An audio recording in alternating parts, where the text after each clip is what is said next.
Hello.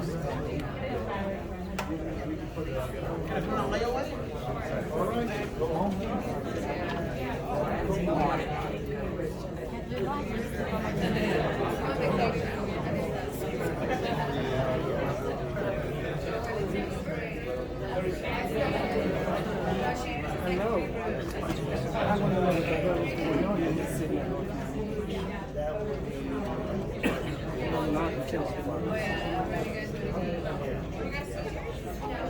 Oh,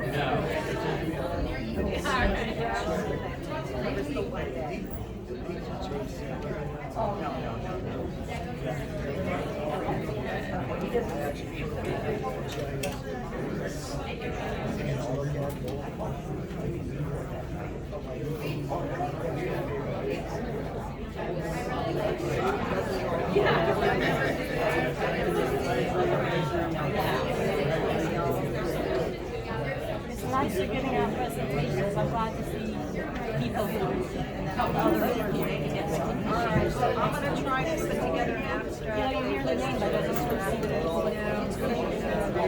You're giving all the recognition. So I've heard the names before, but I don't really know what goes on. Yeah. It'll be nice to see. It's nice to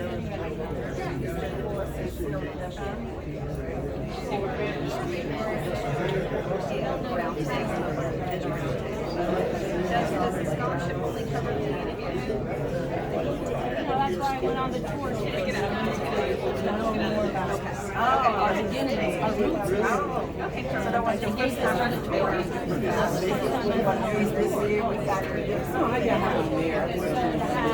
Other people that are involved in innovations and help the community. I'm not there yet, Miles. I'm not there yet.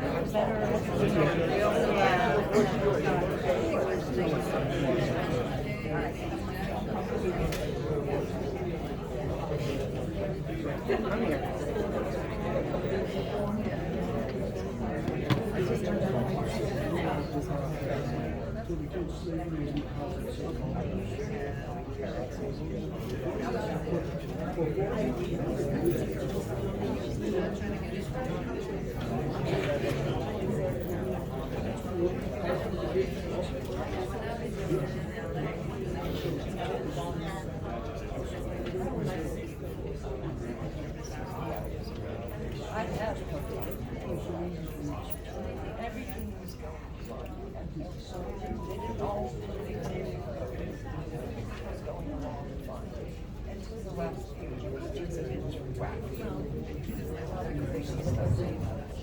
Okay, if we can ask everyone to take their chairs, we're going to get started.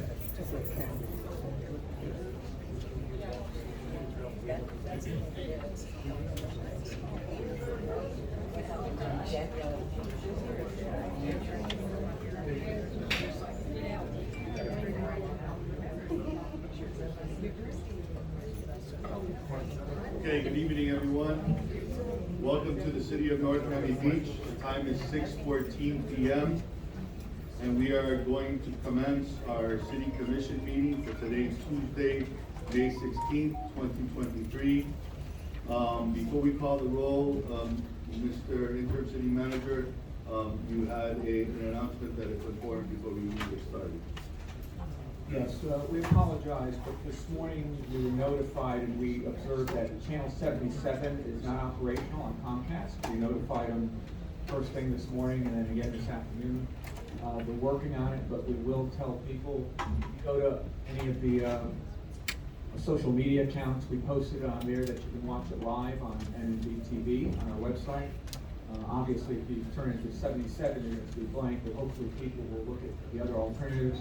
Instagram, Facebook, other social media accounts, and also at the top of our website it has an announcement as well that you can click on that and it'll take you right to the live TV. So we apologize for that matter, but Comcast is working on it. Got it.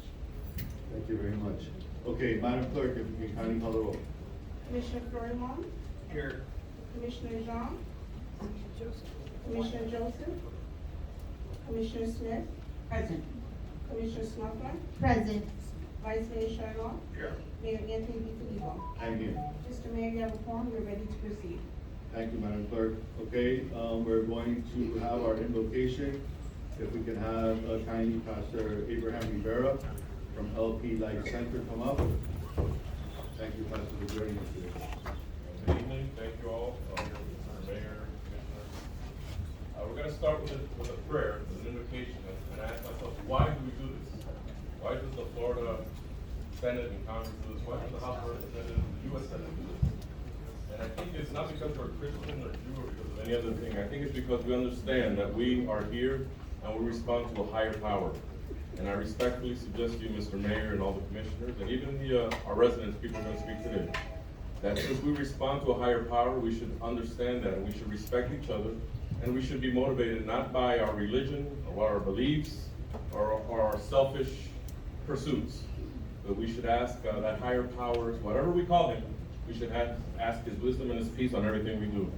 And this goes back a long way. This goes back before our country was a country, when Benjamin Franklin stood up before the Continental Congress and they were making a constitution. He says, I understand and I know that God is involved in the affairs of men. So I just thank you all, and I just invite all of us to bring civility and wisdom and peace and unselfishness into our conversations. Let us pray. Our Heavenly Father, we thank you for this wonderful day. We thank you for this great country we live in. We thank you for this great city, the city where people care. We thank you that you allow us to exercise this republic, this free form of government, where we are not controlled by anyone. We are our own kings. We thank you that we are allowed to vote for a mayor and council members. And we thank you that we know that we have wise people in power today, from the mayor to council people to even the city manager. We just thank you for that. And we ask you to keep in us, in through us, and through our conversations, a spirit of peace, of wisdom, and of reconciliation. We thank you that today we will discuss many things that will determine the future of our great city. So we ask that our conversations would be civil. We ask that our motivations would be unselfish. And we ask that we would listen to each other with unselfish ears to come to good decisions. I thank you personally, as a resident of the city for 29 years, I thank you for this government, for this mayor, and for these council people. And I know that today, in advance, before this meeting is even started, I thank you because it's going to be a great success. We ask this in your name. Amen.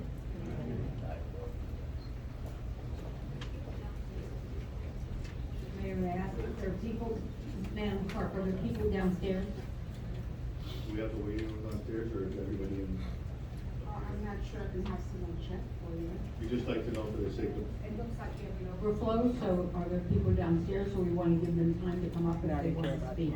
We did create an overflow downstairs with the TV. Ricardo's down there, or who's monitoring it. So if for public speaking, they will come up and we'll wait for them, and they'll be queued.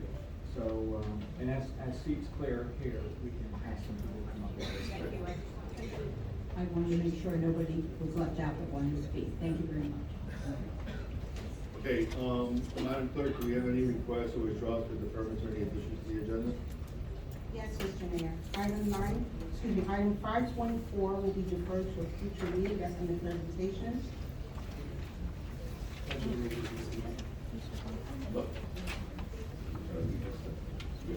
Madam Clerk, we did the invocation. Let's go ahead and if we can all rise, please, for a pledge of allegiance.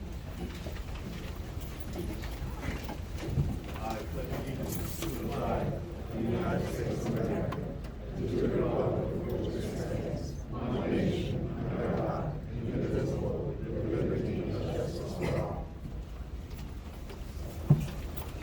Okay, now we can proceed with item number 4, which is our determination request. We have item 524, that's deferred.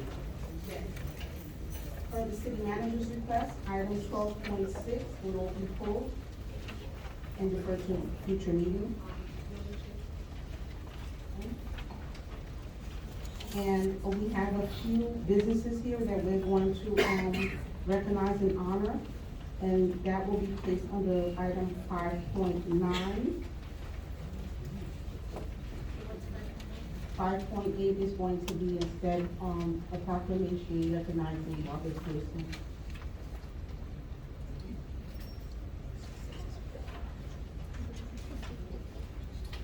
Anything else? No. We're going to add the consent for the senior.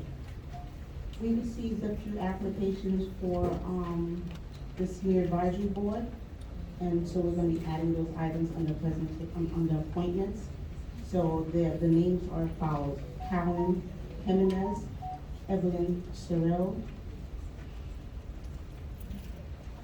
The last name is Belinsky, Yanni, Trisha Harris, Lillian Munelia, Rodney Nesbitt. Those are the only applications. So these applications will be added for consideration to the Senior Advisory Board for Commissioner Smith. Okay. Okay. And I think that concludes everything for our agenda. Mr. Chair? Go ahead, Mr. Attorney. One housekeeping on item 11.1. It's shown as second and final reading. I believe it's actually the first reading. It was pulled before it ever got to the first reading, if I remember correctly. Item 11.1, ordinance number 2022-11. 12.1, legislation. I have an old agenda, apparently. So wait, there's a shopping cart. What's Yes, that? shopping cart for the first, not the second. First reading. First reading. Because I have an old agenda, that's probably why there is, there was an item, or there is an item, that's an ordinance related to pension, changes that, we would ask that, be withdrawn from the agenda. That would be ordinance number 2023-06. 12.6, I will take, okay, she did. I'm having difficulty. Probably. So, nothing further. Okay.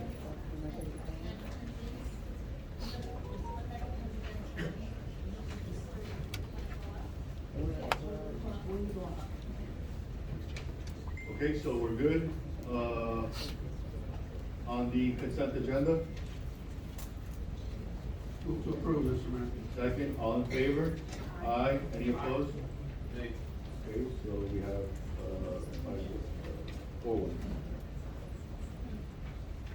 Okay, moving on to our presentation and discussions, our item, 5.1, we have a proclamation if, Mystic Force Foundation can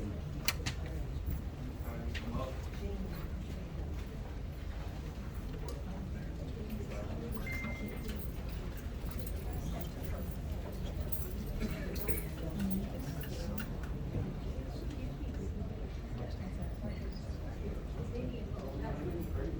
So if I could have my housing please. Test.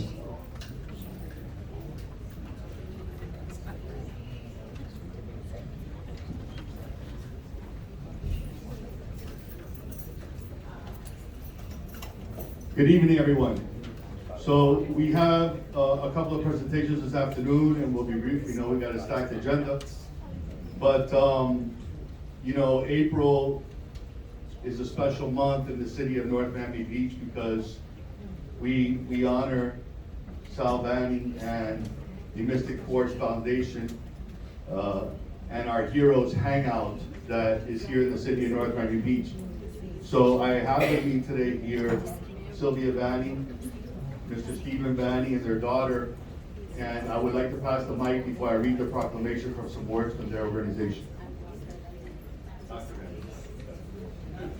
Thank you so much. So this is the 15-year anniversary of our Mystic Force Foundation, raising awareness and desperately needed funds for childhood cancer research, advocating in Washington, D.C., as well as keeping our children as happy as possible while they go through their treatments. It's also the 5-year anniversary of our Heroes Hangout here in North Miami Beach. It's the very first childhood cancer haven in the country. And the pictures that we passed around, that's just a handful of children that have passed through our hangout. Sorry. Our children battling cancer are constantly immunocompromised. Here in North Miami Beach, we provide a space where children from all of South Florida who are battling cancer can come. It's a safe haven for them. We celebrate birthdays, we have end of chemo celebrations, we have superhero parties, we grant wishes. We do everything that we can to keep our children as happy as possible as they battle this devastating disease. And it all started here in North Miami Beach when my own baby was diagnosed with childhood cancer in 2007. He passed away in 2011, and we started our foundation in 2008 to try to find a cure for him. Unfortunately, that didn't happen, but we have made great strides in all of these years. And I thank the city of North Miami Beach for all of your support, for helping us to raise awareness. When we go to Washington, D.C., they are always so in awe of the support that we have here and everything that we are able to accomplish for our children. So thank you. Thank you all so much.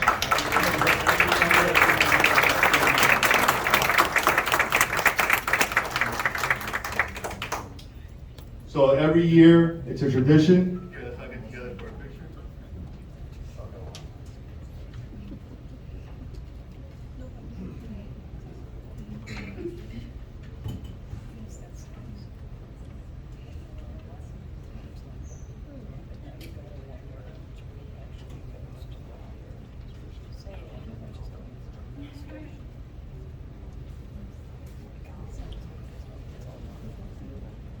So keep doing wonderful work, and I'll summarize it by saying, now therefore we, the mayor and commission of the great city of North Miami Beach, Florida, do hereby recognize April 15th, 2023 as the start of the new Mystic Forest Foundation Heroes Week at the Heroes Hangout to raise awareness for conscientious and understanding of childhood cancer and honor the legacy of Sal Vanni and learn the stories of Jeremy J.J. Matthews, Kason, Roman, and many other young heroes. God bless you in your journey and everything you do.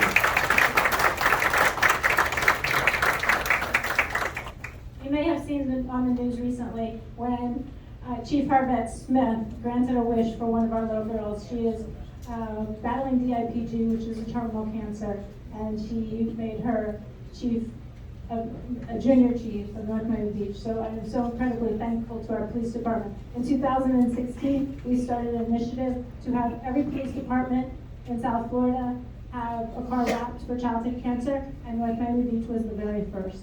So thank you. Thank you so much. Continue the hard work.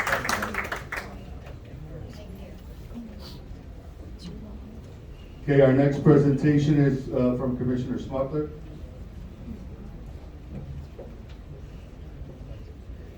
So I'd like to start by calling up Celeste Kim.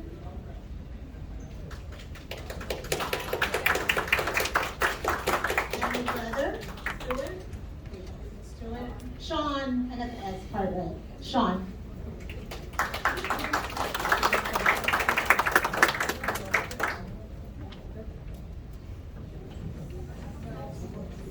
Really exciting because we're going to be doing the President's Volunteer Service Award, which was given to Celeste. And this is signed by President Biden. The American story depends not on any one of us, not on some of us, but on all of us. I congratulate you on taking it upon yourself to contribute to the public good, and I'm proud to present you with the President's Gold Volunteer Service Award in recognition of your 270 hours of service to this great nation. Throughout our country's history, the American story has been strengthened by those who combine an optimism about what can be done with resilience to turn that vision into reality. I know I'm not alone in recognizing that those who are willing to step up and volunteer in service of community and country are essential to the ongoing work of forming our more perfect union. By sharing your time and passion, you are helping discover and deliver solutions to the challenges we face. Solutions that we need more now than ever. We are living in a moment that calls for hope and light and love. Hope for our futures, light to see our way forward, and love for one another. Through your service, you're providing all three. On behalf of the American people, I extend my heartfelt appreciation to you for your volunteer leadership, and I encourage you to continue to answer the call to serve. The country is counting on you. President Biden. I'd like to call Claudia from Doctor's Heart.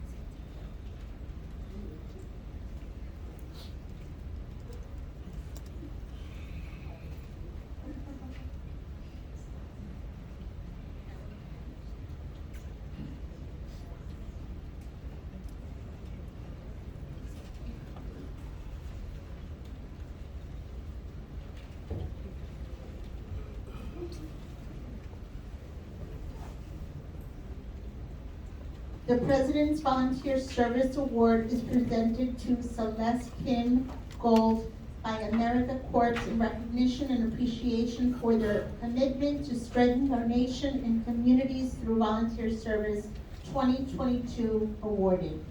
Points of Light in AmeriCorps. The President's Volunteer Service Award.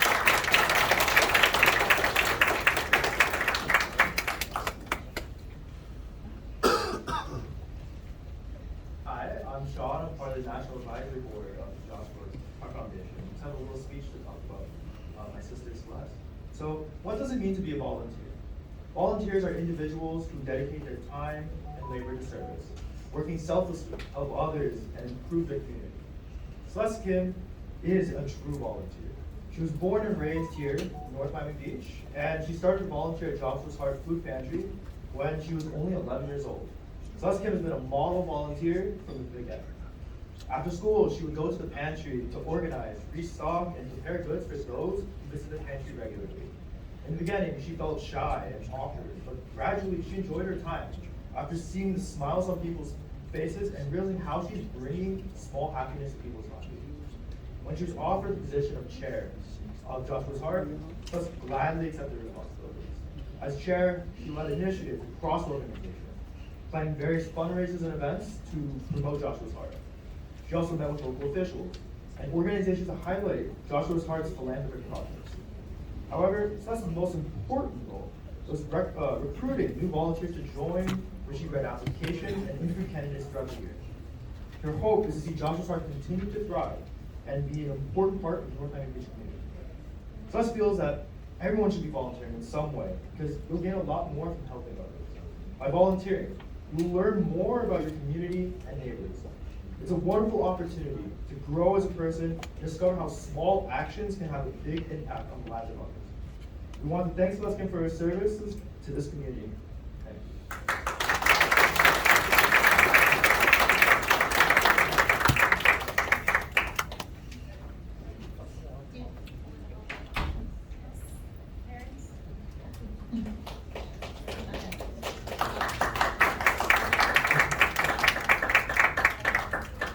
She's only 17 years old and look what she's accomplished.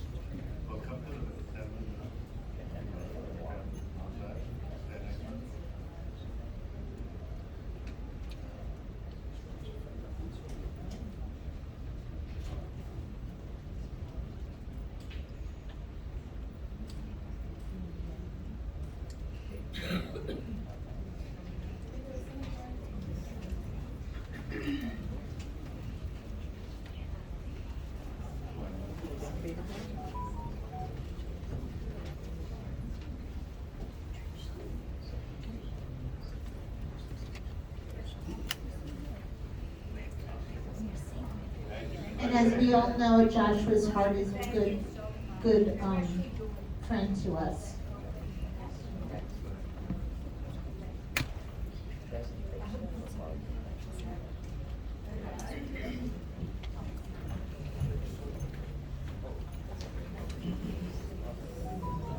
Now I'd like to call up Julia and Charlotte Crass.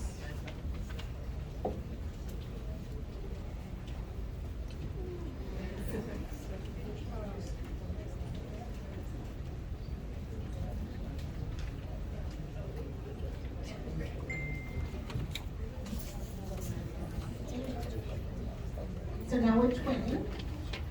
We have twin sisters. How old are you? 17. Who's older?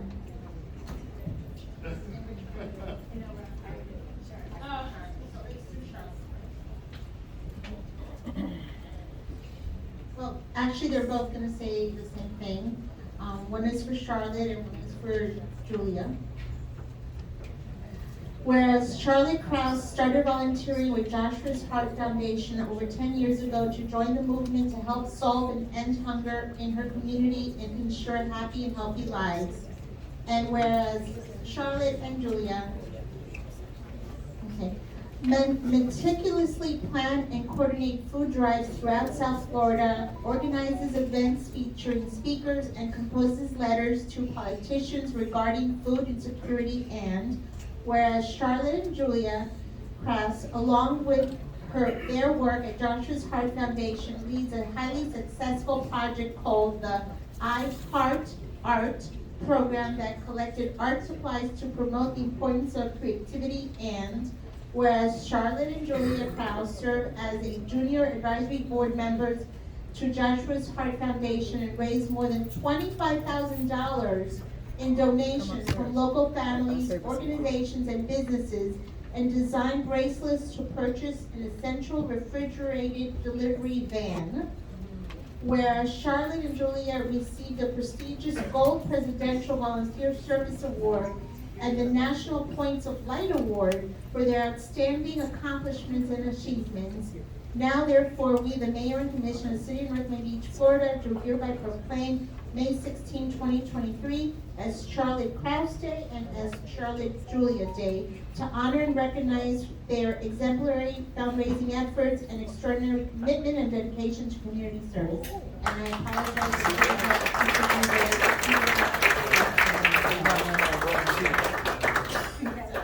my apologies, I normally have you all leave.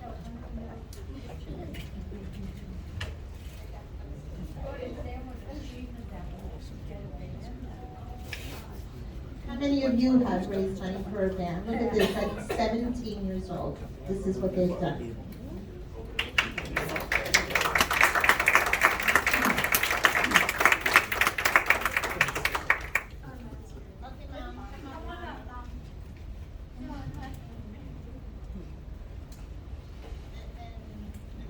Julie? Come on.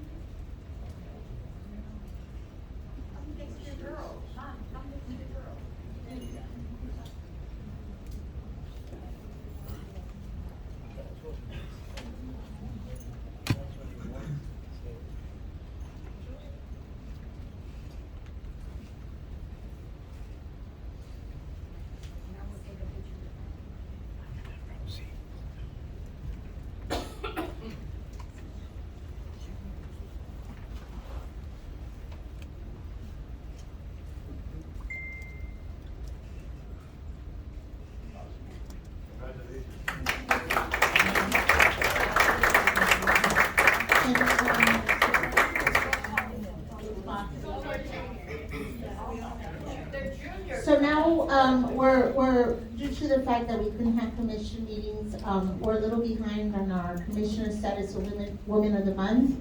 So we're gonna be doing November and December. So Nancy and Susan from the Friends of North Miami Beach Library are gonna each be presented, one in November and one in December.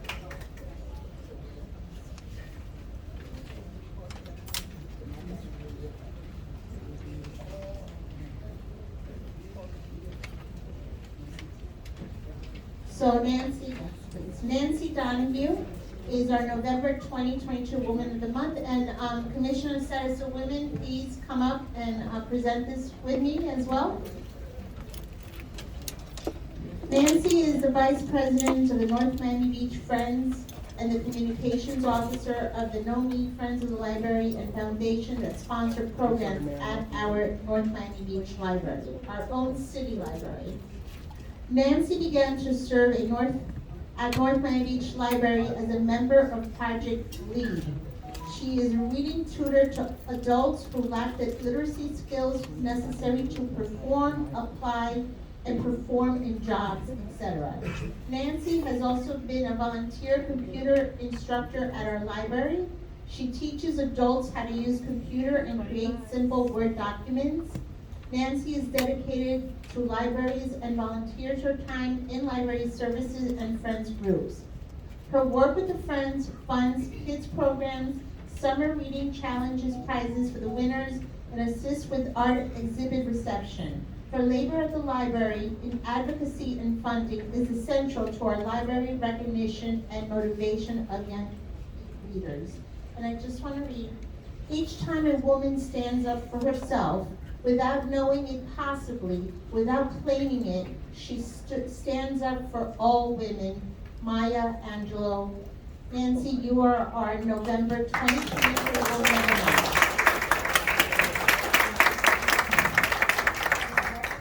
And Susan Sadness, who is our December 2022 Woman of the Month. Susan comes to North Miami Beach in the 80s to become a reference service librarian. She brought great experience from her work in the Midwest to NMB Library at the time the library was being renovated and expanded to meet the needs of the growing population in our city of North Miami Beach. Susan developed the library's adult book club, a club that she still runs today together with Nancy. Susan worked for the city of North Miami Beach at a time when funding was becoming scarce, as it is today. Susan took lead at the department as library manager and saw the library through difficult times and loss of staff, but she leveraged it by collaborating with the NOMI Friends to deliver our highly coveted 5th grade science camp before it was funded by the city. Susan retired almost 5 years ago, but she continues to contribute to NMB Library by conducting the book club and presiding over the Friends and their book sales. Thank you, Susan, and once again, each time a woman stands up for herself without knowing it possibly, without claiming it, she stands up for all women. Maya Angelou. Susan, you are our December 2022 Woman of the Month.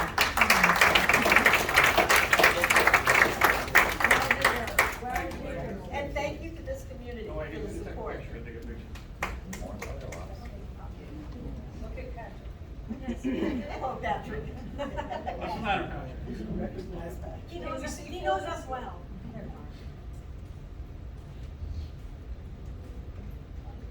Congratulations.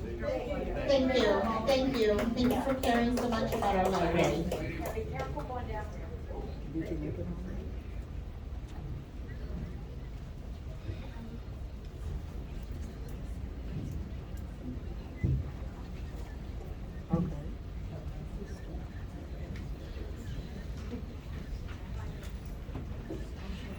So at this time, can former Commissioner Barbara Kramer come up?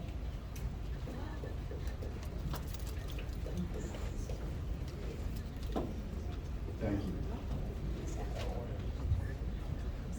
So I don't know if she know about this or not, but on behalf of the great city of North Miami Beach, we want to recognize former Commissioner Barbara Kramer for her hard work and efforts, and I want to pass this over before I continue. That's for you. Congratulations. This was supposed to be given to Commissioner Kramer back in December because he has the December date on it. But we weren't able to. However, we're here today joined together. And, you know, Commissioner Kramer has truly been an extraordinary leader, helping us with our multicultural committee, helping us with our beautification committee, helping us with our pension boards, helping us with the Magical History Tour, which is now back and it was sold out. And I'm not gonna steal her thunder, but I'm gonna pass the microphone to her, but I wanna tell you, Commissioner Kramer, on behalf of the great city of North Miami Beach, we truly, truly appreciate your hard work, devotion, and selfless effort that you give day in and day out. And even as your tenure passed and you are a citizen, although you will always be a commissioner, you still have that fire in you every day to be communicating with staff and letting them know the needs of the people. So for that, we're forever grateful. Thank you very much for your attention to our great city of North Miami Beach.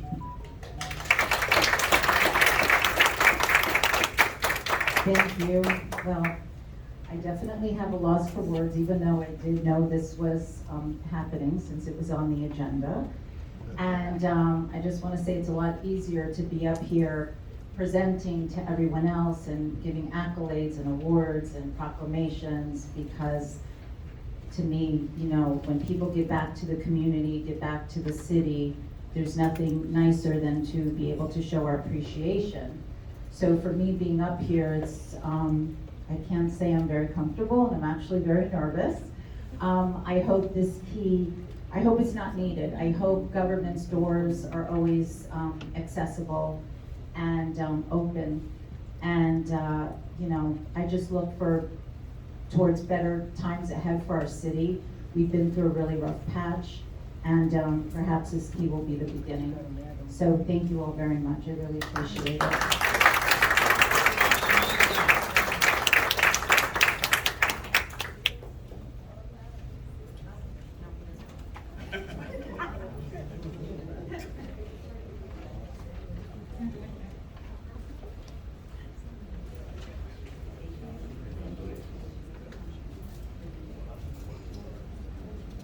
Yes, Commissioner Jean?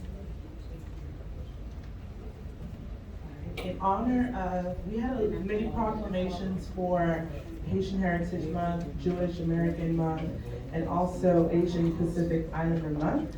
And so today, the honoree that we have is Joshua Ho, and I'd like to call him up.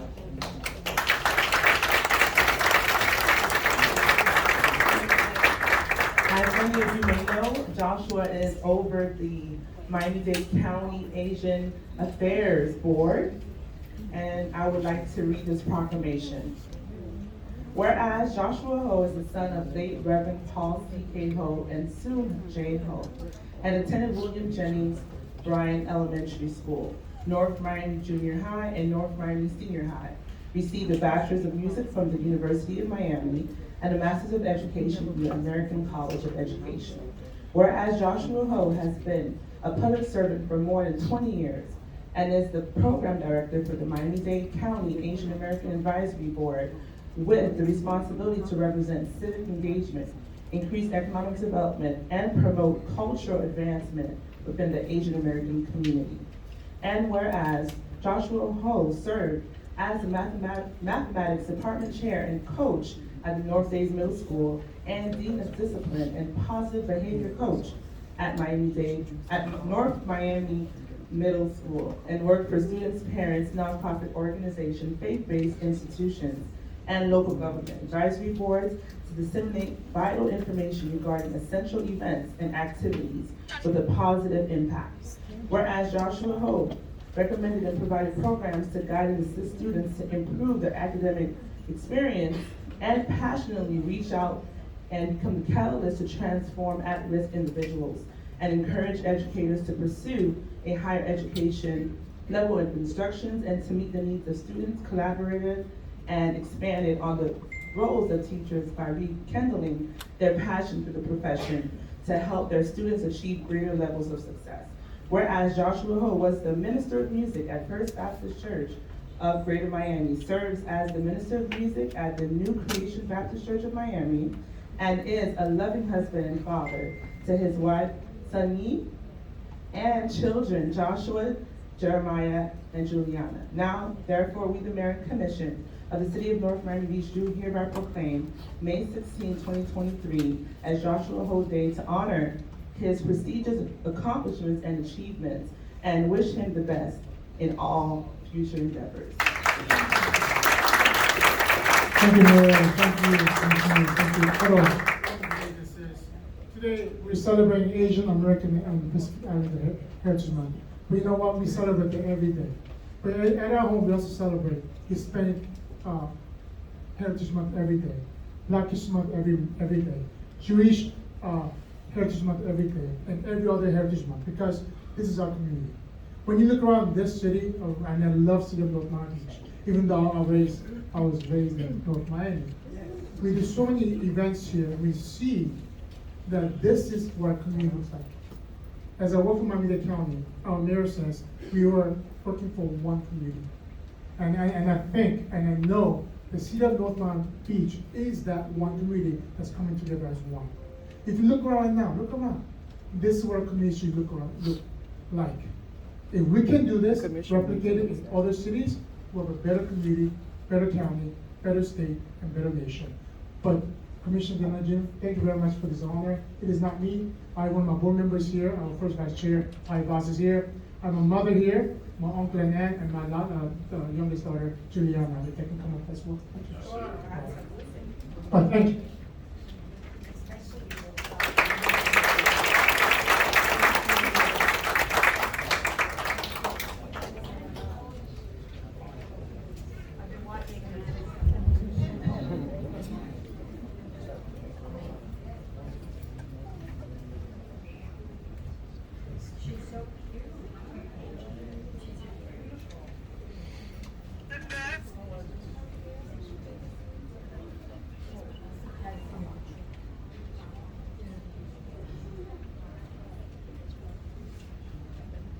We're not starting without you.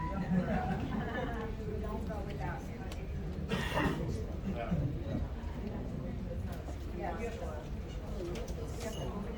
Yes.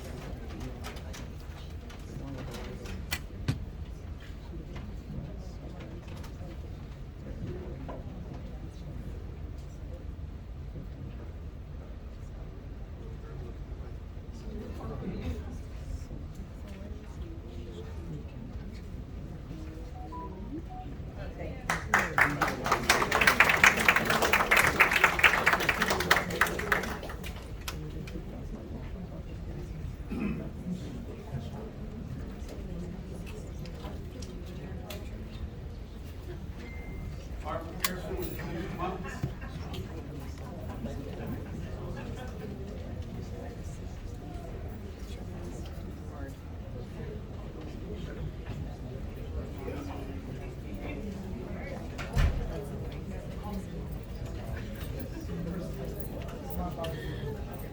Look at this. Check. Thank you. Look at this beautiful lady next to me, Barbara Pearson. Barbara Pearson was born on July 11, 1951. Greenville, Mississippi, and moved with her family at a young age to Washington Park neighborhood of North Miami Beach.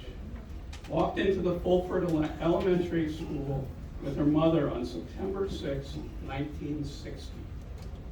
It integrated the local school system in North Miami Beach, along with her sister Rose, who attended North Miami Beach Junior High School that same day. We are so honored that Barbara Pearson is still a resident in the city of North Miami Beach and does so much for the Washington Park community, as on the voter council, chairs the voter council, does all that, and still is giving on this day. So let's welcome Barbara Pearson and call this Barbara Pearson Day. Congratulations.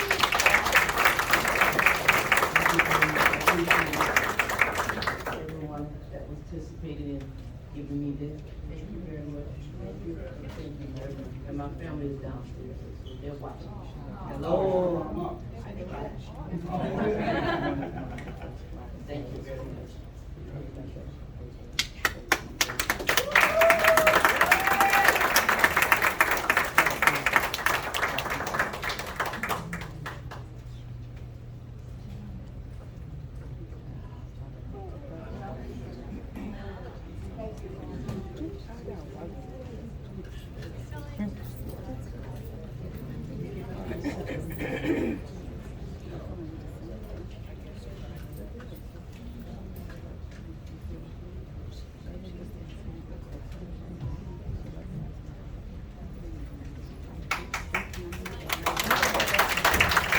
All right, folks, so we're going to go ahead, and I'd like to call up some people that are here in the audience.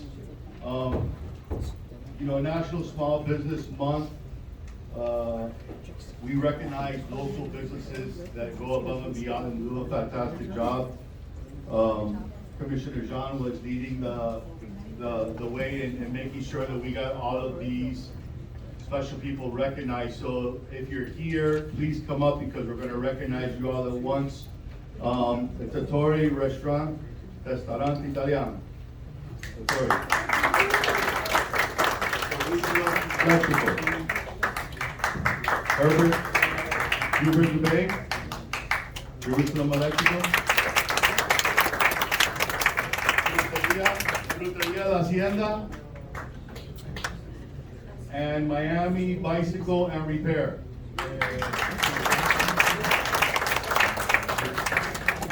Fruteria La Hacienda, are you here?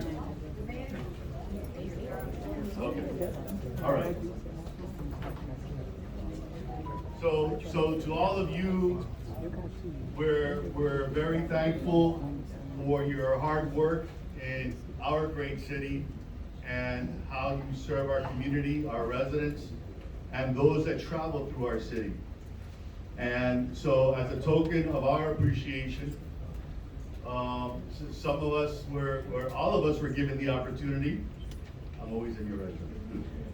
All of us were given the opportunity to award a business, and we have these businesses that are here today with us that could be here in person that we want to recognize. So on behalf of the great city of North Miami Beach, I want to give everybody an opportunity to speak about their business, and then we'll congratulate them. And tell your address. Yes. Your address. Well, first of all, I want to thank you for being so like an accessible city. Like it's very easy for us to work in a city like this. That whenever we have any problem or whatever, there is like an open door where we can come, and there's always a solution. Easy or difficult, but a solution. So that's a lot for us. Running a business is not easy, but having like a city like this one helps a lot for us because it makes like the job much more easy. So thank you very much. Tell us It's Catale, and the address is 147th Street and Biscayne Boulevard. Delicious. It's Italian and Argentine restaurant. Thank you, Mayor and Commissioner. I'm glad to be here, and this is an honor to me and to receive my. This is exciting to me. So, with that, my name is Hubert Dubé.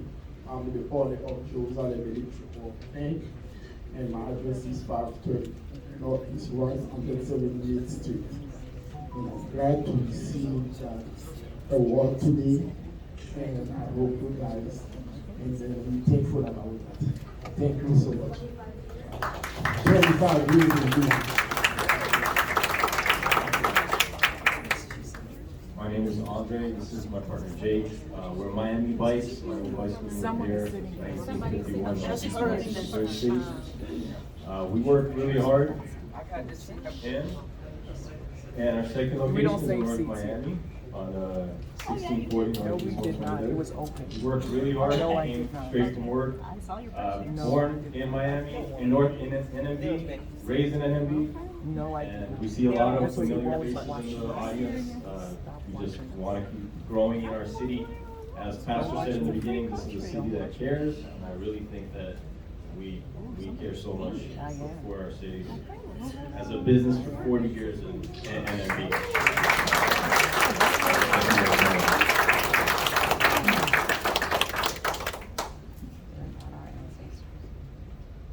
Okay, Musha, ready? Don't insult me, please.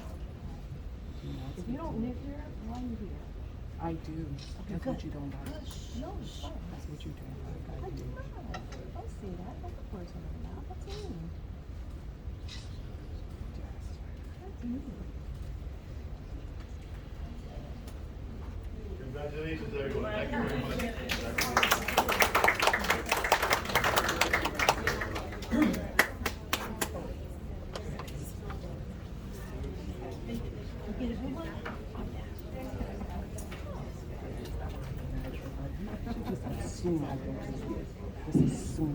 I haven't seen you before, that's why I don't. No, I'm here for special But I haven't seen you before. You don't have to see me. I made it a point to be here today. I work for them. I work for them. I have some different reason that I'm telling you, because I haven't seen you. What did you say? I said, he's the police. No, but she's I know. I am. All right, so we're going to continue on to our next item of agenda. If I could, if everybody can join downstairs. Yes. Yeah, because you're intimidating us. It's just you. So, Them days are over. Their days are really over.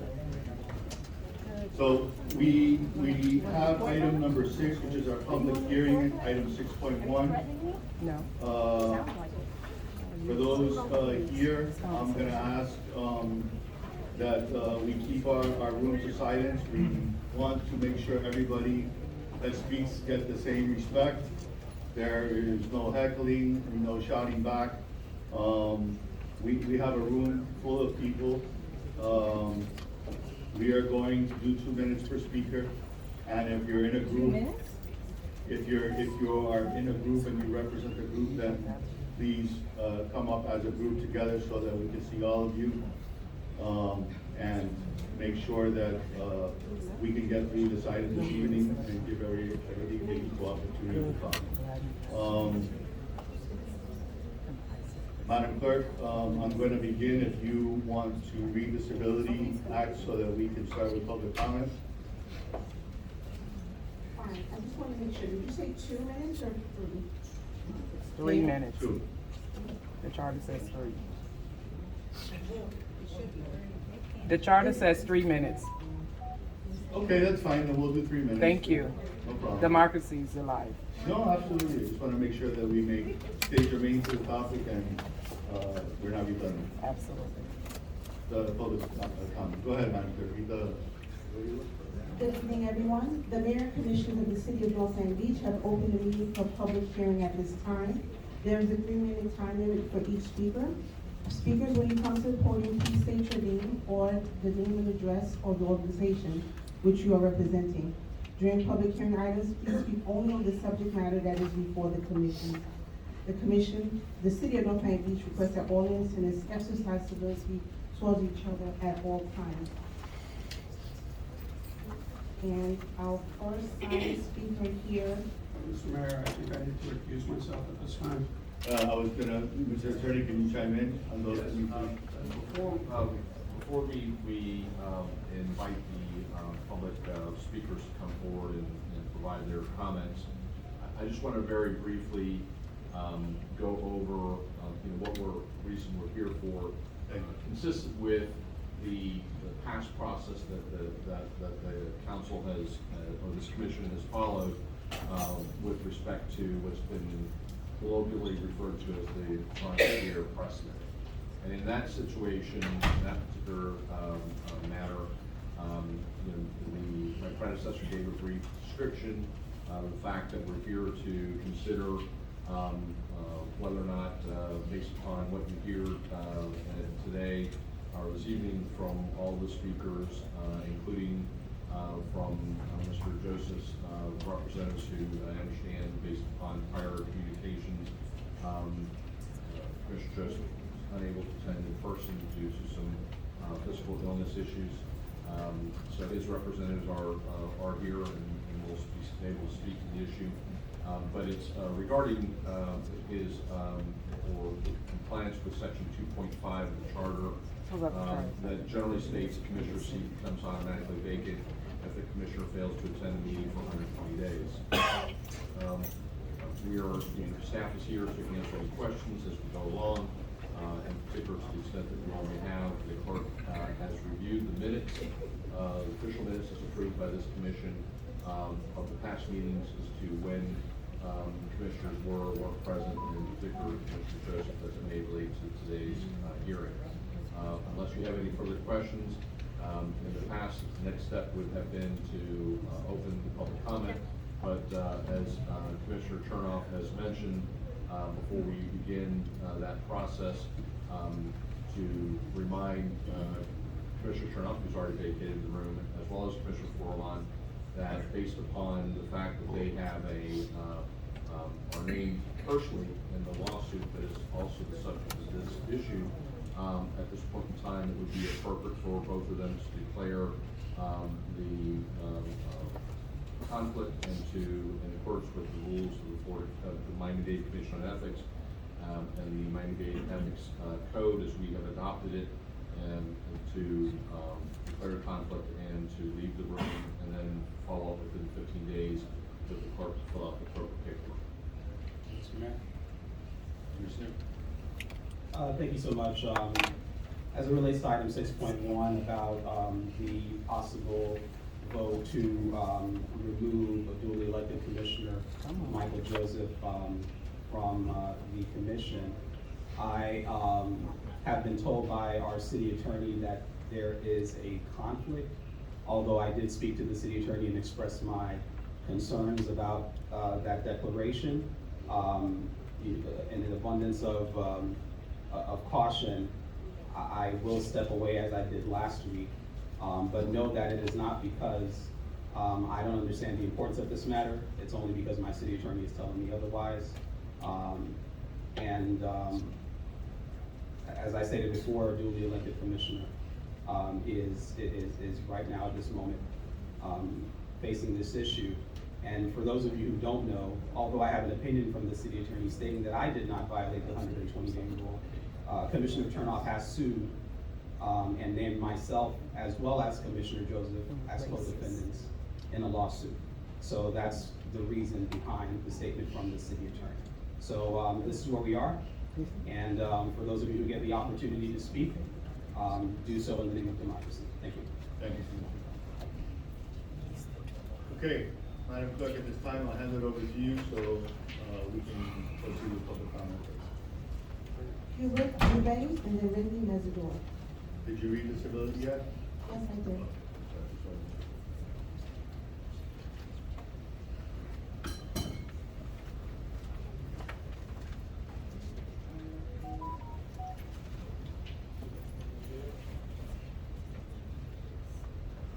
For those that are coming up to speak, you just need to give your name for the record. For those that are coming up to speak, please make sure you fill out the form with the clerk and put your name on the list.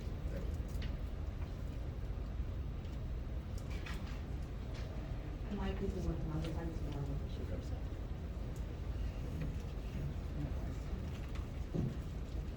Good evening, Mayor and Commissioner. The principle that the right or wrong has no color. Can you please state your name for the record? My name is Hubert Dubé. I'm living on 530 Northeast 178th Street, North Miami Beach, Florida, 33162. The principle of the right or wrong is not a color. It's more relevant today than ever before. We live in the world that is becoming increasingly diverse. It is important that we recognize that bad behavior can come from any gender, community, national or origin or ethnic. We cannot allow our prejudice or bias to call or judgment when it comes to condemn bad behavior.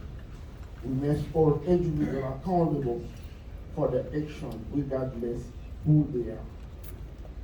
In conclusion, white or white has no color. We have most condemn bad behavior regardless or with nation, origin, or ethnic it came from.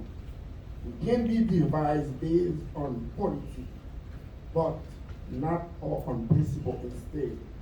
We must unite for a common cause, which is justice.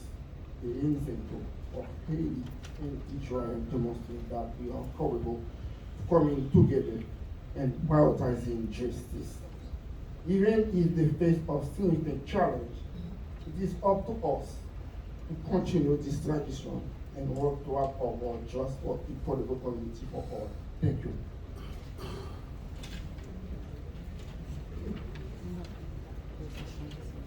Randy Mesidor and then Ruth Hogan.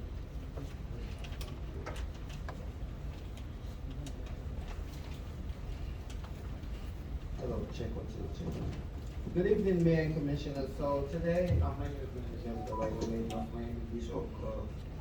I'd like to speak on the issue of, based on the charter, how I think we should follow the charter, because I believe as a member of the resident, I am deeply concerned about the recent news of a commissioner who has violated the charter. It is unacceptable for any public officials to disregard the rules and regulations that govern the world and responsibility. So what about The city charter exists to ensure transparency and accountability and fairness in our government. And any violation of it undermines the trust in citizens that we have in our elected officials.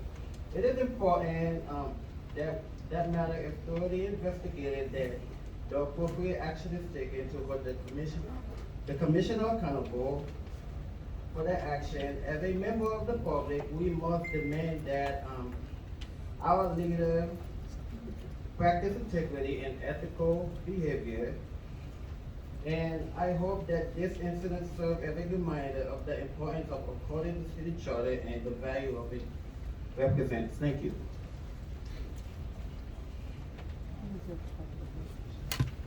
Ruth Hogan and Trish Miller.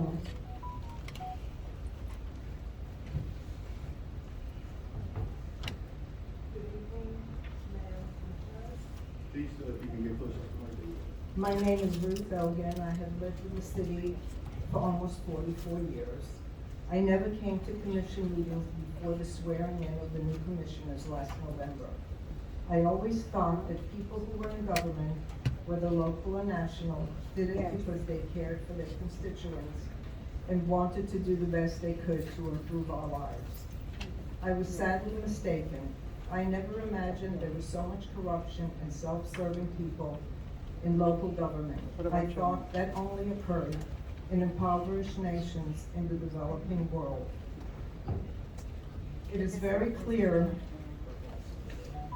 the charter states that 120 days of missed meetings and the commissioner shall automatically become vacant. The commissioner shall automatically become vacant. It's very clear what that means, 120 days from the last meeting attended by the commissioner. If you don't show up to meetings, you don't deserve to stay on the commission. I am reading a book now whose title perfectly sums up what has been happening in the city, a dereliction of duty.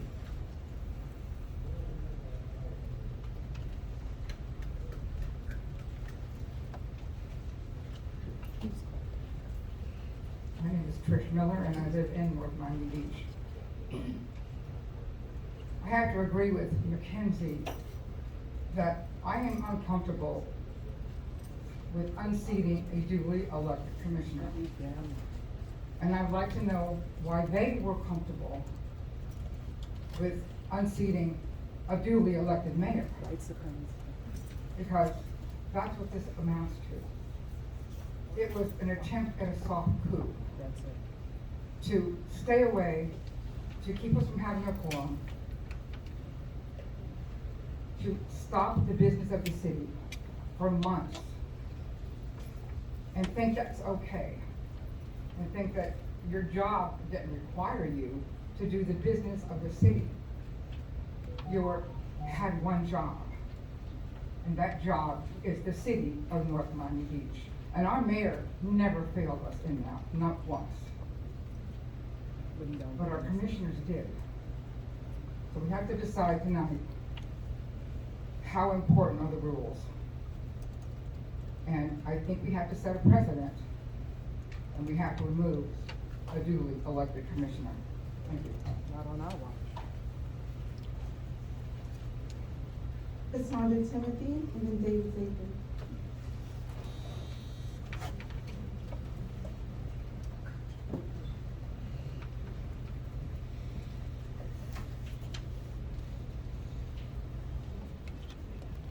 Good evening, commissioners. As a public servant, Cassandra Timothy, and I also serve as a councilman in North Miami. As a public servant, we are elected by our constituents to serve in their best interests. We create public programs and provide public amenities and curate public events to improve the quality of lives of those who voted us into office. It is the constituents that we serve who has the right to put us into office and the right to remove us from office. Being a public servant is not a part-time job.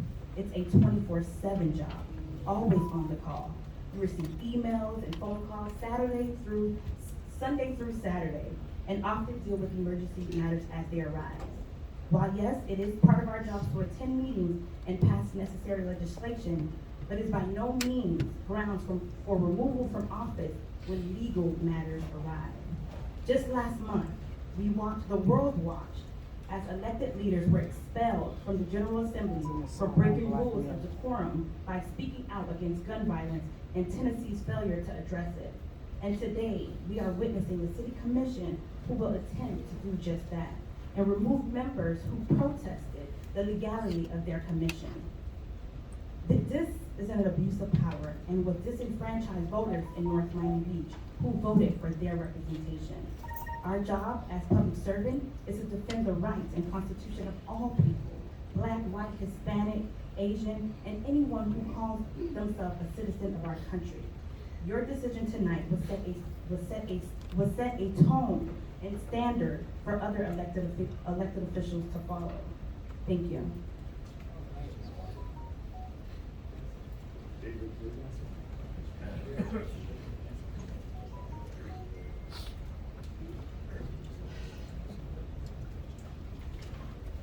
Statham, 971 Northeast, 158th Street. I've living here since 2003. So you could have just cover surgery. So thank you, Mr. Mayor, Commissioners, fellow citizens, and learned council. Wow, I remind the reporters that not that long ago, when Franz Pierre was here only for quorum, that someone left this chamber strictly to break quorum when we were trying to get new commissioners. Well, if you might not remember that. Anyway, I wear a red shirt on behalf of the underpaid, the unpaid, the discouraged workers, those who were proclaimed as the essential workers under COVID, but have fled to retire or are struggling to survive the post-COVID boom. This is part of the brain drain of post-COVID. Those who died without leaving proper memoirs, or who fled to retire, some as far away as Jamaica. I don't blame them individually, but you have a systemic problem. I look at your job board. Some of those jobs are for the highly educated, and some for those straight out of high school. That's great. Not a lot in the middle, and that reflects North Miami, if not South Florida in general. I'm 52, I have degrees, I've had teaching licenses. I'm unemployable in part because I'm not part of the right church, the right synagogue, maybe mosque. I know less about them. Again, individually, I don't blame them. I hope there's a way to pool our labor pools of North Miami Beach, North Miami, Aventura, etc., so there should be less of a mismatch between the idle poor and the idle rich. Maybe we need to summon the money in our name at fltreasurehunt.gov. Would be $1,000? Maybe not, but if it's your money, maybe it can be spent locally, or else maybe we need to rename ourselves Bentonville for all the money that has fled here for Bentonville. Might not know, 2004. City money made ads for how wonderful the mega store is. I'm not sure how that works out. We won't need to defund the police or defund the FBI if we fund social workers and others to try to keep the peace before we need to have the war on crime. And these new condominiums going up. I'm sorry, who's going to live in them? Is this just going to be for the rich mothers to get citizenship for their children? Again, individually, I don't blame them. But who is subsidizing who? What's the money coming in, the money going out? Time. Thank you. Leslie Kaplan, Amy Bay Francois.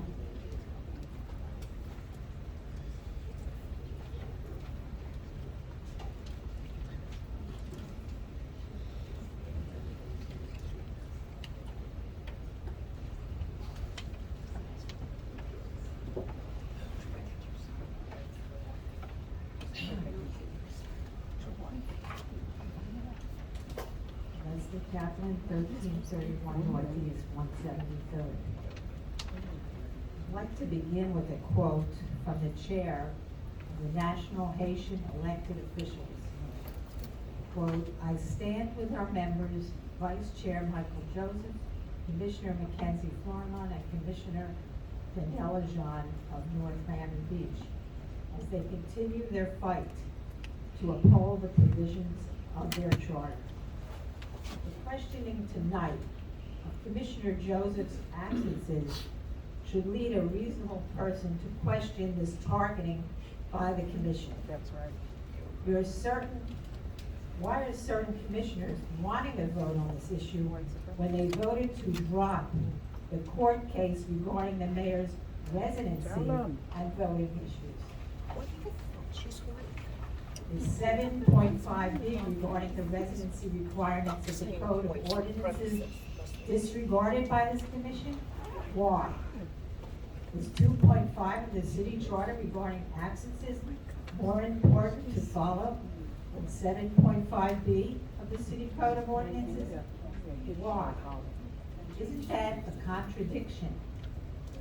In looking at absences and counting, imagine for a moment your child was marked absent on a day there was no school, and the school held that against his or her record. Every parent would be livid with the school administrators. So too, Commissioner Joseph can't be considered absent in November when there was no meeting. Thank you. It can't be held against him. How ludicrous is that? The only logical place to begin to start the count of absences would be in December. Therefore, 3 months were missed, not 120 days. Looking at one section of the charter but not willing to uphold another section of the charter is unethical and unjust. Is this the message and legacy this commission wants to leave in North Miami Beach? In fairness, all charter issues should be followed equally honestly and with the same level of objectivity. That's the only way the residents can have faith in our elected officials, processes, and outcomes. In closing, if this commission chooses to rule tonight on Commissioner Joseph's absences, then they should also include tonight and bring forth the mayor's residency and voting issues and other citizens' Bill of Rights violations. Otherwise, the words disingenuous, unethical, double standards, cover-up, fear of the truth, and targeting all come to mind. Thank you.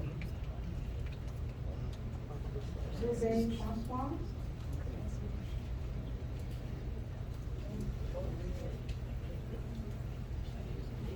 Lube Francia? Is it downstairs, maybe? No. I'm gonna shake her hand. Former Commissioner Barbara Kramer, and then Leslie Sartino.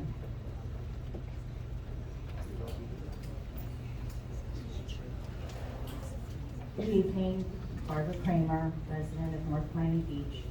It's uncomfortable constantly coming up to the podium to discuss so many negative concerns in our city, but here I am again. I was an involved citizen for years and then served the citizens proudly for 13 and a half more years.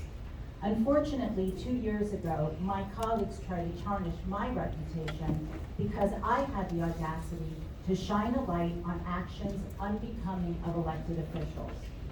One of those actions was when Commissioner Florimon left a commission meeting one night violating a city ordinance. When I brought this issue up at a future meeting, he didn't have the decency to apologize. Last December, when Commissioner Florimon left a meeting for the second time, now knowing about our ordinance at this point, it was clear to me that he had no consideration toward the citizens, businesses, and anyone else that needed a forum to pursue their interests. It seems that the only interest the commissioner thought of was his own, and I suppose the former city attorney and manager as well. And I feel that none of this mattered to him because the ordinance about leaving meetings was misplaced in our code, where the Miami-Dade County Commission on Ethics couldn't take action, so the heck with our code.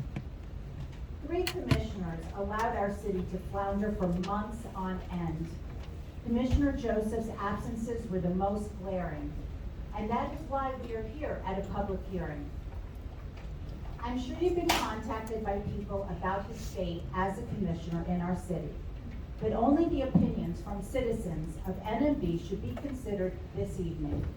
They are the ones that had to endure attending meetings that didn't take place, and watch their city on the news, read about their city in the newspaper, and all of it in a negative light.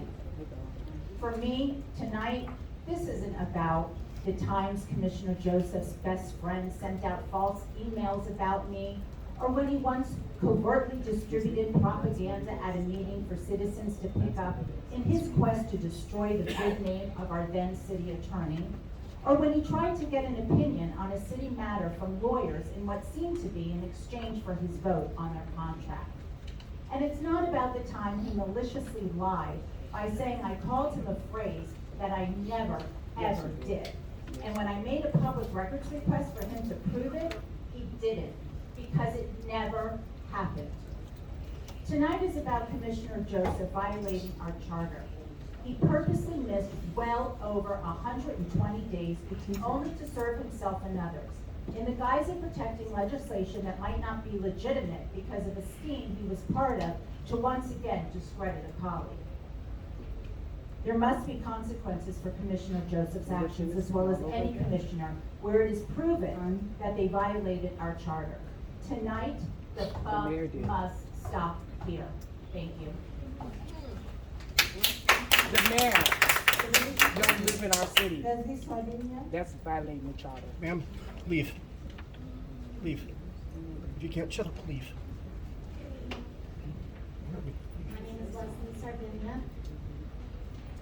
I would like to reiterate what I commented on in the past meetings. This camera above you is capturing everything you Ms. John, Mr. Joseph, Mr. Florimon, and I call them that How because dare I you mention consider who you them said to? commissioners, failed in representing me I dare. and all of the residents in North Miami Beach. Last year, it became apparent to me that we, the residents, were funding good times for the above mentioned and Mrs.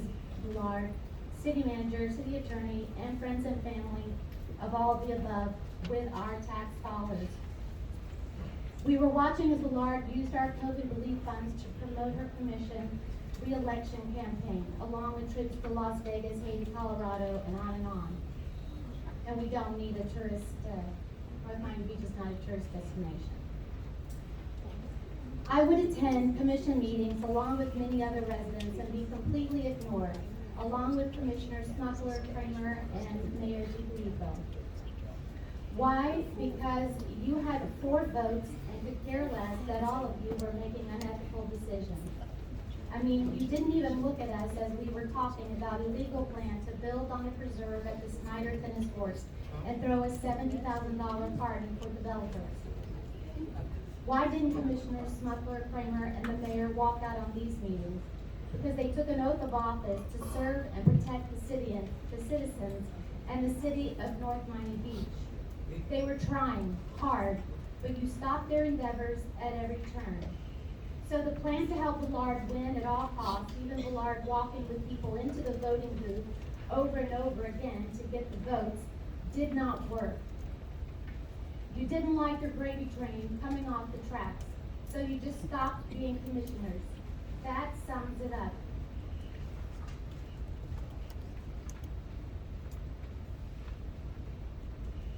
If you didn't get your way, just like a 5-year-old, you walk off and stop working for us, the tax-paying citizens of North Miami Beach. You quit. That's all there is to it. When Commissioner Smuggler took your nameplates off, it was long overdue. You had no rights, just like you felt we the people of North Miami Beach had no rights prior to the November elections. We the people have had enough, and we are awake and we are watching. So say the people. And I'm not a white supremacist. They get dog all the time. Won't you ask her to leave? Good evening, Mayor and Commissioners. Bruce Lamberta, 4420 Northeast 110th Street. I guess this all goes back to November 5th election. You know, certain commissioners didn't like that outcome. So instead of just taking it like a real commissioner would, showing up like you did in the past, and the shoe was on the other foot, they decided they're just gonna shut down our city. And they did it intentionally, not just once, not twice, 3, 4, 5 times. Giving you Commissioner Johnson. I find it offensive that a commissioner from another city just come over here and spoke about how you need to set a new standard over here. You know, where was this commissioner when these people were boycotting our city and shutting down our city business? Where were they? Where's all these people that are making these phone calls on behalf of Commissioner Joseph here? We need to keep this guy. It's us, the residents here, that you need to listen to, because we are directly affected by the outcome of this commission.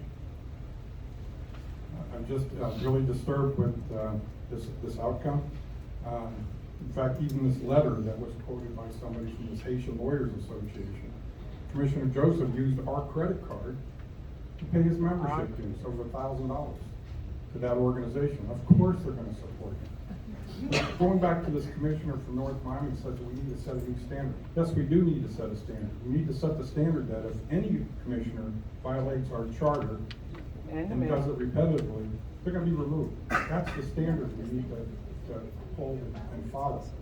So I'm asking you tonight to please uphold our charter. Mr. Joseph didn't miss 120 days. He missed 153. So well past the 120-day threshold.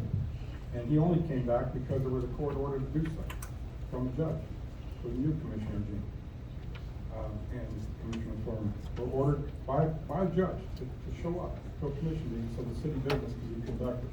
And these are the people that are telling you they want to remain our commissioners.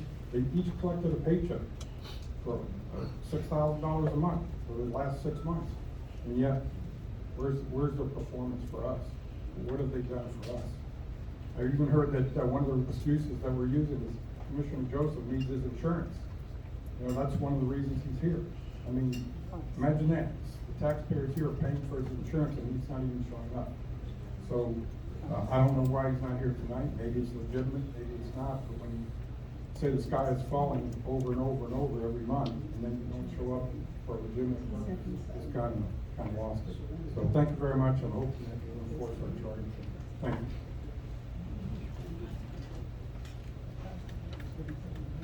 Ada Charles.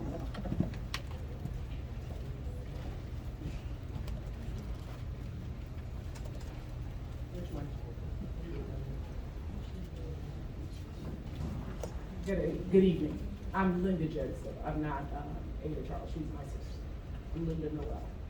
It just says Ada Charles. Yeah, I have signed in for her. I am a proud resident of North Miami Beach. And I'll tell you that I haven't said that in a long time. We voted for Michael Joseph. We demand that he be here. I have never been so included into the city until they both young men got elected. He is the best of us. He did everything society told him to do. He went to school, he went to college, and then he went to become an attorney, and now he is a commissioner in my great city. And one of the things he did is he raised minimum wage when everybody in this commission did not want to raise the living wages in the city. He believed that where you live is where you work, and where you work and where you live.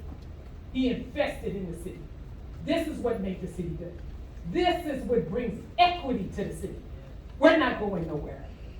In the state of Florida, in 2010, in the Census Bureau, 1 million registered as a Haitian American in the state of Florida.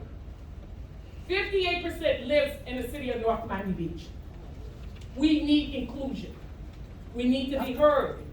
That's why we voted for him. And that's why we stand with him today.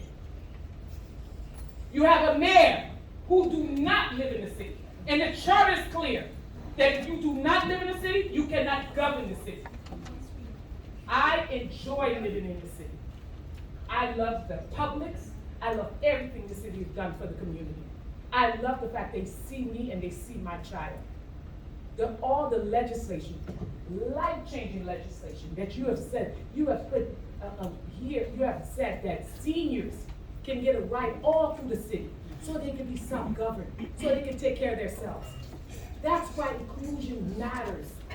That's why he matters and he should be here. You always ask, where's all the black males? Where there you go. He stepped up and he said he was going to run for office. And he's here. Let's be fair, because we're not going nowhere. We're here to stay, and we're just going to grow in population. The assault on black politicians, it has to stop.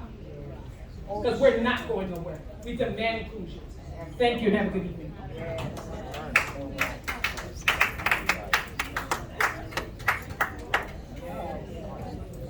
Lance Charles and Karen Howard. Lance. Yes. Just in support. Just in support. Lance Charles. He's coming.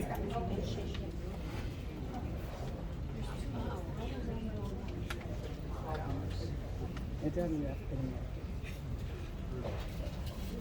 He's the best of us. See? When you try to give it. And this creepy man goes in. Get out. I want you to put me down. I want you to. Now, what's that? I lived in North Miami Beach for about 7 years now, and I've been watching this charade played out periodically on different televisions. But all I can say is that I definitely supported the commissioner and his endeavors and what he's trying to accomplish in your city. And as a business owner in your city, I like all the things that's happening, but one thing I don't like is basically the diversiveness regarding your commission. It's like I've worked public entities for all my life, and one thing I hated about the public entity is that one person can rule over somebody else who has a higher. He can rule over them because he has a higher position. And no matter what you could say, being objective, subjective, whatever, that always plays a part. I need you to be impartial about what's going on. I need you to understand that everybody has their own ideology of what they consider a politician should be and who they should be. And I just want y'all to understand that the commissioner did what he needed to do, and he spoke about how he feels what's the best interest for the community. And I think y'all should definitely take a look into that.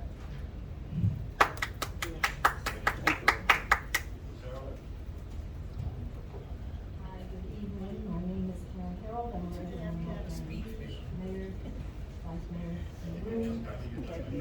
oh, better? Okay, my name is Karen Harold. I'm a resident of Miami Beach. Hello to all the commissioners, mayor, the city manager, city attorney, city clerk. Good evening. I'm going to address my talk to Commissioner Joseph. I hope he's still listening. Commissioner Joseph, the North Miami Beach residents elected you to represent them. And you cannot do this if you don't attend city commission meetings. You are failing in your duties as the residents' elected representative. By your part, not allowing a quorum to exist at city commission meetings along with Commissioners Flormont and John, you took away the right from the North Miami Beach residents to attend a city commission meeting with a quorum. Here's city business being discussed, and the right of the North Miami Beach residents to speak publicly on the record about our concerns and or give praise for a job well done. In effect, your actions silenced our voices. At the scheduled city commission meetings you did not show up to, and once it was obvious commissioners needed for a quorum were not coming, the mayor did allow public comments to be made because we showed up. If you listened to any live feed available, or heard what the residents were saying from anyone who was there, or heard yourself in any meeting you did attend, or read any emails that were sent to you, you would have heard the voices of many residents who were upset and even angry, and expressed their desire to have city commission meetings with a quorum, asking the commissioners that were staying away to come back and sit in your seats so city business can move forward. It appears our voices were not listened to because it was only when a judge ordered you to attend that you showed up to a meeting, so there would be a quorum. Commissioner Joseph, Not only did you put yourself in the position by missing 120 days between the meetings you did choose to attend, but you put the city commission in the position of having to enforce the city charter. I'm not happy you brought us to this situation, to the point of where we are tonight. Poor decision-making equals poor actions. Poor actions equal poor results. This has cost the city and its residents a lot. It's the obligation of the mayor and every commissioner to know what the city charter says and what's allowed and what is not. You swore to uphold it.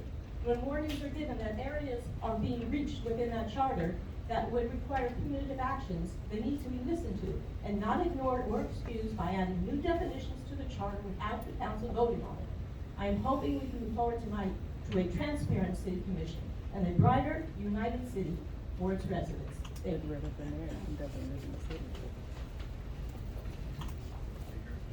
Christine Snellgrove, and then Daniel Pierre.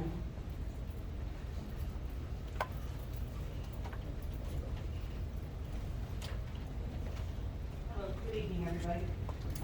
I'm Christine Snellgrove. I'm in 2115 Northeast 179th Street, and I've been a resident here for 23 years, and I have to say that I'm just sadly disappointed at what's happening with our city.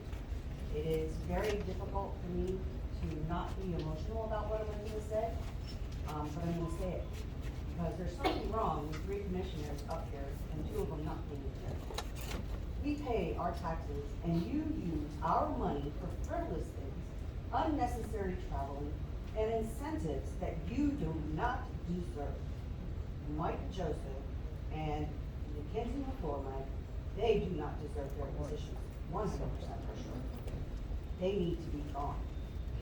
You do not deserve the job of commissioners because you lack the leadership skills needed to perform this job with your unethical actions and your behaviors. You know who you are, and we the residents are actively watching you. Your time is up, at least for one of you. And you need to remember something. We are watching, and we will fight for our city. You know that code. Daniel Pierre?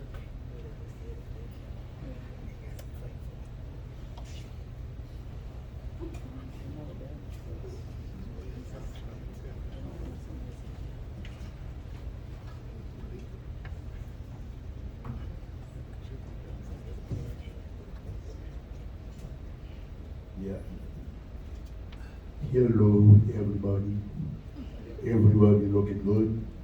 Is Flo looking good? You are too. Yeah, I know I am. My name is Daniel Pierre. Yes. My address 122 Augustin Court. So I've been living in that city for a long time. Long time. It's my city and big. So tonight, not tonight, all this month, 120 days missed. Tonight, I am here, something has to be done. Something has to be done. Everybody here, sit down in the chair, vote for every one of you. Right? The reason why you choose to vote for every one of you, I think you are represent us. You're here to do the job for us, for the city, to make the city looking good, to make all residents looking good. Because you sit down in the chair, you might eyes each one of the chair. But sometimes we make decisions, sometimes the people that sit down in the chair, they forget about us. So we cannot keep coming there every 2 weeks for one thing. We come in here, we bring that subject to the table, somebody has to do something. We cannot make everybody here come in here every time sit down talking about something, but when we come in here, nothing ever done. It's not fair. We come in here, we have to put gas in the car to come in. But tonight, something has to be done. We're not going home, but whatever you have to do, about 20 days, you are going to vote, yes or no, we have to live in there, everybody has to be happy. So I'm not coming here again for the same thing. So it's time for the city moving. It's time. Because you're not the kid. We're here to do our job, to have to do the job. So we cannot keep coming play like that. So the city has spent money, and so everybody that pay things like that, the resident pay tax, we have to be happy too. We are human beings just like everyone. So I'm not going to live in here until if you're going to vote yes or no. That 120 days, tonight, is supposed to be over. I am Daniel, I am signed, something else. Thank you, we love you. All right, let's eat. Maria Hall, insurance, title.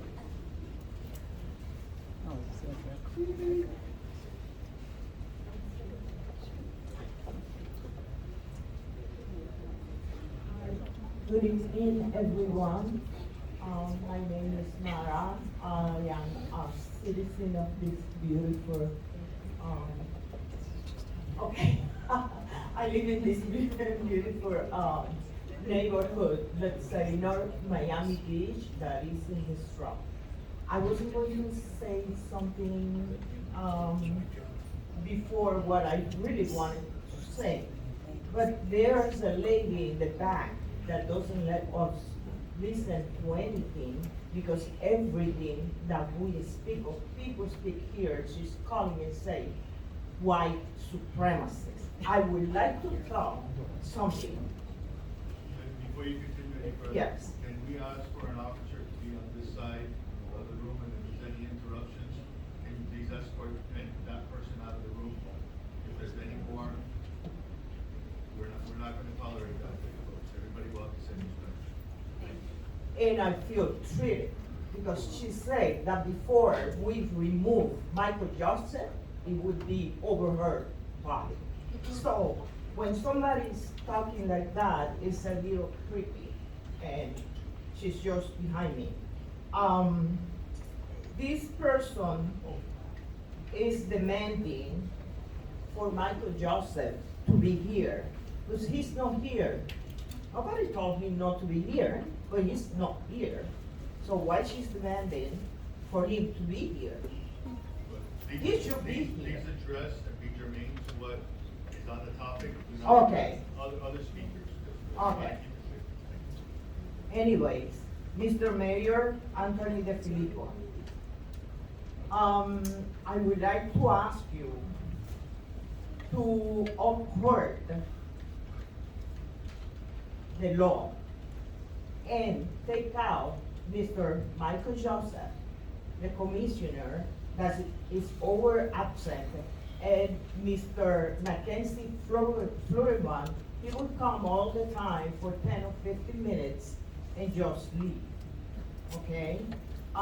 This commission, the three of the commissioners, they are failing us. We were the one that elected them. I voted for them, but they are not here, so why I need them now? Paying to them just to come here and collect the check. I mean, I am a citizen of this beautiful city. I vote for them, and now I want them out, because they are not delivering for what we vote for them. They promised, I want to see, okay? They didn't deliver it. We don't need it. You have the right to do it. You haven't been proved, like she said, that you don't live here. You are our mayor, so you have the power to do it. Like this gentleman said, I don't want to come here for the same reason. I'm tired. So get rid of them. With this one. With the mayor.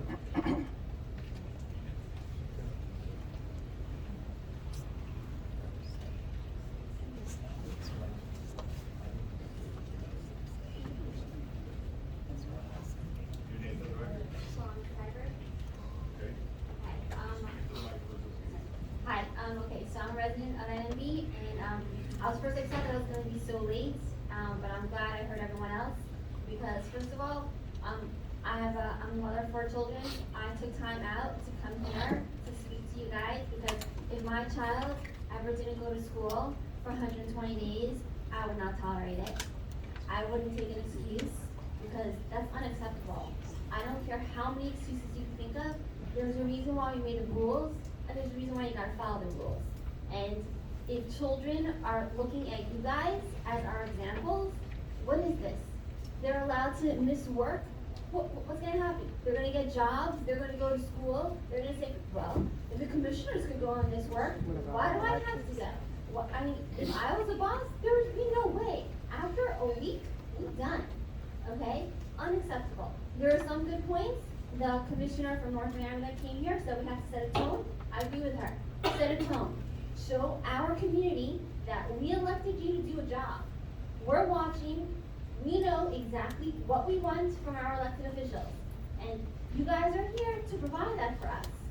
So, yes, please set a tone to make sure that my children know that when you're elected or you get a job or you have a commitment, you stick to it. You are a role model, become role models. The other person that said here, patient, minority, representation, that's a good point. Guess what? I voted for Michael Joseph the first time he came here because yes, he had such great potential. He put himself to college, he became an attorney. I gave him a chance. I voted for him. But guess what? He did not provide what he said he was going to. So I agree 100%. I would love to have another patient up here. Provide me someone that's gonna actually do what they need to do. I will vote for them. I don't vote based on color, based on sex, based on religion. I vote based on what you're gonna provide for us. Okay? I've been living here for 11 years. I want crime down. I want more police support. I want lots of stuff. And the commissioners here, you provide that, we'll continue voting for you. I mean, look at Daniel Craig. Look at how many times she got voted. She provided what we need. If you want a representation from your community and from your religion and from your go for it. Provide us someone that's going to be able to provide what we need. We'll vote for that. I voted for Michael Joseph. He did not provide. Please do your jobs and make sure that you're able to get rid of the people who don't do their jobs. And we will vote in people that do their jobs. So we're watching. We're checking out. I know I'm here, but there's a lot of moms that are at home who take care of the children that would love to be here and speak, but they couldn't. So take me as one little human. I got a whole bunch of us back at us. Thank you.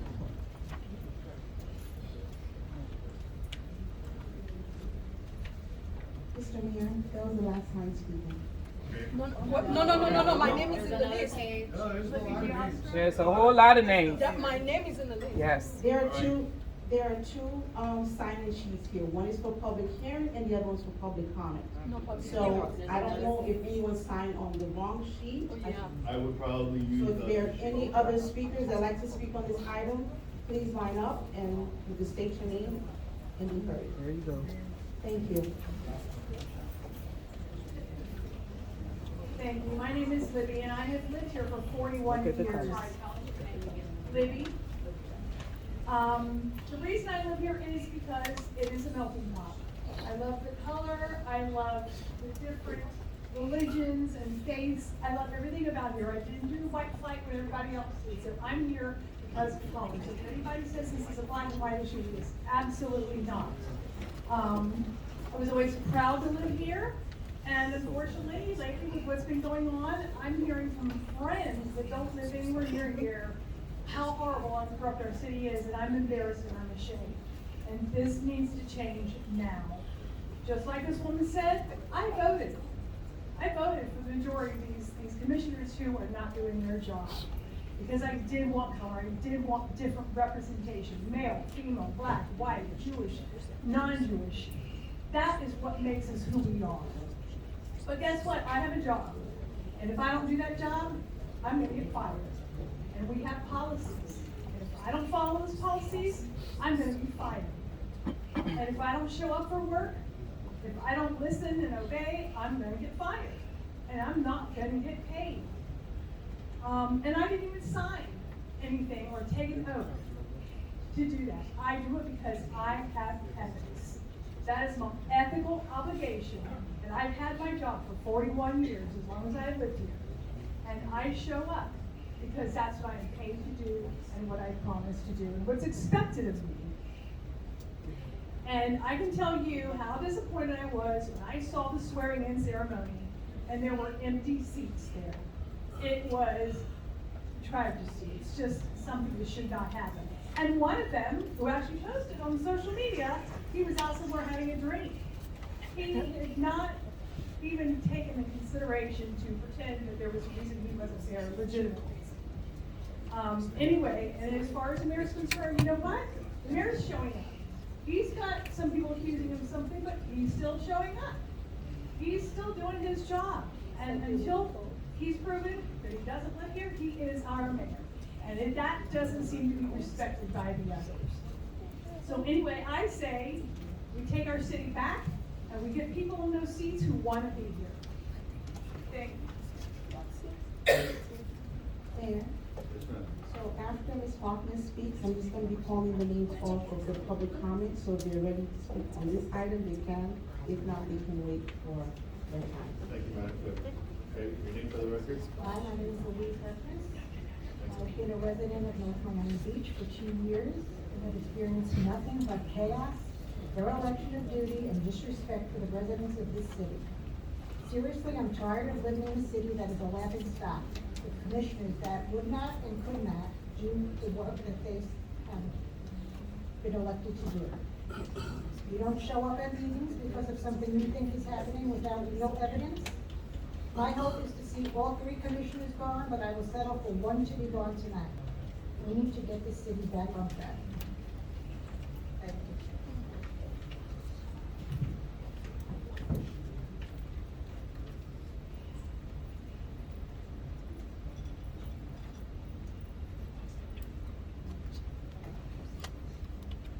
Nancy Esteem Levine, and then Veronica Mobanchi. Please excuse me if I'm mispronouncing your name.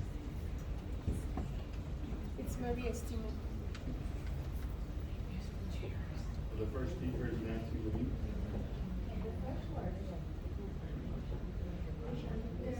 It's Marie Estima.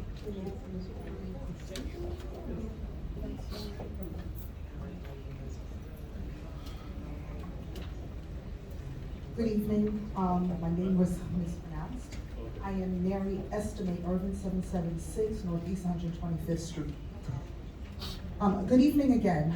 I am Mary Estimate Irvin, and beside me are my colleagues that we both serve in the city of North Miami, and we're also members of the National Haitian American Elected Official Network.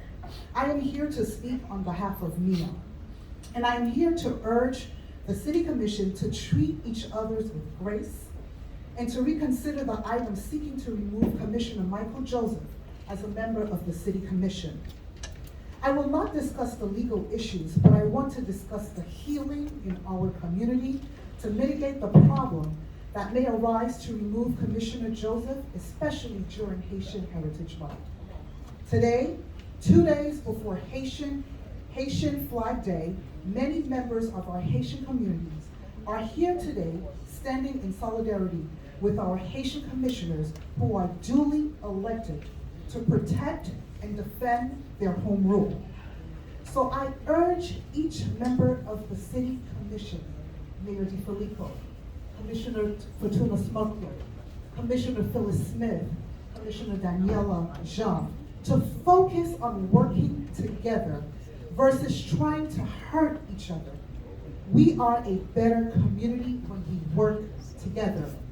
Again, the time has come for this city and this commission to work together. If we practice political retribution, the cycle of political retribution will never stop. I hope that this commission can work together to be an example to other cities. Thank you for your time.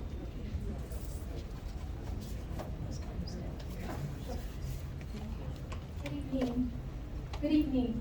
I'm here on behalf of the Haitian Lawyers Association, 1175 Northeast 125th Street, North Miami, Philadelphia, Region, please, 161. My name is Veronique Neal Branch. We request that any action to force the ouster of Commissioner Michael Joseph be stayed to allow for the complete investigation of all allegations related to the commissioner. We would like that his due process rights be secured and wholly protected. We urge that the City Commission follow the rule of law and apply the facts on the record in a fair, honest, and just manner. Thank you.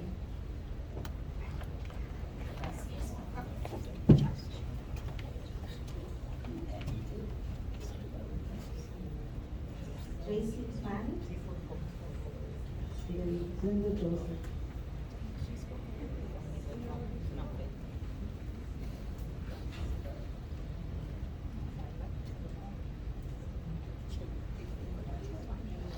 Good evening, my name is Jason Blanos. I'm an attorney here representing the National Haitian American Elected Official Network. First of all, I think there is one important issue that was brought up today. You don't have a quorum. If the members here would not be sufficient quorum to fire one of the other staffs, it's not sufficient to remove a member. Second, everybody keeps calculating the time from October, but Michael Joseph went to that meeting, number one. There was the November meeting, and several of the speakers here have actually said where you should be calculating the date from. They're saying that he stopped coming after the swearing in. He wasn't here at the swearing in. It is December where you start calculating the date, not the first meeting he went to. This is evidenced by the fact that you have a new commission. It rolled over. You can't count the days before. In that case, it doesn't make 120 days because you must count it from the December meeting. It's not 120 days. Second, the commission, by acquiescing to the lawsuit that Commissioner Chernoff did, all of a sudden availed themselves of the circuit court. The circuit court did not remove Michael Joseph. By the fact that you've availed yourself to the court is not ruled. You now cannot have it both ways and say, we acquiesce to the lawsuit, and now all of a sudden, we want to remove him. Mind you, there is no provision in the charter to remove a commissioner. Now, everyone will say that, oh, it is automatic once missing. But this is the issue. Even if he had missed 120 days, which I don't believe he had, you allowed him to sit in March. So by that definition, you can no longer remove him. You have acquiesced to the fact that he is a member of the commission. You, by having any other interpretation, you would basically say, oh, someone can miss 120 days, we'll let them sit for a while, and a year later, you can say, hey, remember that time last year where you missed 120 days? We're removing you. It can't be done. He came in March, everything reset. Everything reset really in December when the new commission came in, but once he came in March, if you didn't remove him that day, that's it. It's over. This is not something that you guys should be doing. I'm currently in litigation with another city that just moved an election, 18 months into the future, denying the folks the right to vote. The right to vote, the right to elect your representatives is important. If you don't like the way Commissioner Joseph is acting, the voters can vote him out eventually. But to remove him would be illegal because it would be the wrong computation of date, and you let him sit in March, and therefore your ability to remove him has ended. Thank you.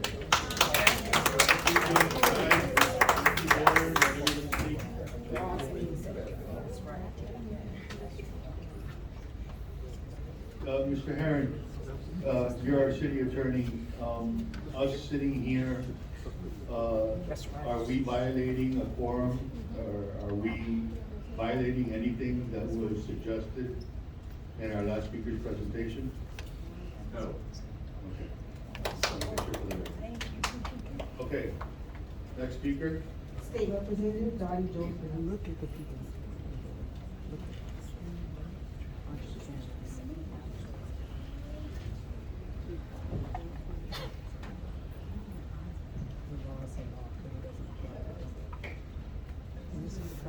evening, Mr. Mayor, Commissioners, City Manager, City Attorney.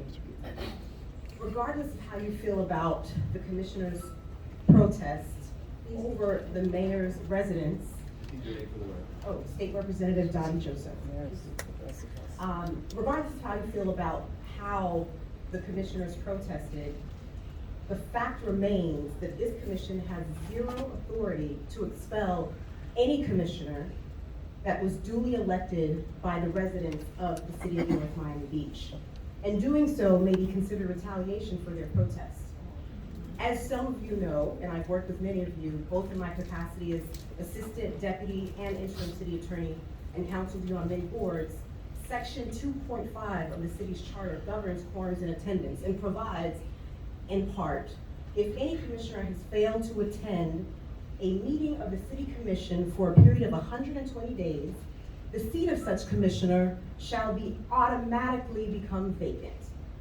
There's no action that's required, it's automatic. Now, what I would like to share with you is a chart in calculating the 120 days.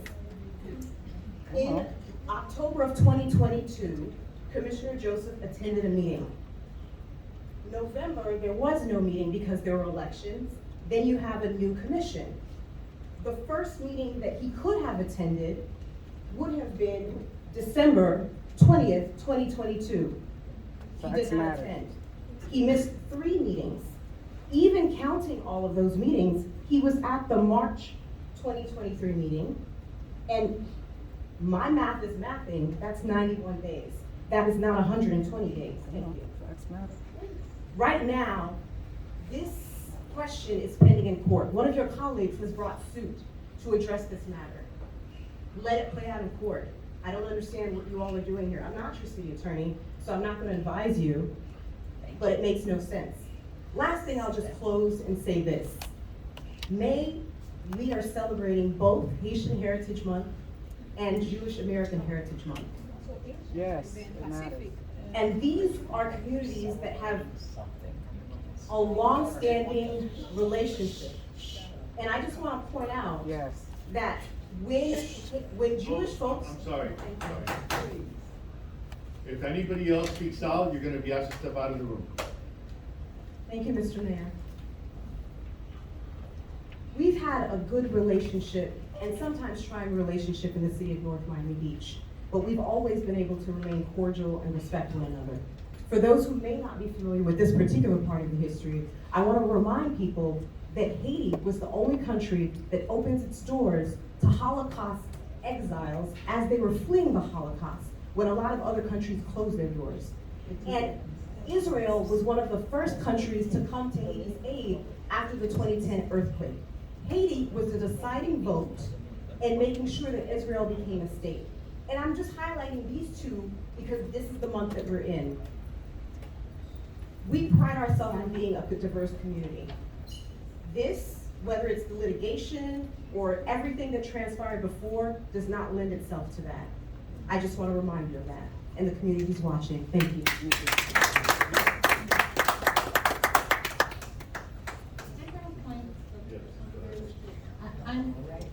I'm not sure why we have to bring Jewish American History Month into this. This has nothing to do with Judaism or being Jews or being Jewish. And I'm sorry, Dottie. You know that you and I have had a wonderful relationship, but I'm actually offended that you're bringing Judaism into this or the state of Israel into this. Okay, this has nothing to do with the state of Israel. This has to do about a commissioner missing 120 days. This has nothing to do with Haiti, and this has nothing to do with Israel. And I am personally offended by your words. I am too. Dr. Flora,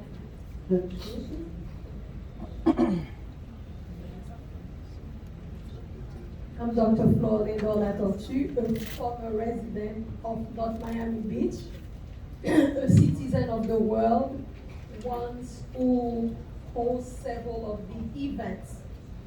I stand before you, Mayor, Commissioners, Phyllis Smith, Commissioner Fortuna and Commissioner Daniel Agent. I am in shock with the city of North Miami Beach that represented forever a city of unity and a city of love. Tonight, I am witnessing personal attacks.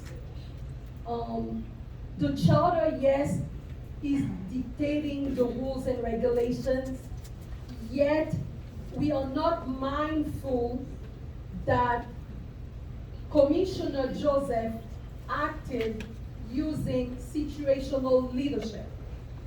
I would like someone in this room who has not made a mistake, the parents like me who have not made a mistake, to really raise their hand.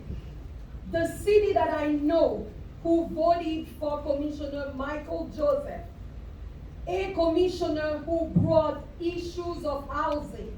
Yes. I want to be at a meeting where I hear the constituents focusing on his term fighting for housing, helping pay a raise, bringing incubators for better economy. Not Miami Beach is still strong. Not Miami Beach is that only city where a mayor and its commissioners will walk together hands in hands with the leadership of North Miami and unity. We should not be distracted by personal attacks and let, like the lawyers are saying, the court works its time and its way. And I want to admit, yes, mistakes were made, but we still have time to make it right by the people, because indeed, he did not miss 120 days if I heard other people speaking. And do not judge him by that personal decision to stand for what is right, but to be fair to all the constituents. Thank you. Once again, my name is Dr. Flor Lindor Latochi. Anna Bonet and Latricia Harris.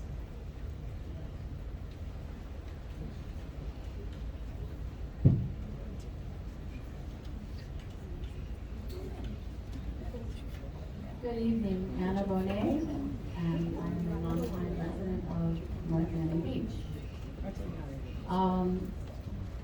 I agree with Commissioner Smucker. I am also offended. I am offended that I have to stand here and speak about a code of ethics. Not a code of race. It's not Haitian versus white. It's not about being Haitian that this is happening here. It's about being ethical.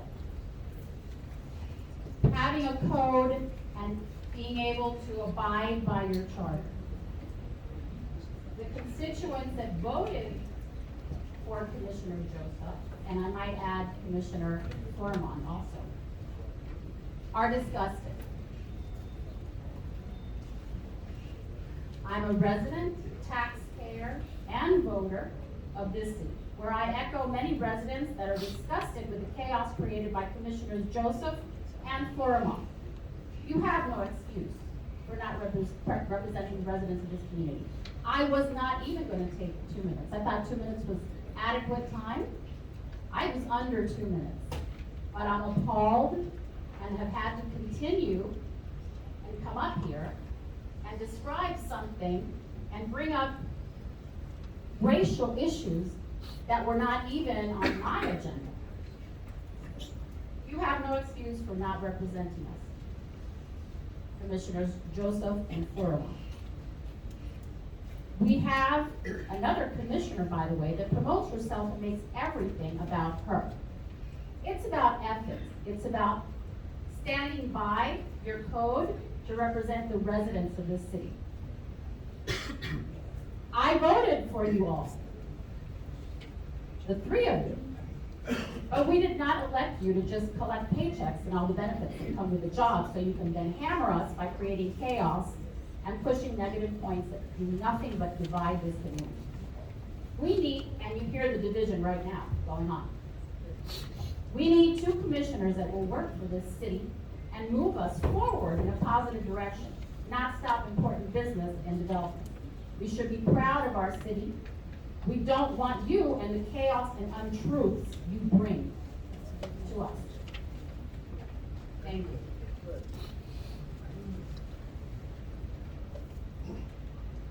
Tricia Harris, and then Keith Myers.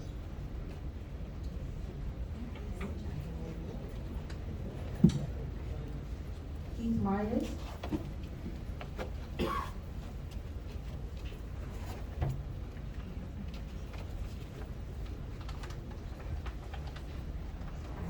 Good morning, Keith Myers, resident. Let's do some math for Michael Joseph. It's really fitting that so many people are here that have been in the chair. It's just how it's been for the past, I don't know, since December. Michael Joseph knew that he was encroaching on the 120-day rule. He knew that. That's why he scheduled a farce city conference on the 119th day to discuss, I believe it was the theater. There was no reason for that except to try to reset the clock. He knew better. The only thing that I disagree with what the city's doing right now, Mackenzie Foreman is just as guilty. He should be removed as well. Thank you.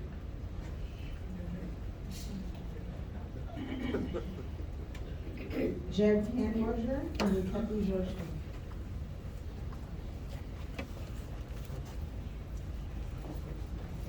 Jeff Hanworger, Monticello, North Miami Beach.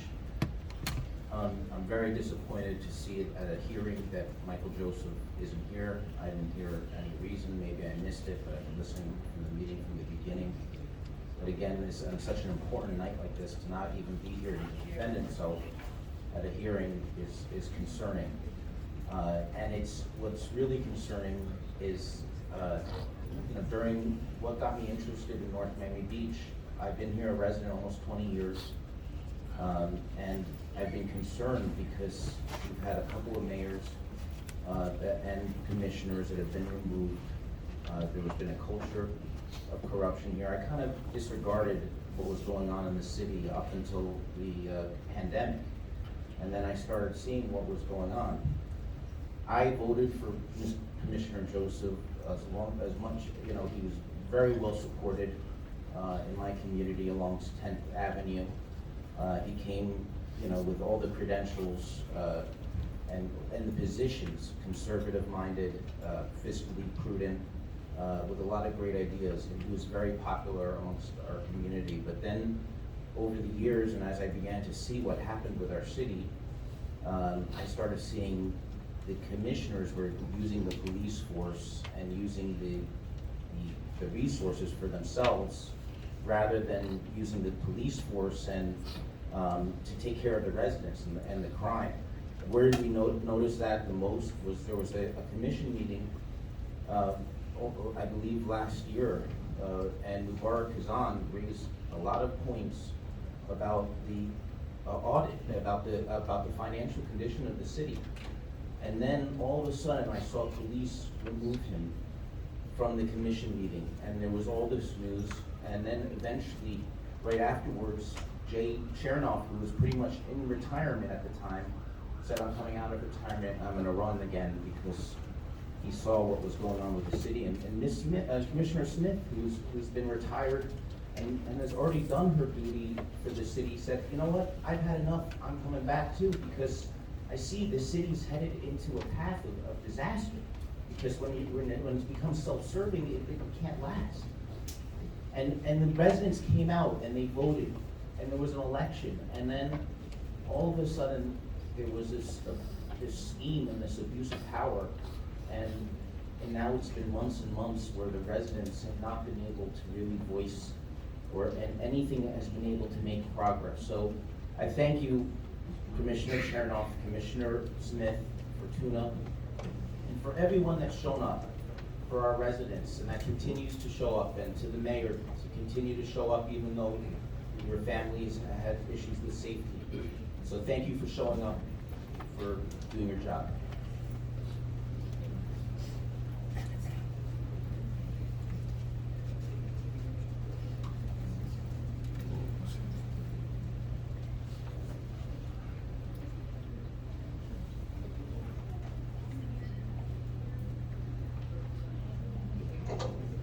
evening, my name is Kathy Georgia. I live in the city of North Miami Beach. Although I signed up, I was the third or the fourth one on one of those lists. But I'm glad that I wasn't called and got to listen to all these speakers that came and spoke so eloquently about what is happening in the city of North Miami Beach. For months, the city has been in distress. And most of the people in this room never came and to assist, to help us what was happening. 7 members on the dais, and 2 or 3 might have had concern about one of their colleagues' residency. You would think they would come in a meeting, discuss it, make the decision collectively on how to proceed, how to hire a lawyer to go about getting to the bottom of this. But none of this was done. Funds were taken out of the residents' mouth, hired a private investigator, hired lawyers. 2 people took it upon themselves to do this when it should have been a collective decision. We, the residents of North Miami Beach, have been waiting for months for something to be done, for us to get back to normal, for our police department to be able to accept the grant that they have applied for. Things were literally shut down in the city because we could not get things done.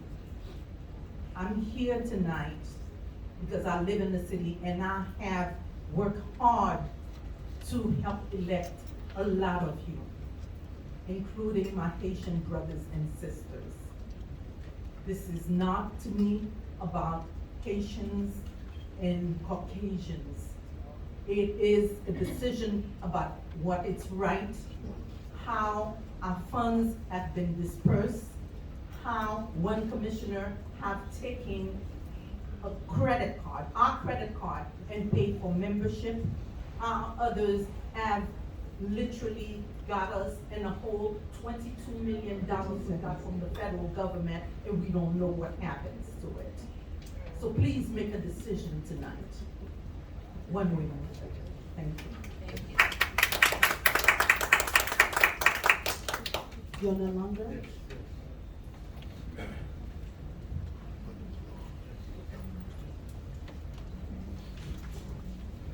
Yona Longer. Yes, Yona. I wasn't scheduled to speak. Fortuna, thank you. That's why I came up to speak. I am personally offended that I hear people making this an Israeli hate thing. You all remember 2010, but I came back from Haiti myself and I received right here, Phyllis, you remember you handed me the award for going to Haiti, being there for 3 months, being deployed to help out those individuals. I don't use that as my green card. I did it because as a human being, as a citizen, as a clergy chaplain, that I went there to do what I gotta do. Don't come up here and say this is Haitian or this is that and be careful what you're doing and your residents are voting. This is a ethical, moral thing. There is 10 commandments, there are 7 commandments. Which one do you pick? We have 120 days. We have an attorney here that has made a decision with many other attorneys. They have looked into it. Is this 120 days or not? Then I have a different question. Where were all these residents and all these people when Mr. Mayor, when you were attacked, when Commissioner Kramer was attacked, and many other commissioners were attacked? We couldn't come up here because there was no commission meeting. We couldn't talk for the last 5 months. All of our funds, all of our money, I'm sorry my voice is like this because I'm actually very, very hurt to hear that this has become a Jewish, a white, a black. This has nothing to do with that. What if this would have been our mayor who decided not to come up here 18 months ago because he had whatever, all his votes were going wrong, or other commissioners that were outvoted? People stepped up like Commissioner Smith, who said, I've had it with the way the city's running. People are scared. I've never seen a police department the way it's run now. People are scared on the streets. We need the city back.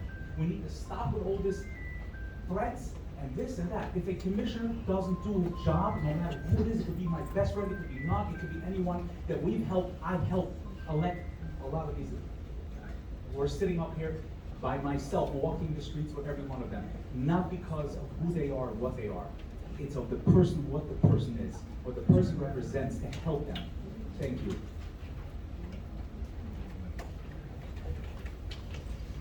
Mr. Mayor, we have about maybe 4 other signers here. I just want to, I'm going to call out their names. I'm not sure if they're for public comment or for public hearing.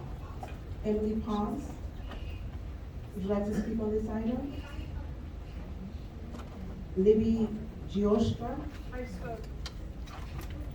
Jerry, That's my husband. He wants to speak on, okay, now, not on this. Mr. Mayor, we do not have any other signed speakers on this item. Okay, so, go ahead. Oh, we have one more.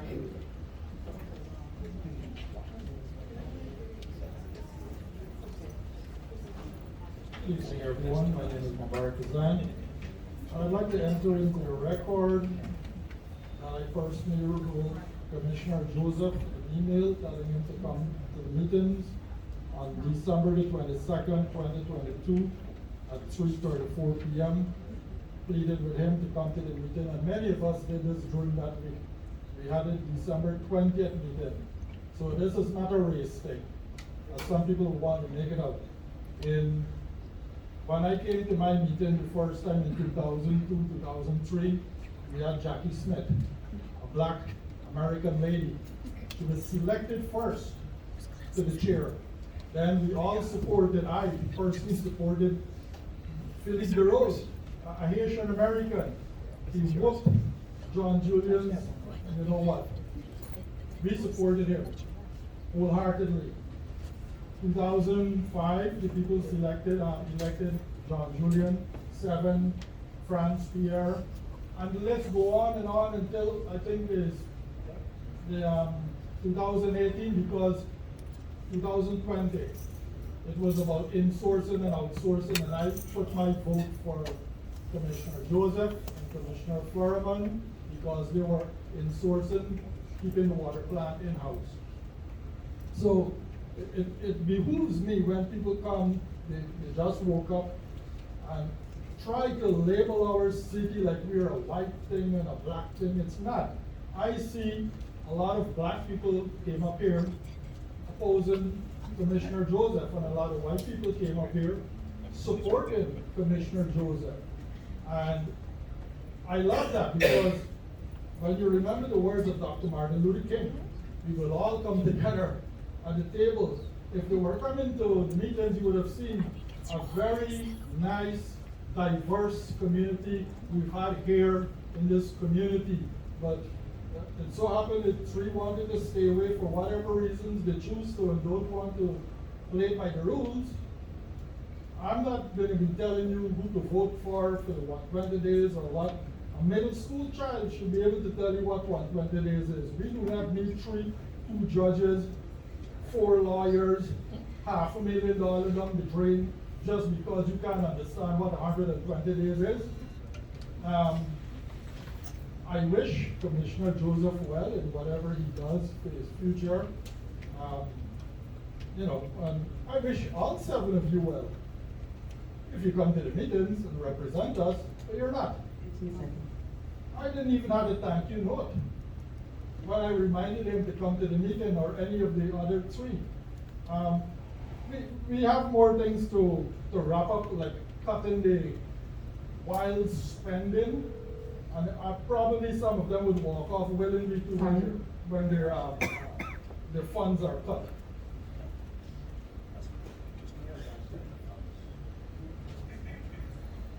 Any other speaker at this time?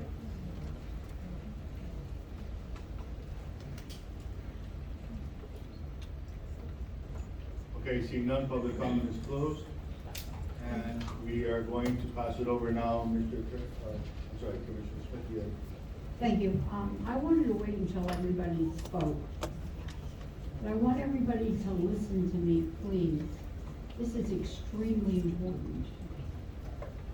That's the second or third time that I've heard our representatives, because I had meetings, talk about a Jewish and a Haitian issue. Please listen to me. I have to tell you something. I sat on this council with such pleasure with 3 Haitian men. I spoke to one of them twice this weekend. Twice.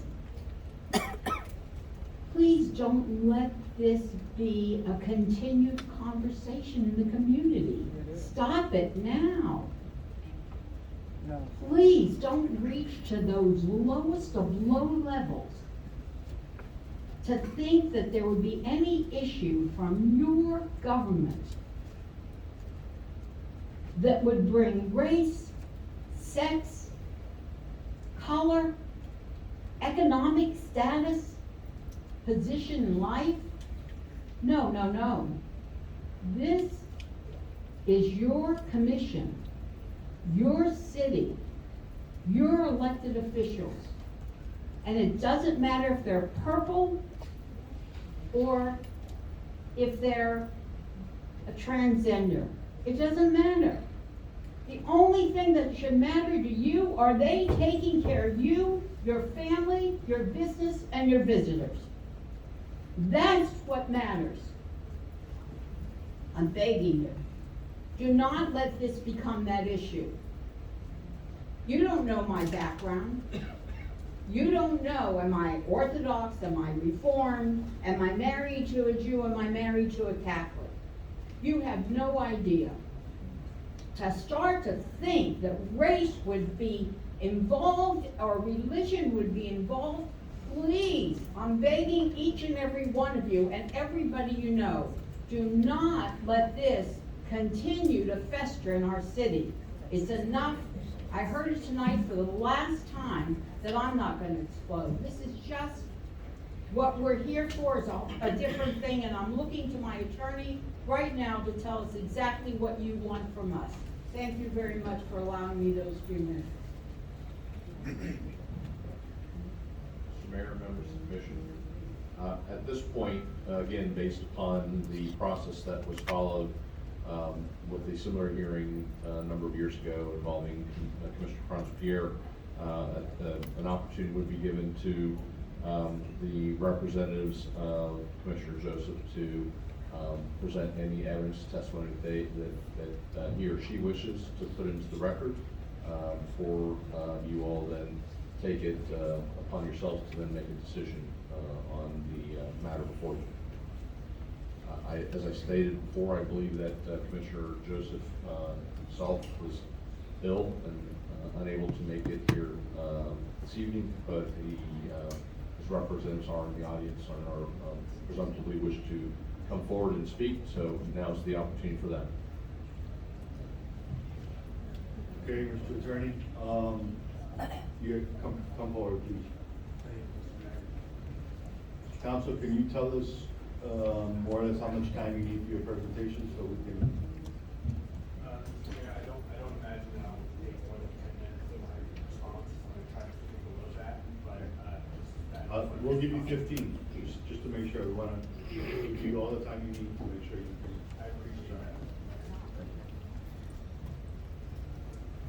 Okay.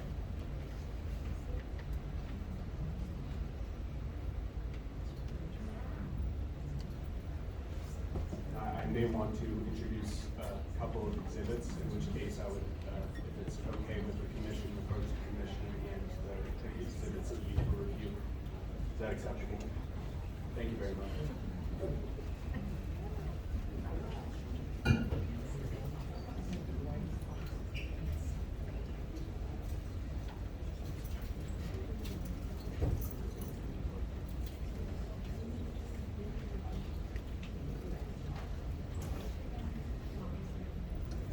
Want to recess for 5 minutes before we get started? Oh, we need to use the. Oh, yes. No, of course, I'll be here. It'll let the nurse die. Please give us an opportunity to use the restroom of the We're gonna, at 8:35, we're gonna, at 8:45, 10 minutes. At 8:45, we're back here.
The police spoke to her.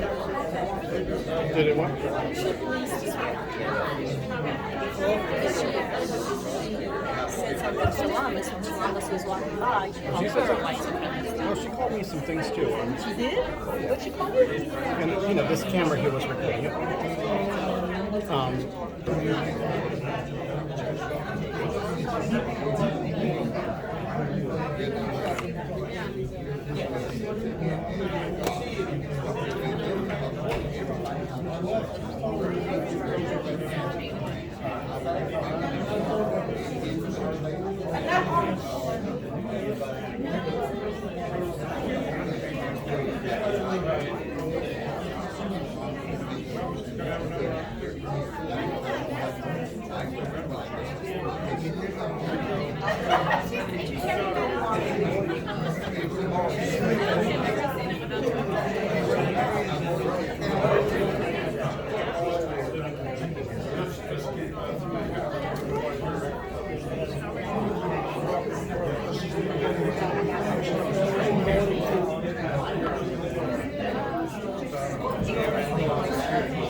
Everybody to take their seats, we're gonna get started.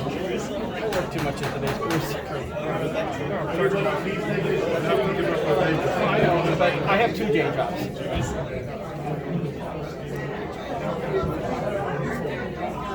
Officers, if you could kindly tell anybody that's outside if they can come in. Okay, thank you, everyone. Sorry, darling.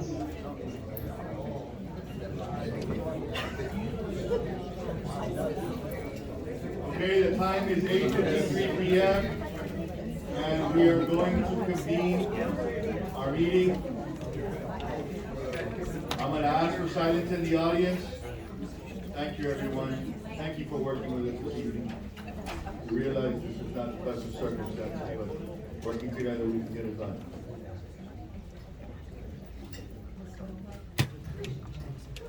Okay, time is 8:53 p.m. We are out of recess. We are back in our chambers in order. Mr. Attorney, we're listening. Do you want to take it from here? Thank you, Mr. Mayor. Mr. Eichenblatt is here on behalf of Commissioner Joseph, and he has asked for approximately 15 minutes to make his presentation, and subject to your approval, turn it over to Mr. Eichenblatt. Thank you, Mr. Herron.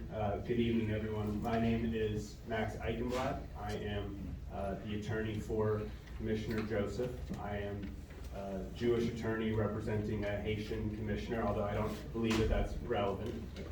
I agree with the commissioners, and that is not a portion of my presentation, I can promise you that. I apologize. Unfortunately, as you all are aware, Commissioner Joseph suffered a heart attack a few weeks ago, and unfortunately had a cardiac event this past weekend, and his doctor has advised him to remain on bed rest for the next week, and so he cannot be here today. I am here speaking on his behalf at this hearing, which my understanding is that this is a due process hearing consistent with the Pierre precedent. I want to start by thanking you all for the opportunity to speak before you, and thank the city attorney for his help in facilitating this in advance. I consider it a privilege to be able to present to this commission, and I'm grateful for your time and your consideration. I know there's been obviously a lot of controversy among the commission over the past 6 months. A lot of contention with the lawsuits involving this body. Emotions are obviously heightened. Questions have been raised about potential political motivations. But the issue before you today in this hearing is a limited one. The question is simple. It's a question of definitions and calculations. Did Commissioner Joseph violate Section 2.5 of the Charter of the City of North Miami Beach? Put even more simply, did he, and I'm quoting, fail to attend a meeting with the City Commission for a period of 120 days? As the person presenting for this commission on Commissioner Joseph's behalf, on why the answer to that question is definitively no, I just want to make sure that I'm going to get a fair shake. I know that you all probably have some ideas in your head as to how this should shake out. And you may have some thoughts or feelings about Commissioner Joseph that are unrelated to the application of the charter. Article 10, Section 2.79 of the Ordinance Code states that public trust requires public servants to fulfill their public duties faithfully and honestly, and to subordinate any personal interest. But I'm asking you all first, if I can have your word, that you will be fair and impartial in hearing me out this evening, putting aside any of those personal interests or preconceptions to show the public that I can trust this body to assess this question in the same way that you would want to see it assessed if you were standing in Commissioner Joseph's shoes. So do I have the Commission's word on that you will be fair and impartial, and that we can start from a blank slate like the due process clause requires? Madam Clerk, do you want to read this, swear us into oath as a quasi-judicial forum that we are going to base this hearing on the evidence presented before us here today? Mr. Attorney, what's your direction on that? Asking us for No, I think that and I don't mean to put any words in Mr. Eichenblatt's mouth, but I think what he's asking is, that this board evaluate and consider the information he's going to present, as well as what everything else you've heard, in a fair and an impartial manner in reaching your conclusion, and not basing your decision on any prejudgments or preconceived ideas, but rather, what you have heard here tonight, and what he is going to present in the way of what I would characterize as defenses or arguments as to why Commissioner Joseph has not violated the 120-day rule as set forth in Section 2.5 of the Charter.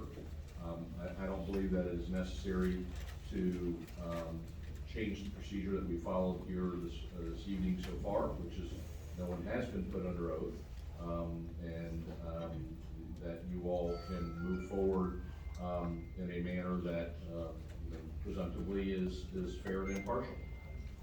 And nor do I. There's no need to have anyone get sworn in. I trust your informal statements on the record that you understand the hearing that we're here for today, and that you are going to be fair and impartial as the due process clause requires, and that's all that I was asking for. So do I have the word of the commission that we will be fair and impartial in just assessing the evidence in this manner? I don't. Commissioner Smith, do I have your word that you can be fair and impartial in assessing this?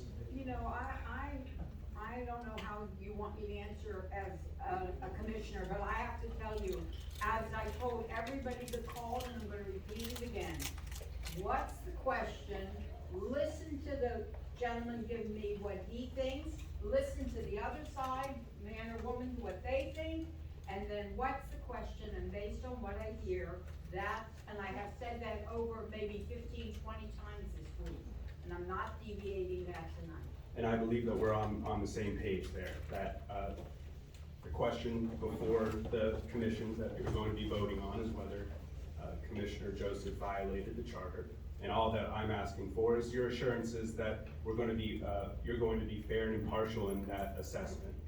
And base it on the facts and the provision of the law. That's all. I believe that we're on the same page, Commissioner Smith. What I would respond to, and not to belabor the point, is I believe that, certainly, my instructions and comments to any of you on any matter, this or any other item that comes before you is, you base your decisions on, what you believe to be is the proper application of the law, in this case, the charter. And it's presumed, in the absence of any other evidence to the contrary, that you are fair and impartial. It's up to you whether or not you wish to respond and answer the question that Mr. Eichenblatt put before you. But I think that, the law assumes on your behalf that you all are going to do what your good conscience and what you hear will guide your decision here this evening. Okay, proceed. The language of the charter states, if any commissioner has failed to attend a meeting of the city commission for a period of 120 days, the seat of such commissioner shall automatically become vacant. I know we're all very familiar with that provision at this point. As you all know as legislators, language is extremely important in legislation. It calls back to something that the comedian Ron White once said, which is, if I knew the difference between the word antidote and anecdote, my brother-in-law would still be alive today. Tough crowd. Key language in this phrase is fails to attend. It does not say if any commissioner does not attend a meeting of the city commission for 120 days. It uses the word fail, which tells us all that we need to know about how to properly interpret. Of course, the word fail implies an obligation to do something. April 27th was the last commission meeting. That was 19 days ago. If I called you today, Mr. Mayor, and I said, hey, Mayor DiFilippo, you failed to attend the commission meeting yesterday. What's the deal? You would answer, no, I didn't. We didn't have a commission meeting yesterday, so I can't have failed to attend a commission meeting that didn't happen, and you would be absolutely correct. However, if I instead called you and I said, hey, Mr. Mayor, you did not attend a commission meeting yesterday, well, that would be true. It would be true because there's not a commission meeting. Now, the difference between those two words is crucial. You cannot fail to do something where there's no obligation to begin with. The fact is, yesterday, the mayor did not fail to attend a commission meeting, nor the day before, nor the other 17 days since he last attended one. So up until this meeting started at 6 p.m., how many days had the mayor failed to attend a commission meeting for? The answer is 0. He had not failed to attend a commission meeting in any of the preceding days, and he is here in attendance today. Otherwise, maybe we have a headline from the Miami Herald that says, Mayor DiFilippo has failed to attend a commission meeting for 19 days straight. If we apply the same logical standard to Commissioner Joseph, putting aside all of the extraneous stuff and whatever personal feelings that you may have, he did not violate the charter.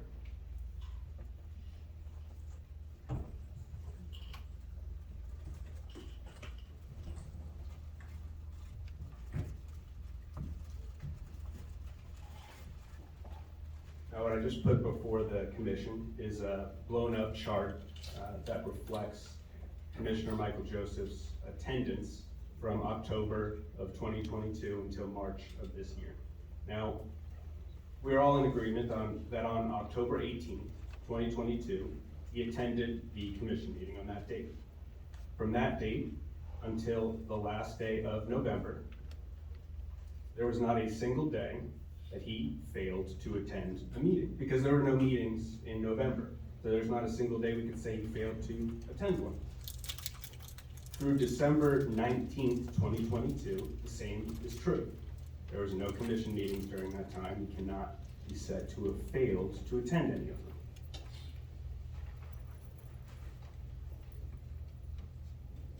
In December, the commissioner got strep throat from his son and could not attend that meeting. That is the first day that he failed to attend a meeting of the city commission. By that point, he had failed to attend one day, not 65 days. In January and in February, Commissioner Joseph made the decision, acting on the advice of the city attorney, not to attend those meetings. Putting aside any personal beliefs about that decision or any political motivations that you believe were behind it, that is what happened. He failed to attend a regular commission meeting in January and February pursuant to the advice of the then city attorney. The next meeting he attended on March 21st, 2023, he had failed to attend, not for 120 days, but 91 days. Now, if you consider that to be a lot of days, if the commission believes that no commissioner should be allowed to fail to attend a meeting for 90 days, it can absolutely legislate to that effect. But the fact of the matter is, that is not what the charter says now. And this is not about what we believe about Commissioner Joseph's failure to attend those meetings, or what we believe about the fact that he missed meetings for 91 days. What we are here about today is whether he violated the charter, which says failed to attend a meeting for 120 days. It is a matter of definitions and it is a matter of calculations. Now, the new city attorney, Mr. Herron, has abstained up to this point from giving his own legal opinion on this particular issue, except to say that the Pierre precedent applies. And I know Mayor DiFilippo and Commissioner Smith, you were both on this commission at the time that the Pierre precedent, the memo's adoption occurred. The application of the Pierre precedent is a major reason why we are here today, and why it was determined that this hearing should occur, because it was consistent with what was recommended by the city attorney in the memo in that case. If we are following the Pierre precedent, as the city attorney has advised the commission, the 120-day count starts on the first meeting missed, not on the last meeting attended. And I have a copy of the memo that was adopted by this commission. If the commission would like to review the language of the memo, then I can approach and attach it as an exhibit. We have copies. If any of you would like to read along as we discuss it, if no one volunteers, then I'll just keep it here at the podium. On the first page of this memo, in the first sentence of the memo, the city attorney states that the memo concerns Franz Pierre's failure to attend meetings during the 120-day period beginning on September 18th, 2017 through January 16th, 2018. Now, if you look at the first page of the enclosed memo, you'll see at the bottom, it lists Franz Pierre's attendance. And that first date where they start that 120-day count in this case that we are following as applicable precedent, the first meeting, well, there's a bunch of meetings that are absent before this, but the date on which they start is the first meeting that he missed, September 18th, 2017. The precedent follows the interpretation that I believe is reasonable, and that a number of the members of the public have come up here and argued for. It starts on the first meeting that you fail to attend, because of course to do otherwise would lead to somewhat ridiculous results. As an example, we had some exemplary high school students up here at the beginning of this meeting, and it's May 15th. I believe that they're already in or about to be in summer break. Let's just say, for example, one of those exemplary students were to go on a college visit towards the late end of the summer, and they miss a couple days, and they come back in on Wednesday, and they get called into the principal's office, and the principal says to them, I'm sorry, you've been expelled from school. You missed 77 days of class. You failed to attend 77 days. Well, of course, the student would be like, I've only missed 2 days. What are you talking about? We didn't have school. You can't count the days that we didn't have school and say I failed to attend on those days. And of course, the parents of that student would be completely outraged that their student just got expelled based on what is otherwise a frankly nonsensical interpretation of the word fails. Now,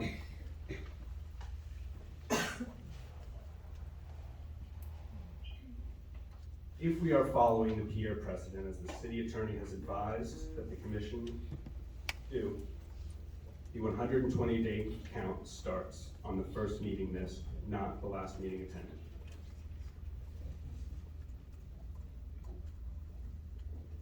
It is important for the public to see consistency within this commission, integrity with its application of the law, separate and apart from any political considerations that may exist.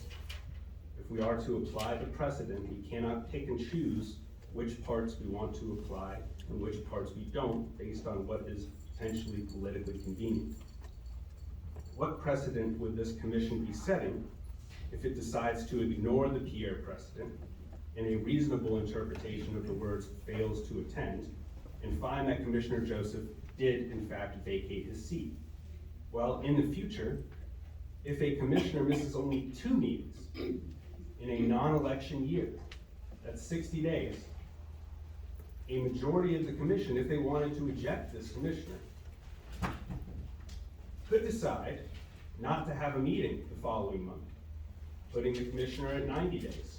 And then the commission could schedule the following month's meeting 31 days later, putting the commissioner at 120 days missed, even though they've only missed 2 meetings. Now, I'm not trying to give any ideas, but that is the precedent that this interpretation of the charter would be setting. I think we can all agree that that would not be consistent with the intent of the drafters of the charter, who said fails to attend 120 days. Further, if Commissioner Joseph is punished for missing these 2 meetings because he was following the advice of the city attorney, even if it was bad advice, what precedent does that set? The commissioners must be able to rely on the advice of the city attorney, and I know that you all can agree with that. Here, the city attorney says to follow the Pierre precedent. That is what applies. Applying that precedent means finding Commissioner Joseph has not vacated a seat. The commission would be acting against the advice of the city attorney to follow this precedent and against the advice of the prior city attorney who spent a lot of time drafting this memo and interpreting the charter in deciding to remove Commissioner Joseph, essentially driving past one stop sign through another into an area of the law that contradicts its own precedent.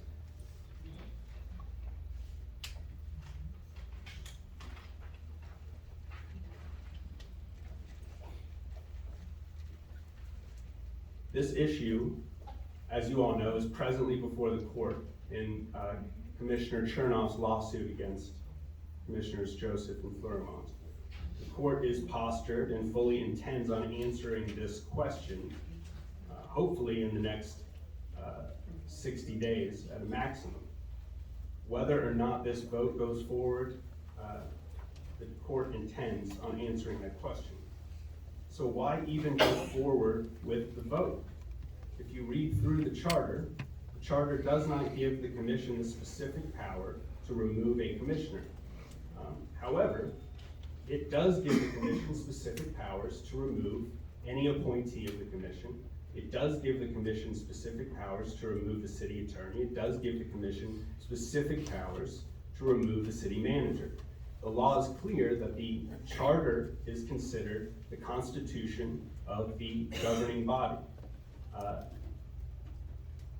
And the governing body is limited to the authorities and powers that are expressly granted within that charter.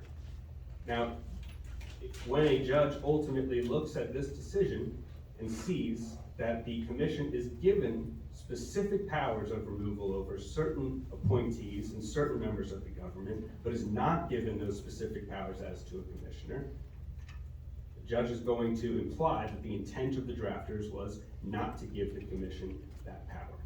The commission does not have power that's specifically given in its charter, and the reason for that is extremely valid. The reason is that otherwise, the commission could just do whatever it wants and vote on whatever it wants and tell everyone, well, we have general powers to do that, because even though it's not specifically named in the charter, it's not specifically prohibited.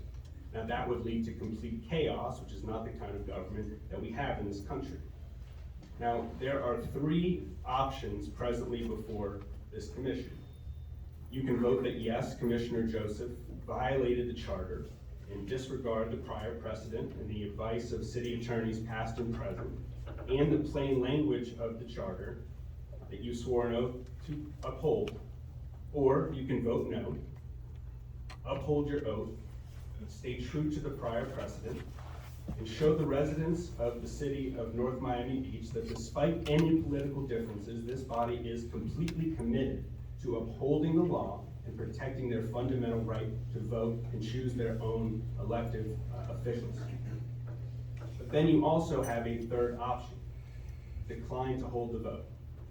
Allow the court to decide, which is going to happen whether or not this vote goes forward. Allow the city to continue working on its important business, get back to work with a functioning commission until the court decides once and for all. If the commission is not inclined to uphold precedent and uphold its charter equally across the board, no matter which commissioner that the charter is being applied to, then it should get back to work and allow the judge to decide this issue. I really appreciate the opportunity to speak before you, and I'm happy to answer any questions that the commission may have, but that concludes my presentation. Thank you. Is there any questions the commission wants to ask at this time, or do you want to wait to hear from everybody and then pose questions? Mr. Attorney, we also want to give it the same latitude and time. Sure. Mr. Pizzi is here, and he is counsel for Commissioner Trump. I will defer to him whether or not he wishes to make any statements or any presentation to the City Commission. But I did want to say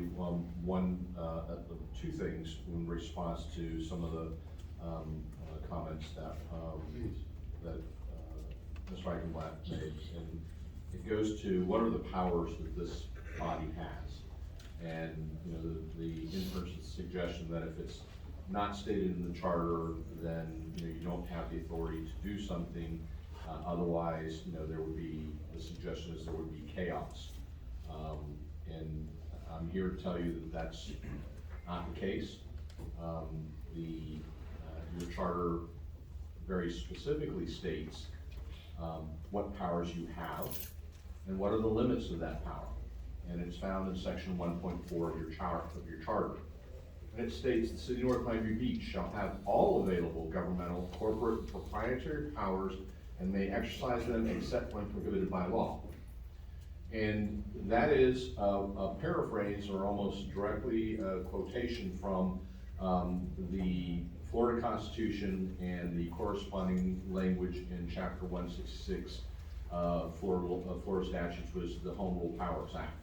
And so we're clear, the Home Rule Powers Act and the Florida Constitution vest in this body all the powers that the state has in all matters of legislation, all matters of action, unless the state has preempted or otherwise prohibited by law. And so we all know that from time to time, the Florida legislature takes action every year in Tallahassee to preempt certain functions that you otherwise would have. And I would say that if you look to the Florida Constitution, you look to what powers the state of Florida has, one of the powers that both the Senate and the Florida House of Representatives has is the authority to remove one of their own members. And so that is the limitation. And it's also the grant of powers, which is very broad, consistent with the Home Rule Powers Act and the existing language in the Florida Constitution. Furthermore, in section 1.5 of the charter, it goes on to state that this charter and the powers of the city shall be construed liberally in favor of the city. So there are two specific provisions in your charter, and the only limitation in your charter and your exercise of your authority is except when it's prohibited by state law, or even, presumptively where it's adopted an ordinance that would prohibit you all from doing something, that would be the only limitation on the exercise of your powers. Okay. Appreciate that update. Mr. Pizzi? My name is Michael Pizzi, and I'm an attorney for Vice Mayor Jake Chernoff. And I'm going to be very brief, and I'll skip the preamble. I assume that it's an honor to appear in front of all of you, and it is my assumption that you always will make decisions that are in the best interest of the public, and it's not up to me or anybody else to question you. You've been elected by the people, and you're all outstanding public servants, and I have no doubt that you always, on any issue, will do what you think is the right thing to do. And it's a privilege to be here, and thank you for your service. I want to first address the issue as to why we're here. Well, first let me say that I hope that Commissioner Joseph is okay.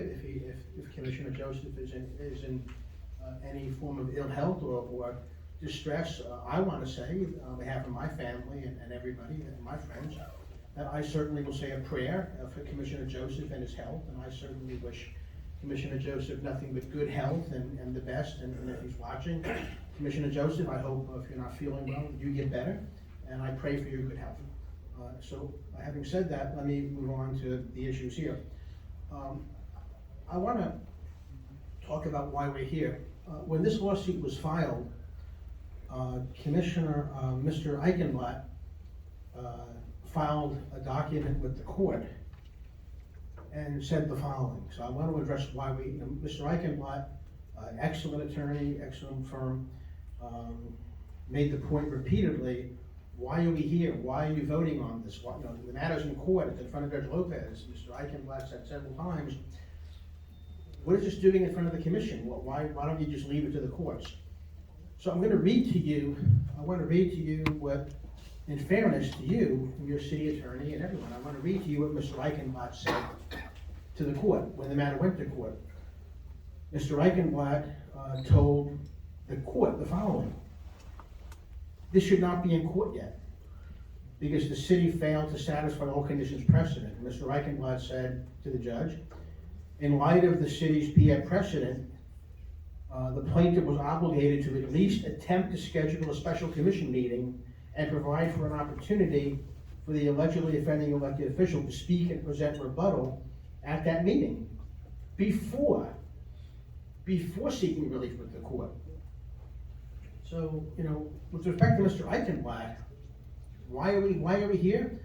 Because Mr. Eichenblatt insisted on behalf of Commissioner Joseph that we be here first. We're here because Mr. Eichenblatt and his colleague got up in front of Judge Lopez when we tried to have a court disposition, and they said that Commissioner Joseph's position, as stated by Mr. Eichenblatt, was, and I'll quote, you need to first provide an opportunity for the Commissioner Joseph to present a rebuttal at a special commission meeting before you go to court. Well, you can't go to court. And then Mr. Eichenblatt said as follows. Mr. Eichenblatt said, failure to exhaust administrative remedies. So on behalf of Commissioner Joseph, Mr. Eichenblatt said, in light of the city's PF precedent, plaintiff was obligated to at least attempt to schedule a special commission meeting and provide an opportunity for Commissioner Joseph to come in front of the commission first to rebut these allegations and have a commission vote. And Commissioner Joseph and Mr. Eichenblatt told the judge and the court that until you do that, until you have this meeting and he does the rebuttal and we have a debate and a vote and discussion, you can't go to court yet. Then Mr. Eichenblatt said, the following, Mr. Eichenblatt said the following. He said that, he said, Judge Lopez, in light of the Pierre precedent, it stands for the proposition that you first have to give notice of a special commission meeting and an opportunity for the offending elected official to speak and rebut that. Being an OCD sufferer, I occasionally repeat things, which many of you probably know, but in this case, Mr. Eichenblatt and Commissioner Joseph told the judge on 5 separate occasions in their pleading, and at the beginning of the hearing when Mr. Herron was there, that you are required, you cannot go to court until you first have a due process special commission meeting. And what they said was, they told Judge Lopez that it was a violation of Commissioner Joseph's due process rights. And they, on behalf of Commissioner Joseph, Mr. Eichenblatt demanded that you have a city commission meeting here and give him due process before you go to court. So in answer to Mr. Eichenblatt's question, which he asked someone incredulously, why are we in front of the city commission? Well, we're in front of the city commission not doing this because Mr. Eichenblatt and Commissioner Joseph demanded that we come in front of the city commission and have this hearing so the commission can make a determination. That's what they requested. And that's in their pleadings. And I think the city attorney, if asked, he give you a copy of the pleadings, would certainly attest to that. Now, what I would note is also, when Mr. Atenat wrote a memo on this on January 13, 2023, Mr. Atenat said, quote, with regard to another charter matter, it is my recommendation, as recommended in the Pierre matter, that a special commission meeting be held to discuss the item. And then Commissioner Joseph wrote an email on January 19th to the city clerk and the city attorney stating, as per the findings detailed in the correspondence and memo, I'd like to call for a special meeting to discuss having a vote on the vacancy. So Mr. Atenat and Commissioner Joseph consistently, and then in their memo of January 13, 2023,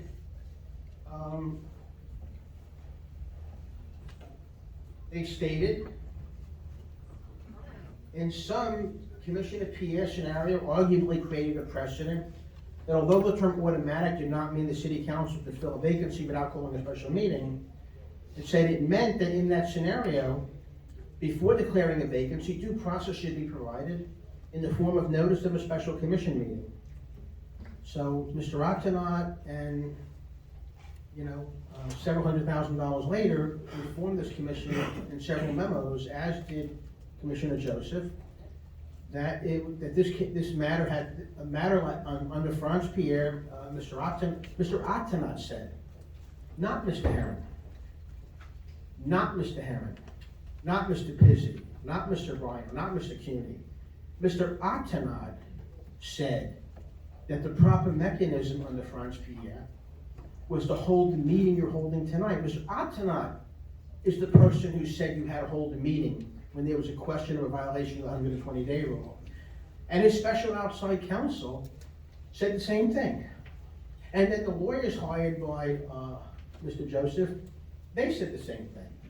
So you're having this, so for anyone who's asking, why is the city commission holding a meeting on a matter that's in front of the court system? The answer is because Mr. Hans Atenat, his outside counsel, Mr. Joseph, and his attorneys demanded that they have this hearing as a matter of due process. So you are doing what they had requested. So, the other thing I would note is that, so you're here because that's what Mr. Joseph wanted. The second thing I would note is that sometimes,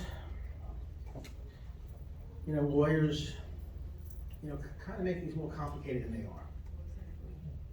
And what I'm going to do is, for the next minute, forget Commissioner Joseph, forget anybody else calling people out by name. You know, there used to be a rule at commission meetings, you couldn't call people out by name. There used to be a rule at commission meetings of decorum, that if you call people out by name or, you know, said something disparaging, you know, you weren't allowed to do that.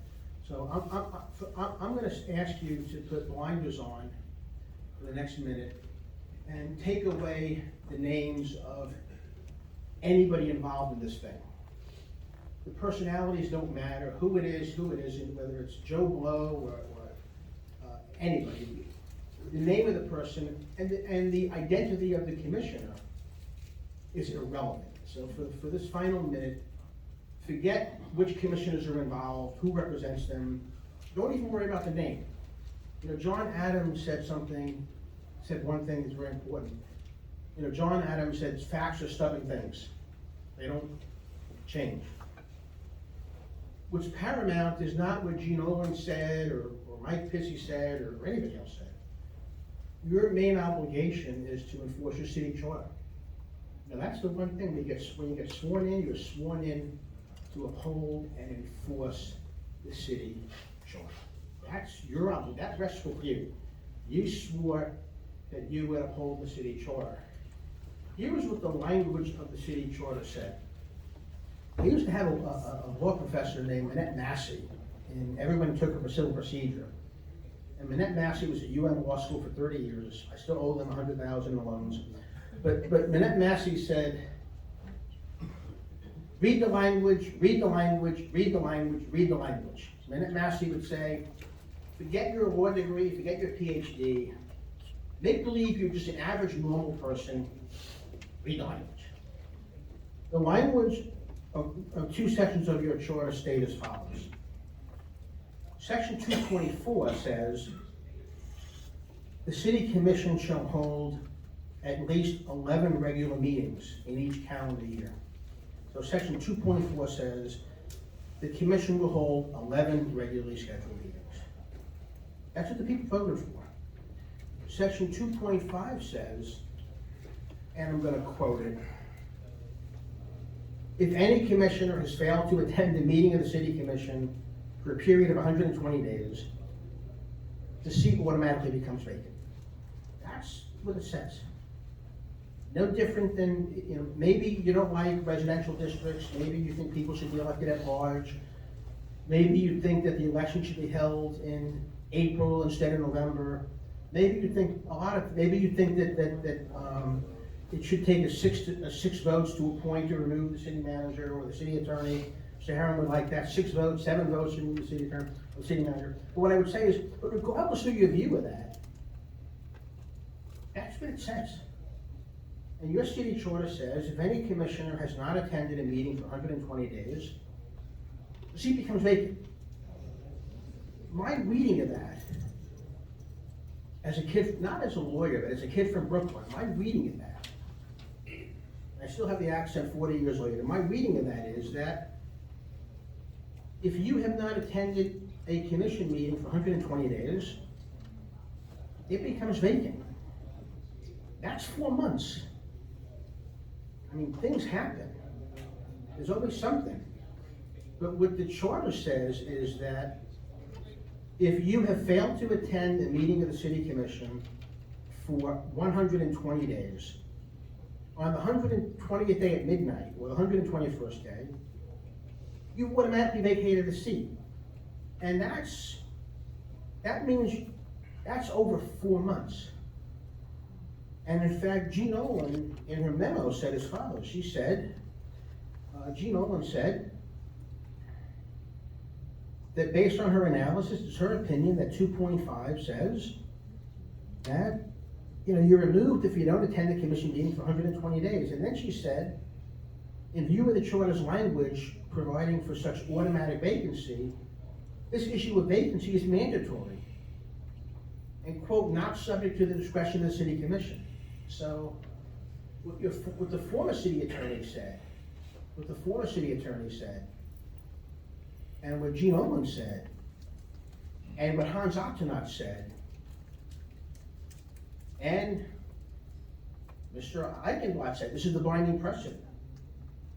So the binding precedent that Mr. Achenblatt wants you to rely on says that in view of the city charter's language for an automatic vacancy, this issue of vacancy is mandatory and is not subject to city discretion. I would also note that, as has been noted, that the Citizens Bill of Rights of the city says that, I'm gonna quote it, says that under the Citizens Bill of Rights 1C, any public official or employee who's found by the court to have willfully violated this article shall forfeit their office. So under the City Bill of Rights, you automatically forfeit your office if you violate the 120-day rule. You know, the section 2.5 is interpreted by everybody. You automatically forfeit your right if you don't show up for 120 days. And let me just conclude with a common sense analysis. Somebody would ask me, when was the last time I ate? I would say, with my schedule, it was about a day and a half ago. If somebody would have asked me, much to her chagrin on Mother's Day, when was the last time I went back to Brooklyn to visit my mother? I shouldn't say, but I will say that it was 9.5 months ago. It wouldn't be, how ridiculous, I wouldn't say, the last time I visited my mother was 9.5 months ago. The last time I ate was yesterday. All of these complications, these lawyer things about, well, you know, maybe they weren't flying flights to New York, and maybe you whatever it is. It's maybe your mother said don't visit her. Maybe somebody told you not to eat. Listen, the buck stops with the city commissioners. You can't palm it off on the city attorney. You can't palm it off on advisors.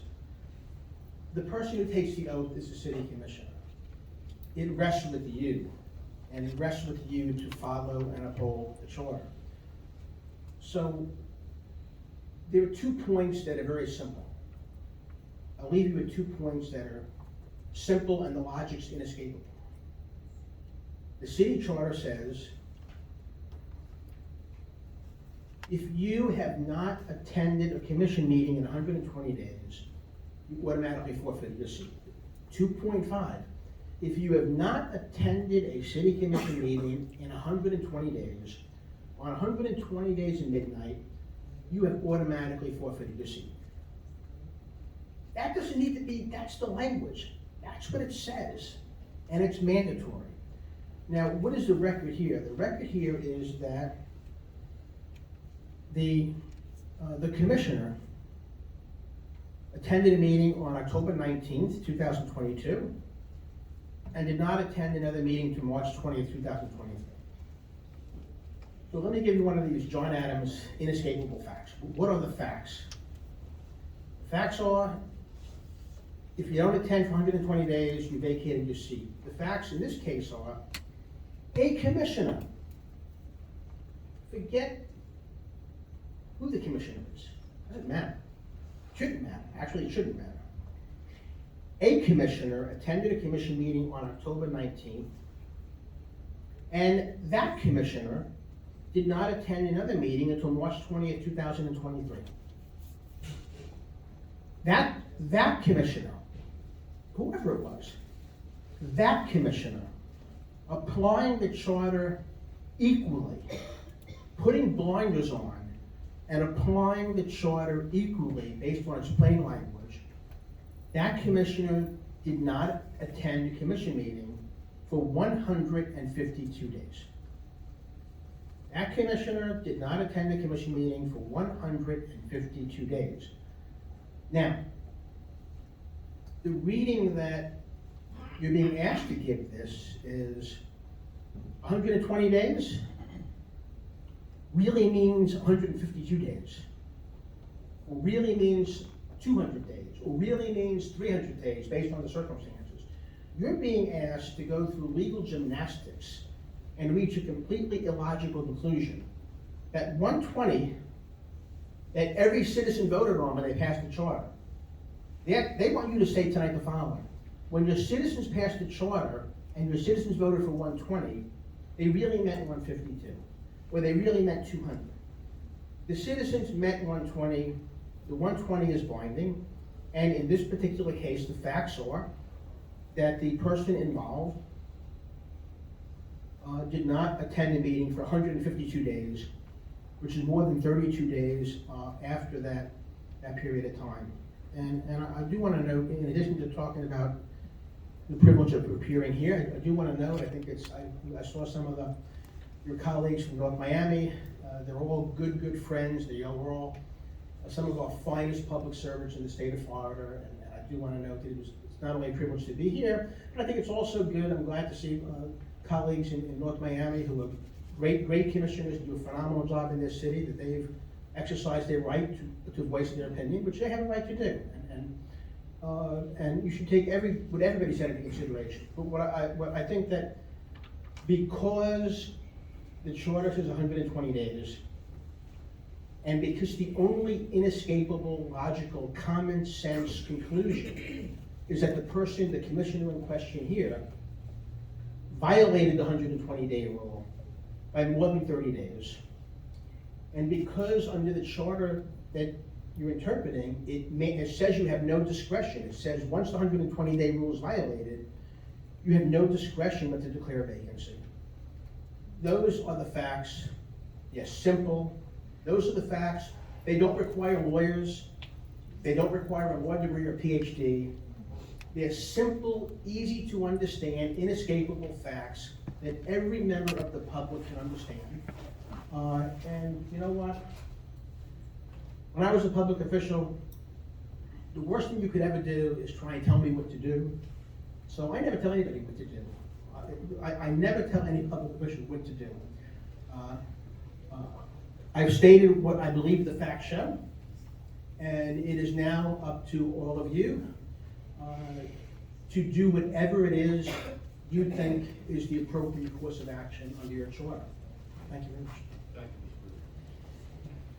Mr. Okay, Mr. Attorney, we've heard from both sides.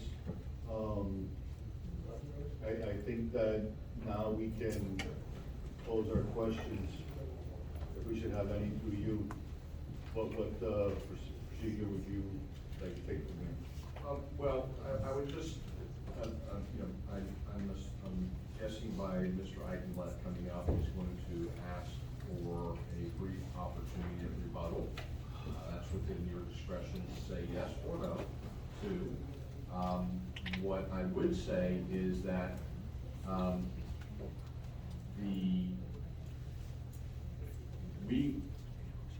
because I've given both parties a fair chance.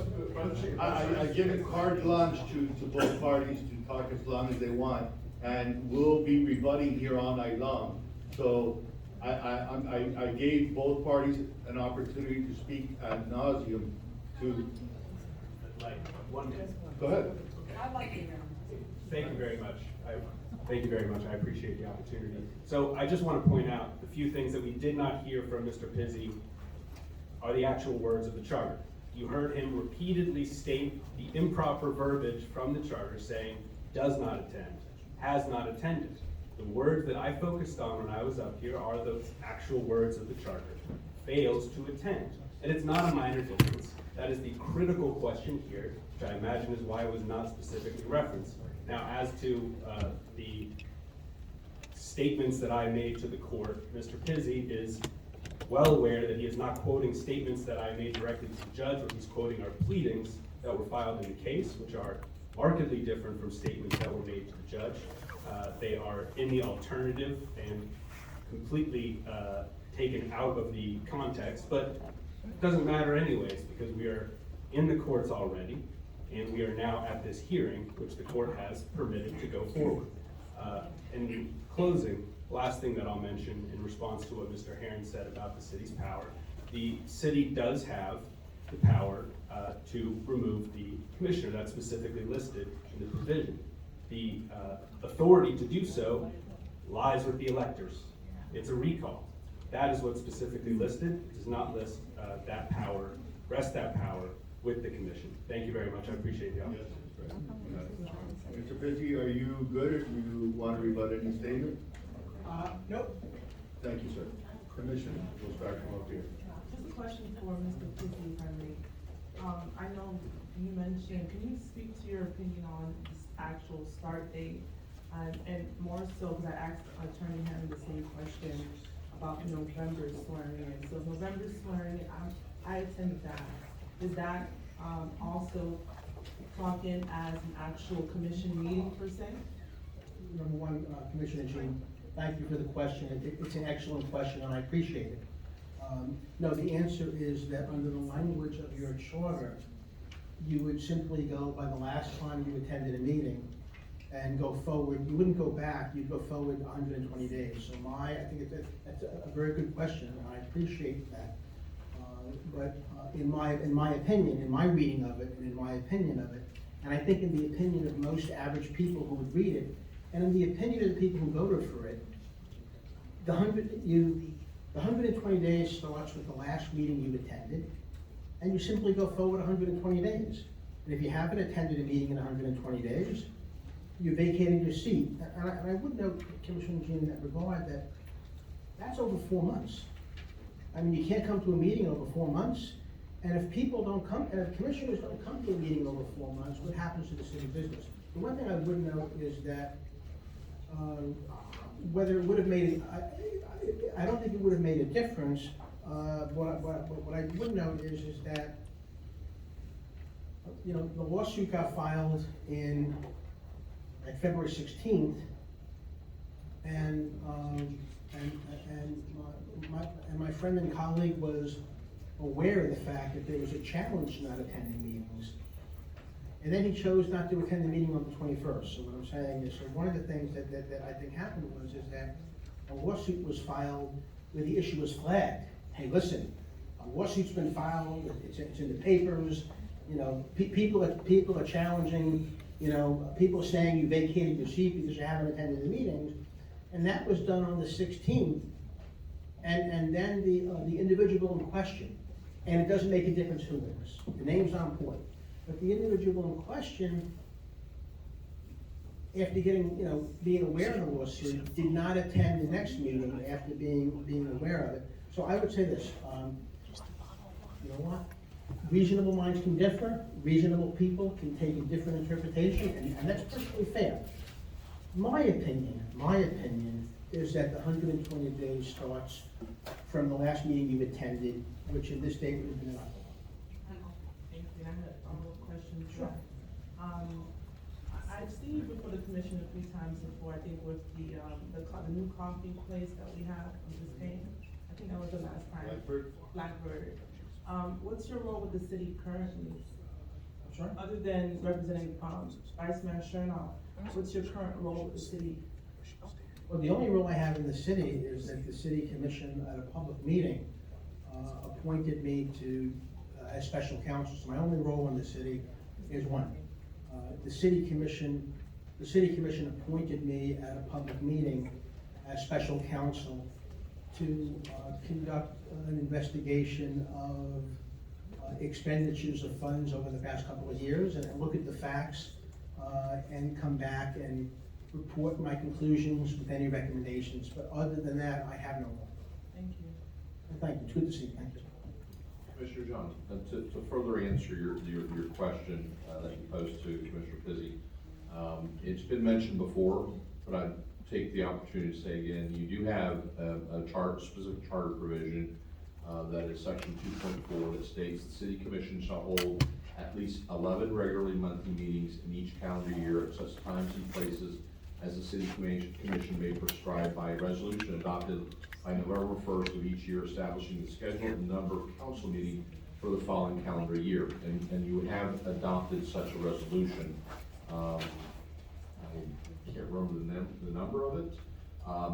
But it says those are the 11 meetings that are the regular official meetings of the city. And those are the ones that count, at least in my opinion, reading section 2.4 and section 2.5 of the charter together, those are the meetings that qualify attendance. You may have other meetings, special call meetings, things of that nature, but that's the benchmark, and I don't believe that, and there's a separate provision in the charter about having the swearing in ceremony.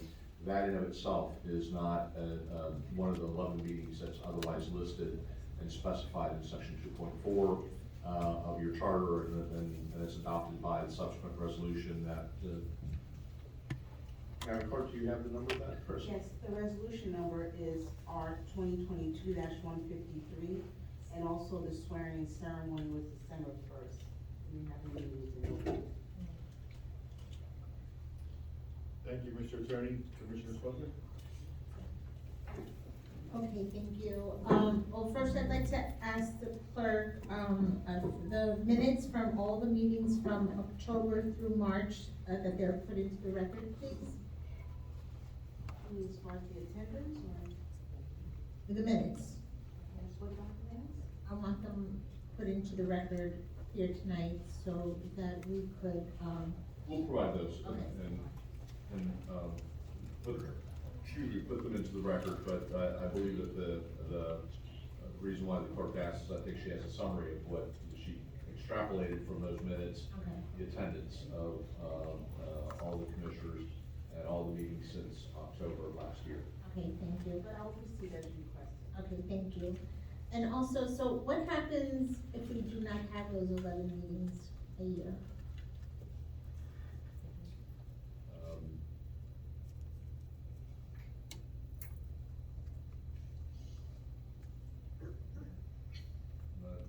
You certainly can cancel them.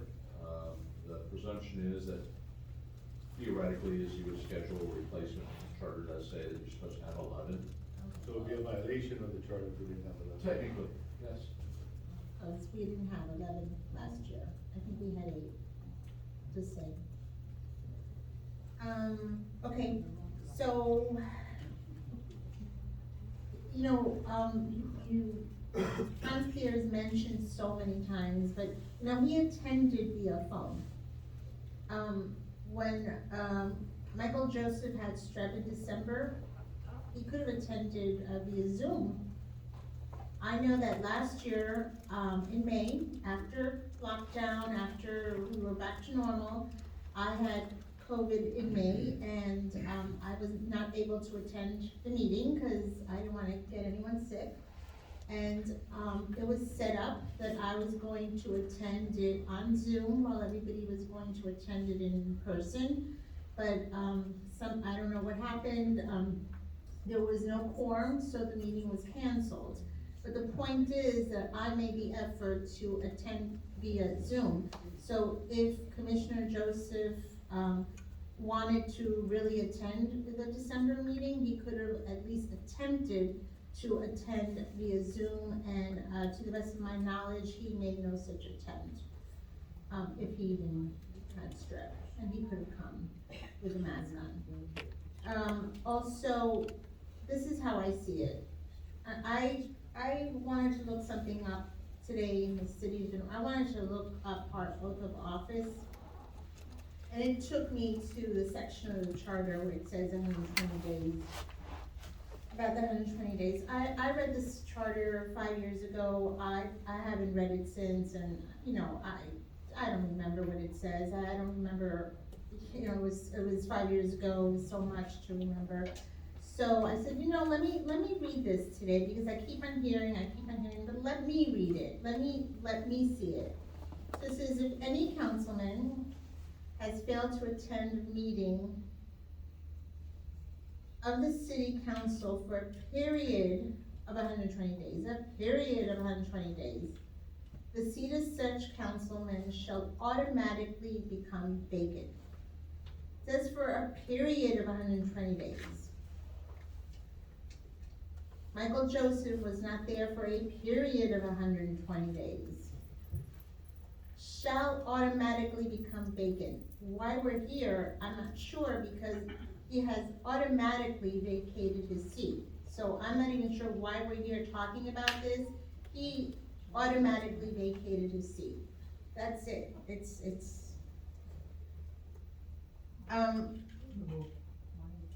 I swore, we all swore to take an oath, and I did ask the clerk to bring the oath with her, in case anybody wants to hear it, but we swore that we shall support, protect, and defend the charter of the city of North Miami Beach. And that's what we need to do tonight, is support, protect, and defend the charter of the city of North Miami Beach. And I'm gonna use another analogy as to, the 120 days. I'm gonna go back to that a second. You know, when you find out you're pregnant, it counts from the last day of your menstrual cycle, not from the first day of your missed cycle. So, same analogy. We're counting from the last commission meeting, not the first missed meeting. We're counting from the last, like the last meal you had, when you last ate, not when the meal you skipped, the meal you didn't eat. It's the meal, your last meal, it's your last cycle. That's how it is. This is for a period of 120 days. It clearly says a period of 120 days. It doesn't say from the last meeting you missed to the next meeting, was there 120 days? It says for a period of 120 days. He did not attend 153 days, I think it was. So more than that, but he did not attend a period of 120 days. And, in my opinion, he even attended, the only reason he attended the March 2023 meeting was because we were all, 7 of us, ordered to attend that meeting. So, who knows, he might not have even attended that meeting if we were not all 7 of us ordered to attend that meeting. This is all I have for now. I reserve the right to speak again. Thank you, Commissioner. Commissioner Smith? Well, I listened very intently to both the parties, which I said I was going to do. I have to say, though, there's 2 thoughts that are in my mind that wasn't presented. I'm trying to keep them out of my mind. I'm trying to only focus on what you said. But one of the thoughts is that commissioners did not come to the meeting because they were advised by the attorney not to come. And I'm a commissioner. I'm a commissioner. Why didn't the attorney advise me? If it was wrong, why didn't the commissioner advise me?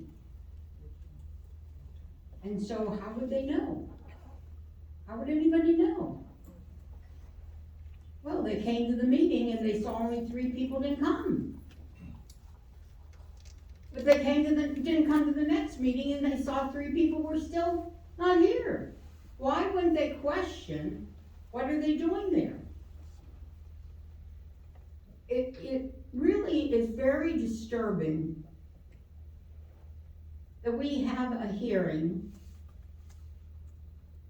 that changes our city scope. We had 30 people speak, and we have to really rely on what it says. So I'm looking at it here, exactly what it says, if we're relying on this. And it says the language in the city charter, section 2.5, clearly and expressly provides for an automatic vacancy in the office upon a city commissioner's failure to attend commission meetings for 120 days. Further, as written, a city commissioner's failure to attend is in parentheses. Attend is not meaning that you must be there. You didn't go to a meeting. Attend commission meetings for the stated 120 days imposed upon the city, a mandatory, non-discretionary vacancy in the subject commission seat. Okay, so then, the only time I looked at my phone was to clearly read it again, for the 100th time, where it says, if any commissioner has failed to attend a meeting of the city commission for a period of 120 days. So city clerk, from the time that the commissioner attended the meeting, which was October, October 18th was the, Commissioner Michael Joseph attended the meeting. and then when did Commissioner Michael Joseph attend the next meeting? March 21st, 2020. So between October and March, were there 120 days? Consecutive 120 days where he did not attend a meeting? No, but I mean, am I looking at the calendar correctly? If you're asking me from October 18th, from that date, it'll be approximately more than 120 from that date of October 18th. I'm answering your question. So I appreciate your answering the question, and that's exactly the way I'm looking at it myself, that there were more than 120 days where no meeting by the commissioner was attended. I hope the public doesn't want this decision that came up here weighed on whether money was spent that shouldn't have been, whether they was voted the way you didn't want them to vote. I hope none of that applies. The only thing that we're supposed to decide is that seat vacant? And I wonder if we're meeting here because of the hearing, because if the commissioner felt well, it wouldn't be vacant. When the charter says clearly it's supposed to be vacant. What really was disturbing, and the thing that I'm trying to get out of my mind, I told you there were two things. One is that around the 80th day, there were such rumors, such counting, 86 days, 90 days, just don't let them come for another 10 more days. Those rumors didn't go just to one person. By the time it got to the next meeting, it was announced on the dais, 120 days. I believe Commissioner Smucker said something, but it was announced on this dais. So it wasn't unknown to the commissioner. It wasn't unknown. That's one thing that I'm trying so hard not to make that a part of this equation. But I have to tell you the second thing, and I don't know, I really don't even know. But I believe one of the meetings, they were here. They were in the building. They were in the building. They're verifying it. I didn't see it, but I was told they were here and didn't come to represent the people. Again, you're going to say they relied on their attorney. Okay, the first month they relied on their attorney. Okay. But then when they see that we're here, don't they question, how could you be here if the attorney's telling you you shouldn't be here? So how do you show up the second month? That part is very difficult for me to get out of my mind. How did you show up the second month when you see us sitting here the first month? So I have to tell you, the only thing I can see is what it says. What the clerk just said, that the last time, if that's accurate, that he attended, and the next time that he attended has a difference of 120 days or more, and it says if he fails to show up to a meeting, you could have, as you said, and I listened, what happens if somebody says there's no meeting, there's no meeting, there's no meeting? Well, then there's no city. So I don't see how that could happen at all, that in 4 months would go by and there'd be no city. And I think that's the reason somebody that was on the charter review had said to me that originally they wanted to put 90 days. And they said, no, 90 days wouldn't be enough, it has to be 120 days. When it went out to the public, which the public agreed. The public voted to agree that if you don't take care of me, my tax dollars, my family, my business, my friends that visit here, If you don't take care of us for 4 months, we don't want you. The seat is vacant, get somebody that will take care of us. That's the way I'm looking at it. And listen, if you saw me, which I did to both of you very intently, and I said I would do that. I told a lot of people that I met with this week, I met with them all. I listened to all sides. But I have to tell you, listening to you and hearing what you're saying and reading it again because you brought it to me, I see that as a commissioner, the seat is vacant. Now, am I here because it wouldn't be vacant unless I say that? Is that the reason I'm here, that I have to say it, or otherwise it wouldn't be vacant? Because the charter says it's vacant. So that's the way I see it. If there's something more that I don't see, I'm sure I'll get a lot of phone calls tomorrow. Okay. Okay, your second bite at the apple, Commissioner Johnson. You want your first bite? I would love my first bite first, those are questions. But, thank you, Mr. Mayor. I guess the question would be to the city attorney, and I know you're trying to stay as objective as you can. I'm just trying to get clarity on the start date. I know Attorney Pizzi had his notion, and the other attorney had his notion as well, of when the actual clocks start. I don't know, if you can apply to that, that would help. It's been argued by both sides. There are,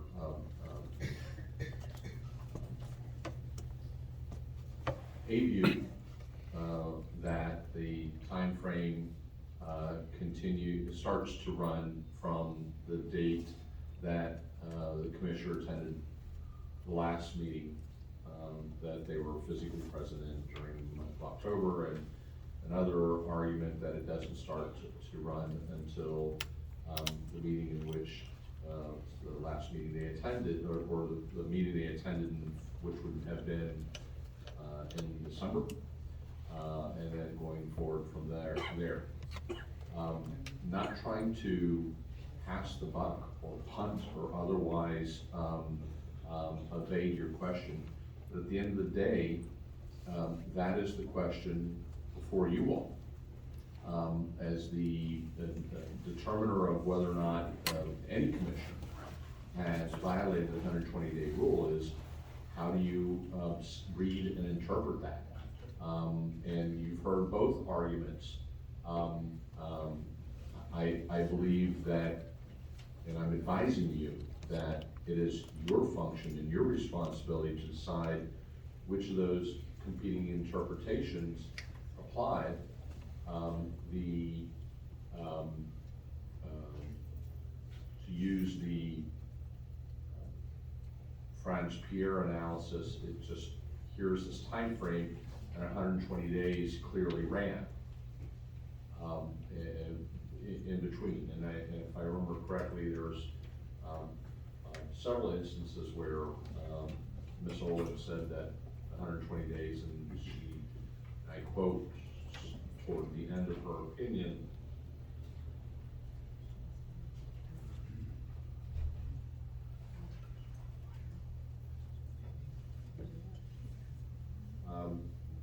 based upon the information that was provided by the clerk, page 6 of the memo, based upon the above analysis, when she refers to the above analysis was the dates and information provided by the clerk. It's my opinion that pursuant to City Charter Section 2.5, Commissioner Franz Pierre's seat on the City Commission has been vacant as of January 7, 2018, due to the Commissioner's failure to attend a Commission meeting for 120 days. So, has 120 days run? That's the issue for you all to decide. And if you believe that under whatever math that you use, that 120 days have run, then that would be your decision. The motion would be to make a determination that 120 days have passed or more since and during that time period, Commissioner Joseph failed to attend a meeting. Or you say no, that 120 days haven't because I calculated it this way. And ultimately, you know, in my opinion, and I said this before, it would be an intrusion by me as your city attorney into telling you how to do that calculation. That is uniquely your right and authority under the charter and under your powers to make that decision. And I've said that from day one, in advising you all that the Franz Pierre analysis does apply, and that is your function, or part of the process is to make that decision based upon what you believe is the proper methodology. Now, will ultimately others opine and tell you or us, you know, here's how I view it? Probably. And if and when that happens, I will report that to you, tell you what that ruling is, what that analysis is, and we'll go from there. But right now, the function before you, or the responsibility you all have is to determine whether or not, based upon what you've heard, that a 120-day period passed during which Commissioner Joseph did not attend the commission meeting. So if I may, Mr. Mayor, I just want to see that chart one more time, but I wanted to read something into the record. Fairness and democracy are crucial values for the removal of a political elected official, particularly in situations where there is significant turmoil. In a democratic society, leaders are elected to serve the people and uphold principles of justice and equality. When a leader fails to do so, and their actions or policies threaten the well-being of people that they deem to serve, it may become necessary to remove them from office. However, this process must be carried out in a fair and democratic manner, with respect for the law, the rule of law, and the rights of all citizens. The removal of a leader should not be based on personal vendettas or political vendettas, but rather on a clear and objective assessment of their performance and conduct. In addition, this process of removal should be transparent and accountable, with input from a range of stakeholders, which we had today, including opposing parties, civil society groups, and independent experts. This helps to ensure that the decision to remove a leader is grounded in the interests of the broader society, rather than the interests of a particular group or fraction. Ultimately, the removal of a political elected official is a serious decision that should not be taken lightly. It requires a careful balance of competing interests and a commitment to uphold the principles of fairness and democracy. Only through such a process can we ensure that the will of the people is respected, that the foundations of our democracy remain strong. Commissioner Smith, I wrote that. Commissioner Smith mentioned that there were 30 individuals who spoke today. We have over 47,000 residents. And the burden and responsibility of leadership is huge.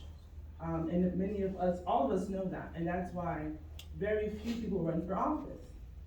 And I think that when we spend the last 4 hours talking about a serious issue, we still have to remain resident-centric. And so the question remains, can a leader be objective? And hindsight is always 20/20. There have been many legal opinions, and even when lawyers say it's your decision, it's an interesting fact, because as leaders, no one wants to be in this seat making this decision. So my question to this commission is, can this commission reset? Can we move forward? Can we be fair? I attended the swearing-in ceremony, and there were statements made that we have our city back. And as someone that went through elementary to high school here, I consider this my city as well. And I know there's been a difference of opinions, especially as a millennial leader, how people should lead, how people should represent themselves and their city. When we all ran for office, our faces were all over the city. So when we talk about self-promotion, we all had our faces on billboards throughout this entire city. And this commission now has had a spirit of vengeance, of oppression and retaliation. So the question is, can we turn the page? Can we turn the page? Even to the individuals right now who may disagree, look within yourself and ask, can the page be turned? Regardless of what vote is taken tonight, can we move forward in unity? And there is gonna be public perception. So when we talk about leadership, we are talking about it from a humanitarian point of view, meaning you lead from your life experience. And in that, you make decisions. You add the law to that, but you make decisions based on your life's experiences. So I'd like to publicly apologize for our collective behavior and ask, well, no one is perfect. That's the question. If you have perfection, let you raise your hand. No one is perfect. As leaders, we make tough decisions. Not all those decisions are right, but no one is perfect. That's a true fact.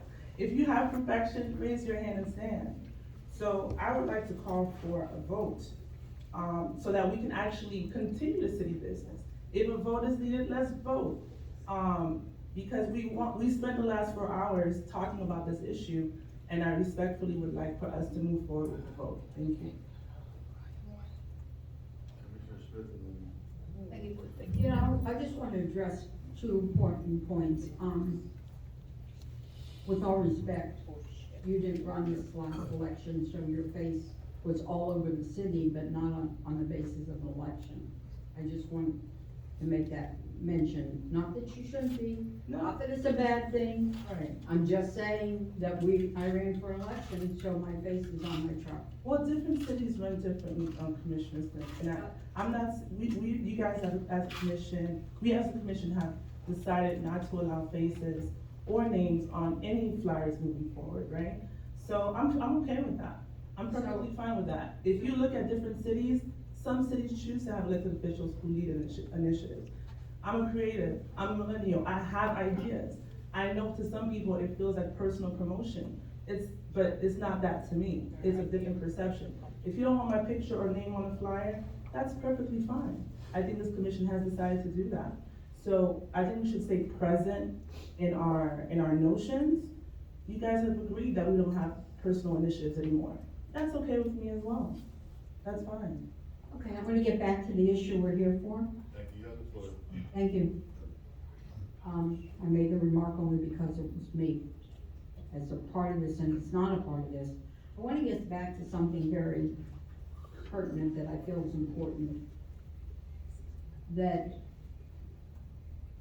it was told tonight that the commissioner came to the March meeting, and you allowed it. The commissioner came to the March meeting because he was ordered by the court to come to the March meeting. And why, if you allowed him to come to a meeting, why does it not count then that how do you go back? Well, you know why we didn't have a hearing before? We didn't have a commission to set the hearing. There was no commission until the court ordered them that night. And so therefore, the whole thing, all of this whole 4 hours, as my fellow commissioner says, is just a whole sadness of our city. A sadness, I think I have the floor for just a second. I'm sorry, Commissioner. I think I do, because the sadness, you know, the problem is, and when 30 people spoke, and there's 45,000 residents, and, you know, maybe 12,000 vote. But out of the 30 that took the time, 2/3 of them came up to say it needs to be vacated. 2/3, if this was a standard representative of our city, with all dimensions, everything, 2/3 came up and said, no, the seat is vacant. So if that's what we're listening to our public, if I'm listening to the public, that's what the public is saying. The only thing I want to make it very clear in reference to what we need to do is we need to have 7 people at a commission meeting if this is a 7-person city. Not 5, not 6, not 9, it's 7 people. So I don't think we've had 7 people except for maybe 10 minutes and the March meeting that was demanded by the courts. we only had 6? I mean, here's the bottom line to that. The bottom line is, if you have to have a commission that's the court ordering you to go, none of us, any court that orders you to go to your meeting and do your job and take care of the public, you don't belong there. You don't belong there. Doesn't matter what the issue is, it's days or not days. If the court issues you that you have to go to work, I'm trying to be very open and really see your side 100%. But the charter gave us the roadmap. It said it very clear. The charter told us what to do. We don't even have to decide ourselves. The charter said. And so with that, the charter is telling you that 7 people need to be up here to work. That's what the charter says. And I thank you for allowing me to speak, Mr. Mayor, because I want to make sure that when they say, when the saying was that there was a meeting that was attended, it was only attended because the court ordered them to attend, and even when the court ordered them to attend, they're not here. So, I just can tell you, it's not an easy decision. With that, I agree with my colleague. It is not and if anybody out there thinks this is vindictive, or this is anything to do with the past 2 years, or the past history at all, you know what, you have another thought coming. This is based strictly on what we know now, what's being presented to us, and what the facts are. And I thank both my attorney and my clerk for just putting on record what the facts are, and then we'll go from there. And I thank you very much. Okay, Commissioner Smoker, and then we're gonna land the plane, so. Okay, so, first of all, Commissioner Smith, the meeting that they were all here at City Hall was January 17th of this year. Commissioner Jean attended the CRA meeting and then left and did not attend the commission meeting. And I personally saw, Commissioner Formond on the 4th floor, and, that I went up to, when I went to his restroom, and I was told by someone that they had seen, Michael Joseph on there. Also, another point that I want to make once again, that Franz Pierre attended by phone. Michael Joseph could have attended today on Zoom, just like I attempted to attend back in May of last year, but the commission meeting was canceled. Okay, vendetta, no. I don't have any vendetta against Michael Joseph. Objective, yes. I am objective, and everybody that knows me knows that I am. Retaliation, that's what Commissioner Joseph, Commissioner Farmont, and Commissioner Jean did when the elections did not go the way that they wanted it to go, and decided not to attend the meetings.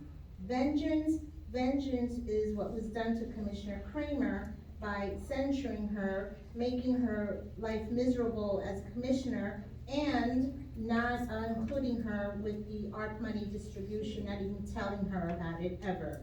Moving forward, yes, we should have been moving forward.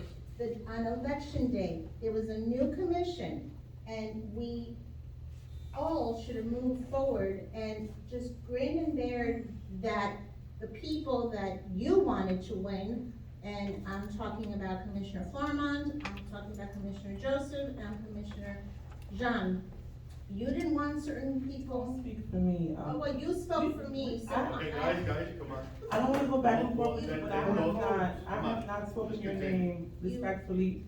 okay, I have not I'll spoken your remove name. your name because. But moving forward is when certain commissioners should have been here since the December meeting, January meeting, February meeting, March meeting, decided not to move this city forward, decided to go back and waste 5 months of the employees' time, the commissioners' time, the developers' times, the police department's time. For 5 months, this city was on hold. So don't tell me I should move forward when none of you who decided not to attend the meetings didn't want to move forward. Okay. Mayor? Go ahead, Madam Clerk. I just wanted to state something. Commissioner Smith asked me the question that I understood. She asked me how many days from October 18th to March 21st. So based on the calendar, yes, it Yes, has that's been, a question. yes. That's it, that's That's all I it. wanted to know. So, Okay. Thank you. She can yeah, finish because what the she attorney said. said something very important, that the decision is up to you, so I just wanna make it clear. No, I only I answered wanted to that know question. on record, I wanted to know on record, from what that day, what was the last day he attended a meeting, and what was the next day he attended a meeting, and how many days are in between, that's all I wanna know, thank you very much. Right, so, I'm not gonna belabor the issue, everything has been said. What I will say is that, number one, how is it possible that on the 120th day, all of a sudden, before, the city plans on the 120th day to try and hold a CRA meeting, I'm not gonna say try because they did it, CRA meeting, which is just a CRA, it's not a commission meeting, which is what our charter talks about. To try and say that they attended a meeting and didn't break the 120-day rule. And only Mr. Joseph and Commissioner Florimon attended that meeting. To talk about the theater, which wasn't our agenda to talk about, and apparently the staff at that time to aid and abet in making sure that there was a meeting, decided to hold a meeting on a topic that's totally irrelevant to what's going on in the city right now, to hold a CRA meeting, for them to attend, have everybody from staff there, pull away everybody from their positions. Hey, you gotta come to this meeting, you gotta show up, we gotta talk about the theater. Workshop, it was a workshop. Okay, so listen, that right there, if Mr. Joseph had time to make up this story and get staff to make this workshop and do all of these finaglings, he could have easily come to the December meeting, to the January meeting, to the February meeting, but no, it took a court order. Court order that I had to file through my attorneys in order to get us to be able to come here to this day and take care of city business. Folks, we're talking about 120 consecutive days. This is my interpretation. Everybody's spoken up here. We have 120 days. The charter does not say including vacation, excluding no meetings. It does not speak to anything other than, quote, consecutive days. When you look up consecutive, it means one after another. If we have a vacation in between, it's still counted. You still have, because you're gonna come back in December. You're gonna come back in January. 120 consecutive days. Read the definition, just like the attorney said, very simple, you don't need to complicate things, it's in black and white. 120 consecutive days. It does not say including, does not say excluding, does not say doctor's appointments, does not say vacations and holidays, no, nothing. So we are here to make a decision based on the oath that we took to uphold the charter. Now, if in 2 days from now a judge wants to rule differently, that's up to a judge. But this commission, as a whole, the ones that are up here right now, bear the responsibility that we took an oath to uphold, and that is to enforce the charter. So folks, that's how I'm interpreting it. It's not a great day. It's nothing nice to do. It's very unfortunate. I pray for Mr. Joseph and his family. Anybody can go through hard times. If the gentleman is sick, then he's sick, but the city's business must go on. I agree with the sentiments of my commissioners, and I'm gonna leave it at that. Madam Clerk, I think we're ready to call the question. May I have a motion and a second? I make a motion. Second. Go ahead. Wait, Mr. Attorney? Yeah, there should be two components to the motion if you're going to, make a motion that the 120 days is passed. And the second part of the motion would be in accordance with, I think it's section 4.5 of the charter. Hold on, let me make sure.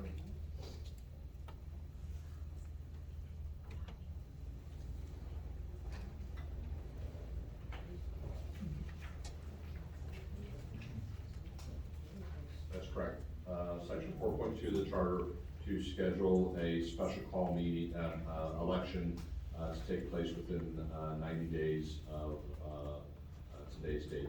And you know, for staff to work with. That would be the directive to the clerk's office. To the clerk, that we would staff to work with the Miami-Dade County Supervisor of Elections to schedule the. But I don't know that until we vote. Assuming if not, then the alternate would be the motion that the 120 days have not passed. So let's go ahead and take that up after the vote, and so we can give the clerk direction to do it.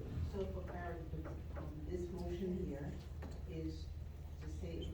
This motion is here, it is basically that the seat has been vacated and the 120 days has been exceeded. Is that correct? Mr. Attorney, can you? That will suffice. Okay. Okay, so I make that motion for what? 100 days. Commissioner Jean? No. Commissioner Smith? Yes. Commissioner Smucker? Yes. Mayor Anthony DiFilippo? Yes. The motion carries 3-1. Okay, Madam Clerk, at this time, you're directed to post, that the city will have a meeting, within 90 days. An election, as stated by the attorney. Mr. Attorney, can you, it's 90 days, correct? Yes.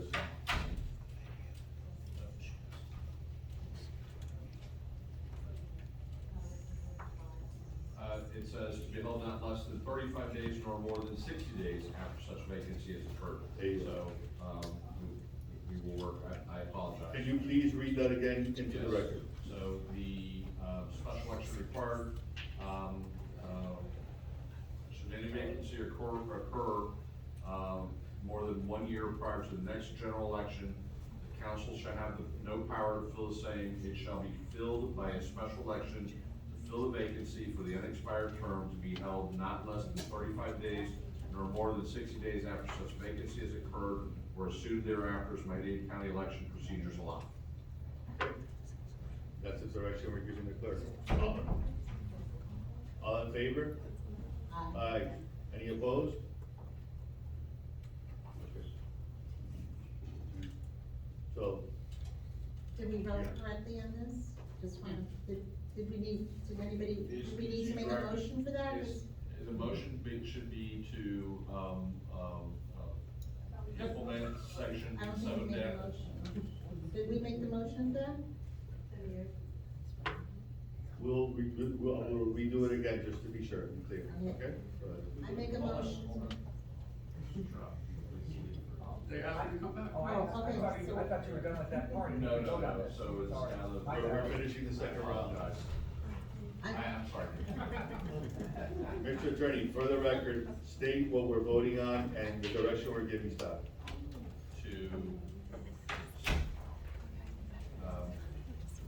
To implement section 7.7 of the city code, addressing vacancies in, the commission offices, commission, position, and, schedule a special election in accordance with that section of the code. And then I make that motion for what he said. Okay, it's been motioned.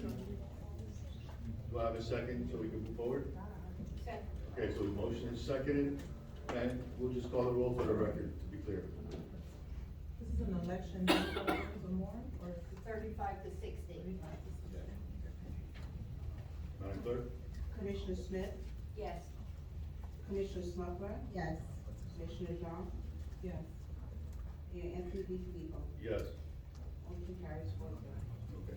All right, do we have to decide that date ourselves, or is that decided by the clerk's office? It's, the thereafter as Miami-Dade County election procedures allow. Okay.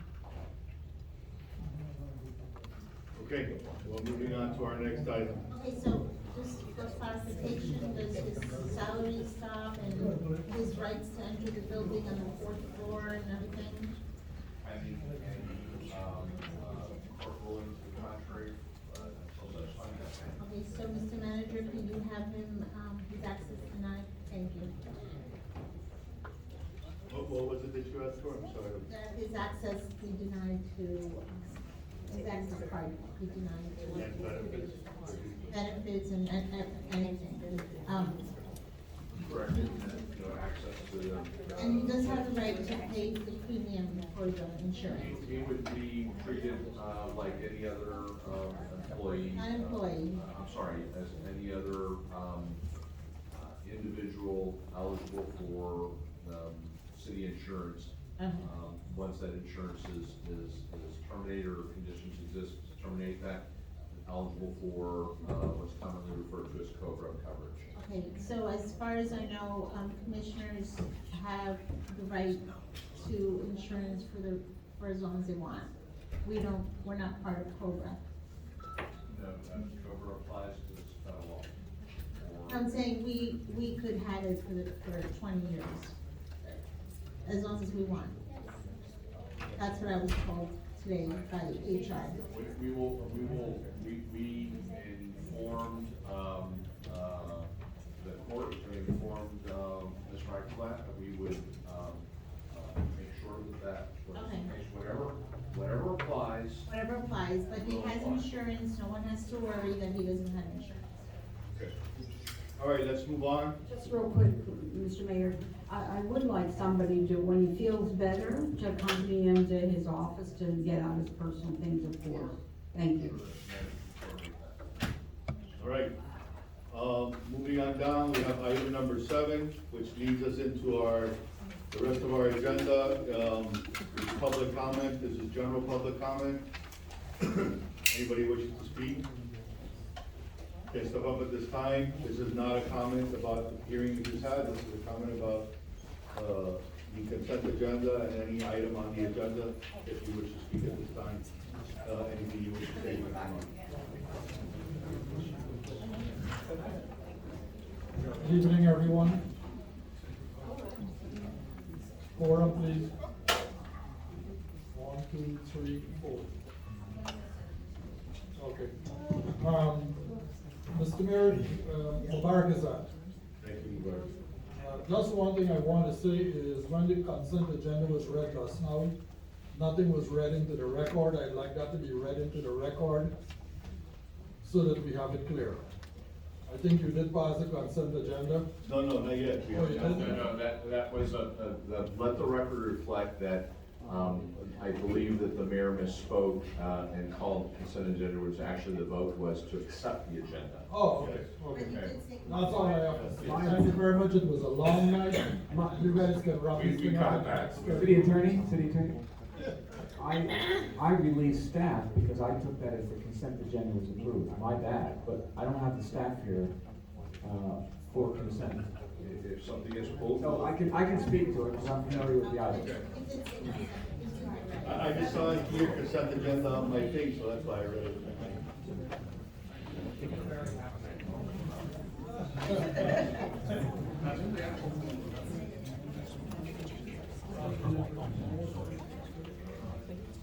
All right, so if I can have everybody, so we can continue. Okay, public comment. Anybody wishing to speak at this time, public comment is open, so we can continue. Your name for the record? Nancy Donahue, library advocate, 1601 Northeast 164th Street. As a member of the Friends of the North Miami Beach Public Library, I really appreciate and I'm honored by the recognition by the North Miami Beach Commission on the Status of Women.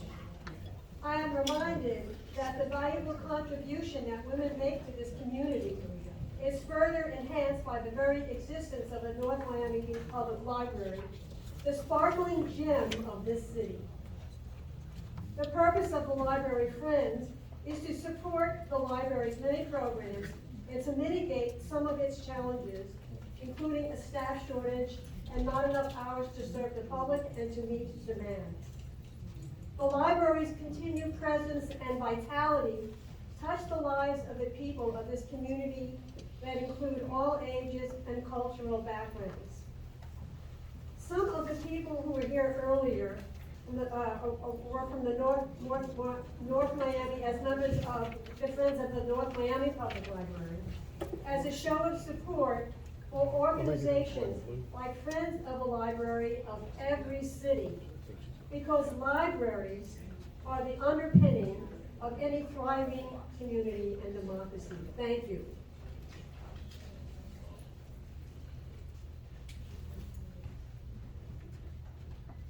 Any other speaker wishing to speak at this time? Representative? Thank you. I just wanted to take a moment. I acknowledged earlier Haitian American Heritage Month and Jewish State Representative Dottie Joseph again. I acknowledged Haitian American Heritage Month and Jewish American Heritage Month. Earlier, we acknowledged Asian American Pacific Heritage Month. In doing so, the point was to talk about unity in the community. I think some people approached me during the break, and some people, even from the dais, commented about how they took the comments. And I would just encourage people to go back and listen to the comments, because there were no allegations about some of the things that were said. I'm very clear. The city of North Miami Beach and all of Miami-Dade County is one of the most diverse that we have in the entire state. And we do better when we all get along. The point of that is not to accuse one group or another of anything in relation to this vote or another vote. But I think just the very fact that it touched a nerve identifies some of where this city has been over the past couple of years. And that should be acknowledged as well. Some people came and told me that they were offended that I was called by my first name as opposed to my official title. And I tried to explain to them that I know a lot of you all on a first name basis, and that perhaps is why that I was referred to that way and not to be offended by it. So I'm just putting that out. The first thing I said was representative because. No, not you. No, not you. It wasn't you. I know, but everybody's got. Listen, I'm just here trying to keep the peace because I think there's not that much peace in the city right now, in light of a lot of things that have transpired over the past couple of years, leading up to where we are right now. Thank you. Thank you, Representative. State Representative. Good evening, Barbara Kramer again. I think I just want to bring up the fact that people are upset when we start throwing our culture, our race, our religion into something that it doesn't belong in. There's unity in this community. If people want to break us apart by bringing up a month that celebrates Pacific Islander, Asian American, thank you, Pacific Islander Heritage Month, and want to bring up Jewish American History Month, and want to bring up Haitian Heritage Month, talking about what's happening here with people that violated our charter and did not uphold their oath of office. I find it extremely frustrating to try to bring other things into this mix. You know, I once had a commissioner actually say to me on the dais that I shouldn't be judging her or my colleagues at the time by the color of their skin, and only by their character. And the funny thing is that is how I look at people. I judge them of their character. I don't judge them by their religion and their socioeconomic upbringing and their education. But if people want to keep throwing this out there, this community is never going to heal. And so many of us are frustrated with this because this isn't how we feel. This isn't what we're thinking. And stop trying to think for us. Because it's insulting, it's offensive, and it's getting humiliating. Stop it. We have a great city here. And we know the difference between right and wrong, and it has nothing to do with anything but the content of your character. It's hard for me to follow up on this. Can I say one No, thing to excuse me. Commissioner Kramer? Excuse me, you're not allowed to speak, you're interrupting everybody, I will, I'll wait in line. like everybody else. That's right. I'm Bruce- trying to be respectful. I can give her my turn, it's okay. Mr. Lamberto? Bruce Lamberto. Commissioner John, I felt really offended when you said that our city is an oppressive city. Yeah, it was in your words, in your little speech that you made, about moving forward. And everybody knows that this is an oppressive city, and yes, you did, it's on record. In fact, you heard the comments from the people, they gasped when you said it. You know, you wanna move forward now, you know? You didn't wanna move forward a year past, or 3 months ago, or now you wanna move forward because you don't like the direction. How did he know that? All I know is that, Commissioner, yeah. we're not gonna go back. I don't want him to attack me Well, when he is. I'm just. Mr. Lamberto, let's keep it respectful so that we. I am, but I just felt offended by her words that this is an oppressive city. I don't see that. I mean, you look at the content of our makeup of our residents who spoke tonight. I'm not talking about the group that came over from North Miami who are non-residents. I'm talking about our residents that spoke, and it was a pretty cohesive bunch. All colors there of the spectrum was in that group that spoke tonight from our residents, and that's really who we have to pay attention to. That's it. We pay the taxes there, we're stakeholders here, it's our city, and again, thank you again for your decision tonight, appreciate it, thank you. Okay, Madam Clerk, who's the next speaker? Go ahead, Ms. Kaplan. I just want to say one thing, in relationship to what Leslie Kaplan, and to what Commissioner Kramer said. If she would stop, We're not. I'm not attacking, okay, We're not doing anything. talking about What's your message? hate and unity, well, how about having a blogger who has Yeah, not. fomented. You're. I am gonna attack a blogger who calls Commissioner John Listen. a criminal. No, hold on, there is freedom of speech. That's I a lot. have it right now. She should not be The called. microphone will be cut off at this time. You're not Go gonna right come in, ahead. you're not gonna come in and do this at a meeting I anymore. will call the Ethics You Commission. can do what you want. And I have my civil rights are violated. Yes, you do. By you. Thank you, Mr. Officer. And I wanna say something about Commissioner Hold on, everyone, excuse me. City Attorney. Excuse me, ma'am. I wanted to speak. Okay. Thank you. Mr. Attorney, The Robert's Rules of Order in your code appoints me as the parliamentarian, okay? The Robert's Rules of Order also has, as well as your code and your resolutions, specify that everyone, all the speakers are supposed to treat each other with civility and not make this, identify individuals by name. That you know, that's already happened this evening, and I find myself compelled as your parliamentarian to remind everyone, civility means no personal attacks, no names of individuals. Factual representations are appropriate, but editorializing is not. So we're not We'll gonna all do get that. better, we'll all be better, and we'll get through this meeting quicker if we stick to the issues and we leave the personalities and the editorializing at the door. Thank you for clearing that I up. just wanna say that if you want peace in this community, and everybody's talking about it here tonight, going forward, or when commissioners are defamed on social media, okay,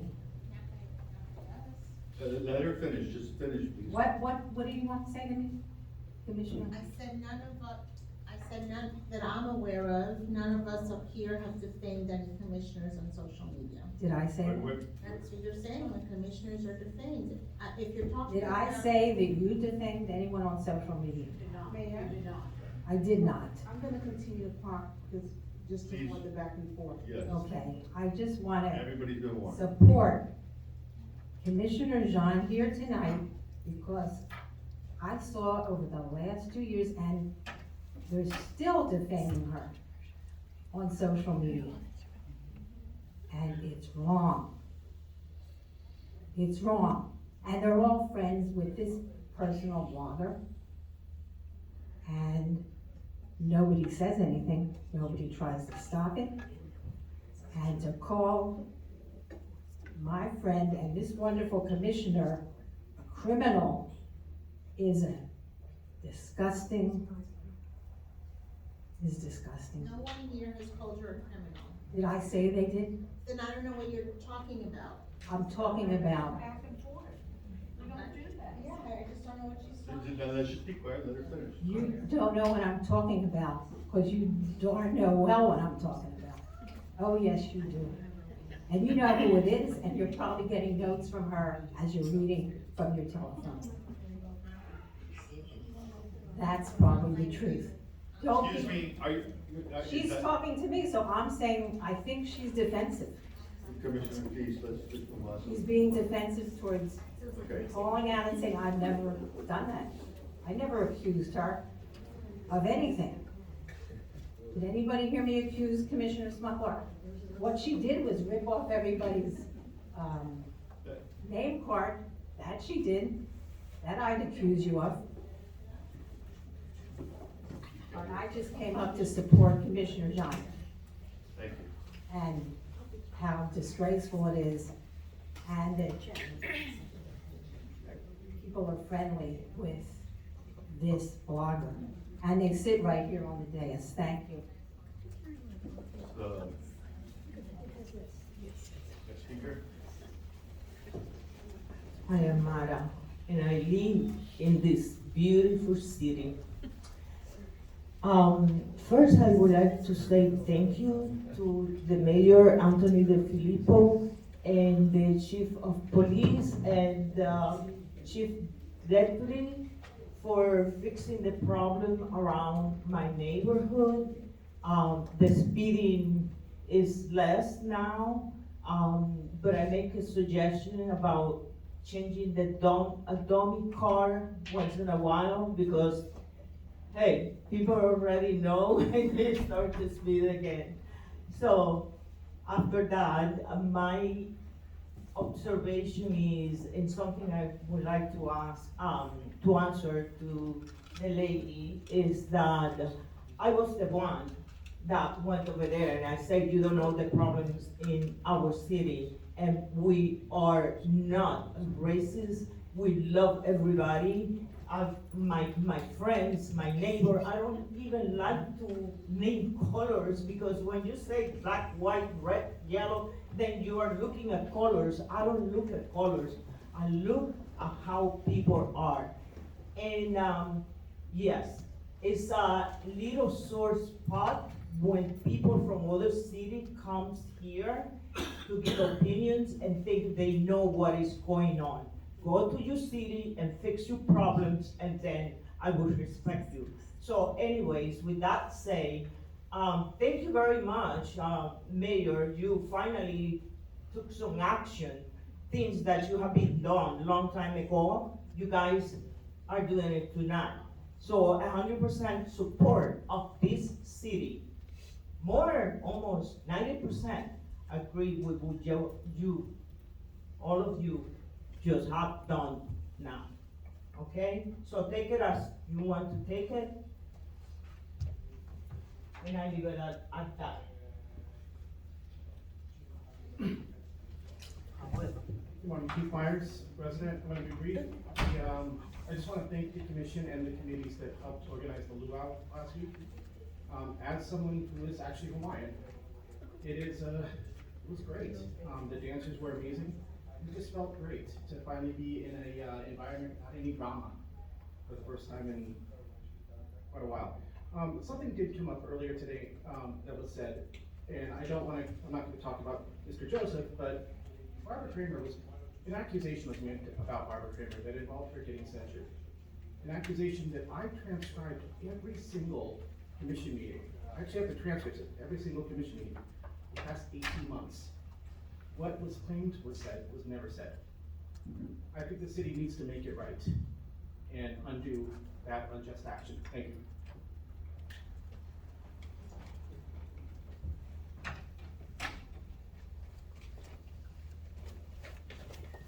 Next speaker.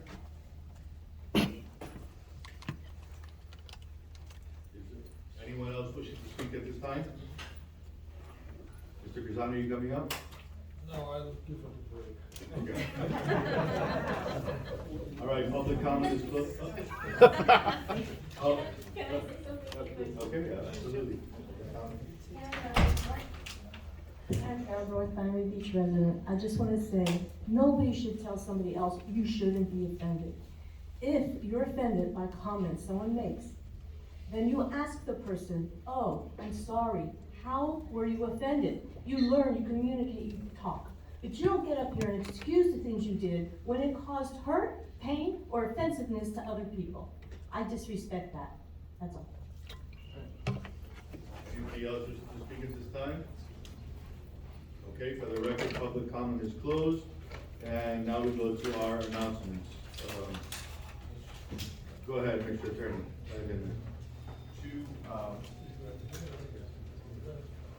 Two peanut items.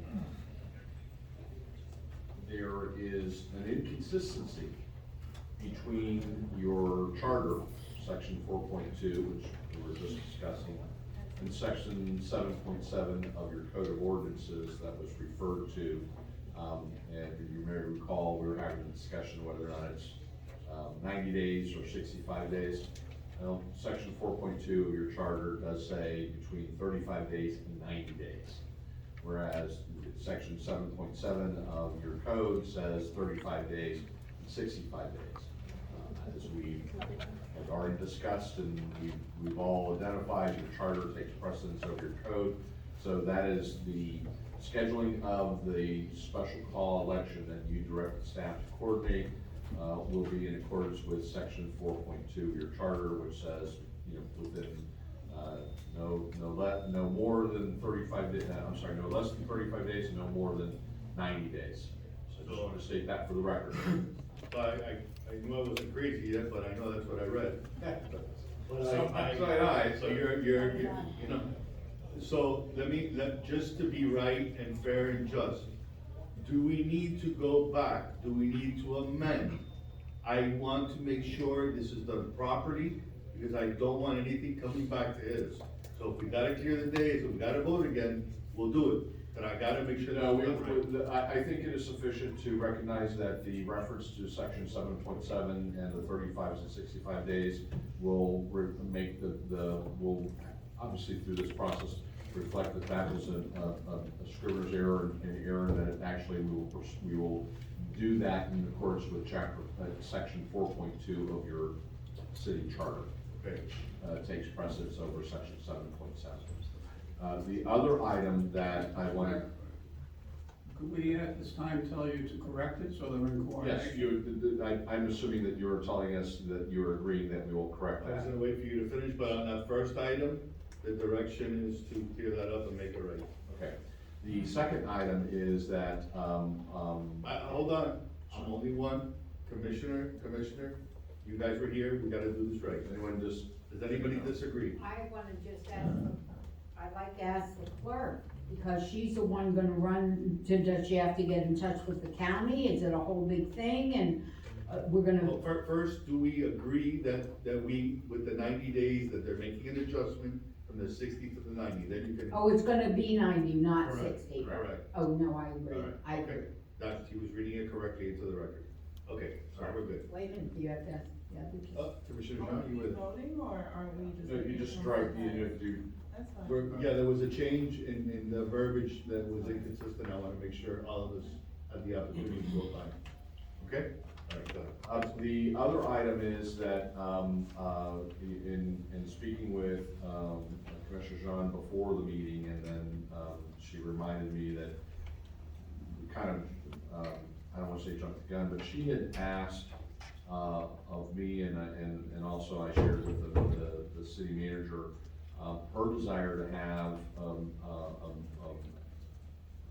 an explanation regarding, item 9.8 on consent.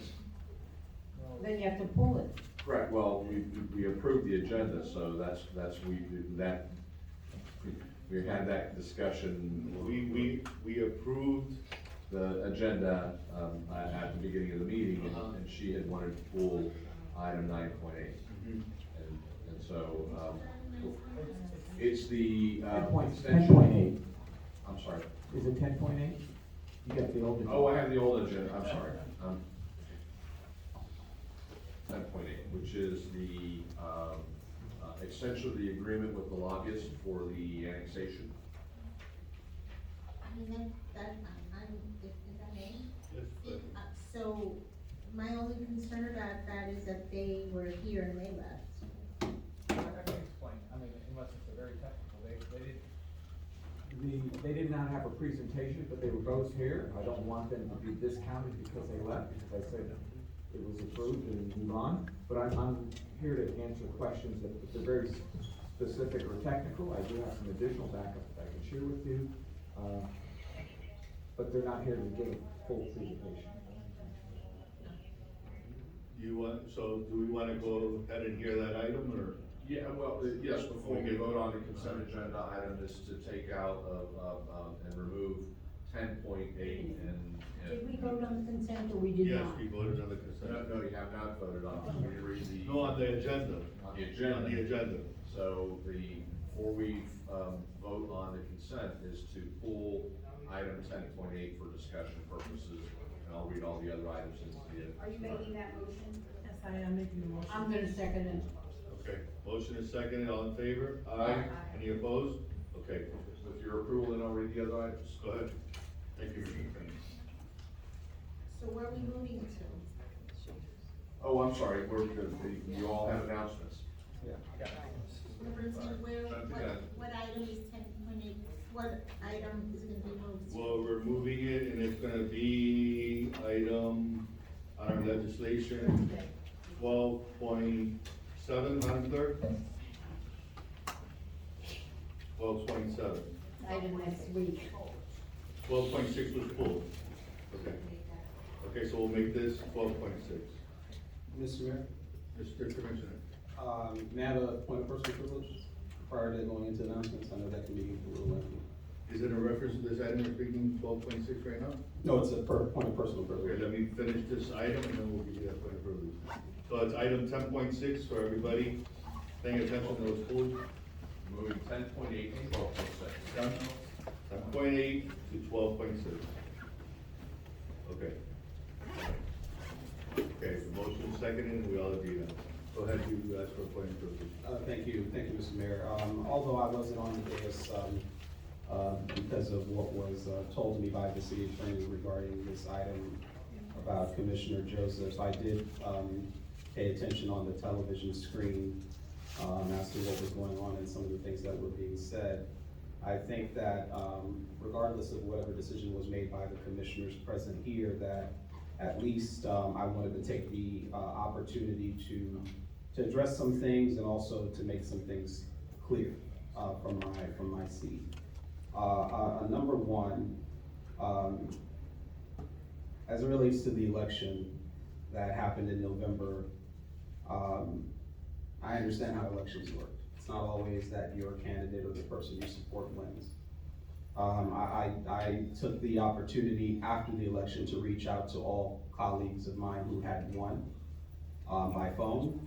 I specifically had lunch since I did not know Commissioner Chernoff that well. We went out to lunch and we sat for a couple of hours and talked about moving our city forward. I was not able to attend the swearing in, but did send a video, and everything that I said in that video, my statements were true. And that was my will to really move this city forward.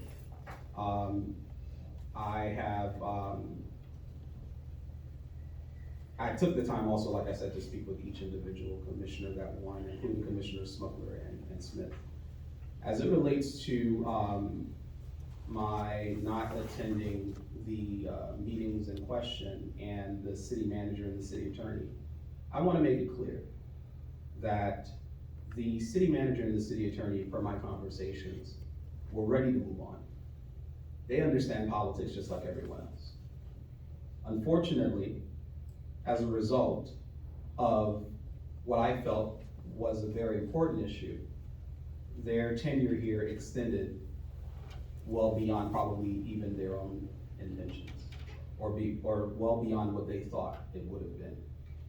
I believe that the mayor's residency issue was an issue of relevance and concern and of the charter. And although we may have at certain points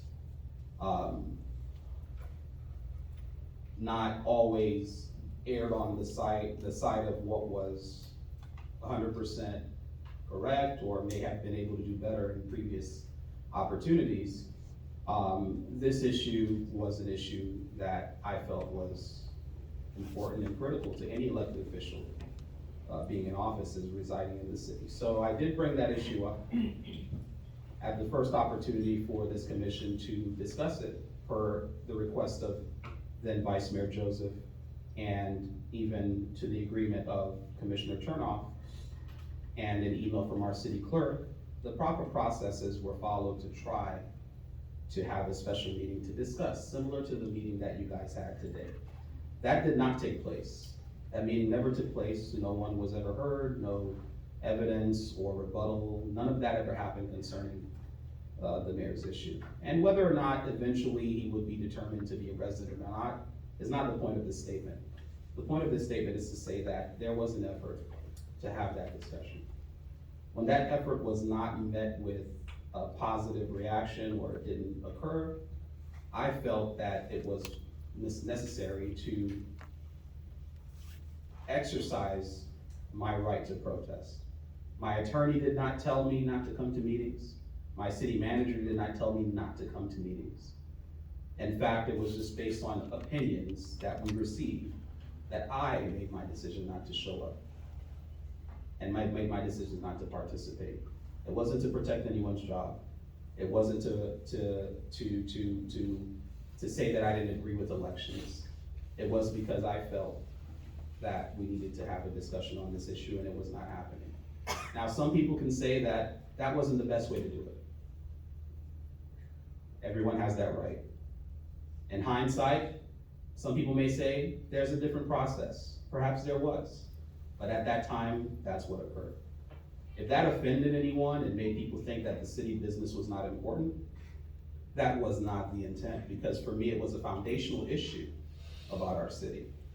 But if that did offend anyone, then, as someone said earlier, offense is not about what you thought you were doing.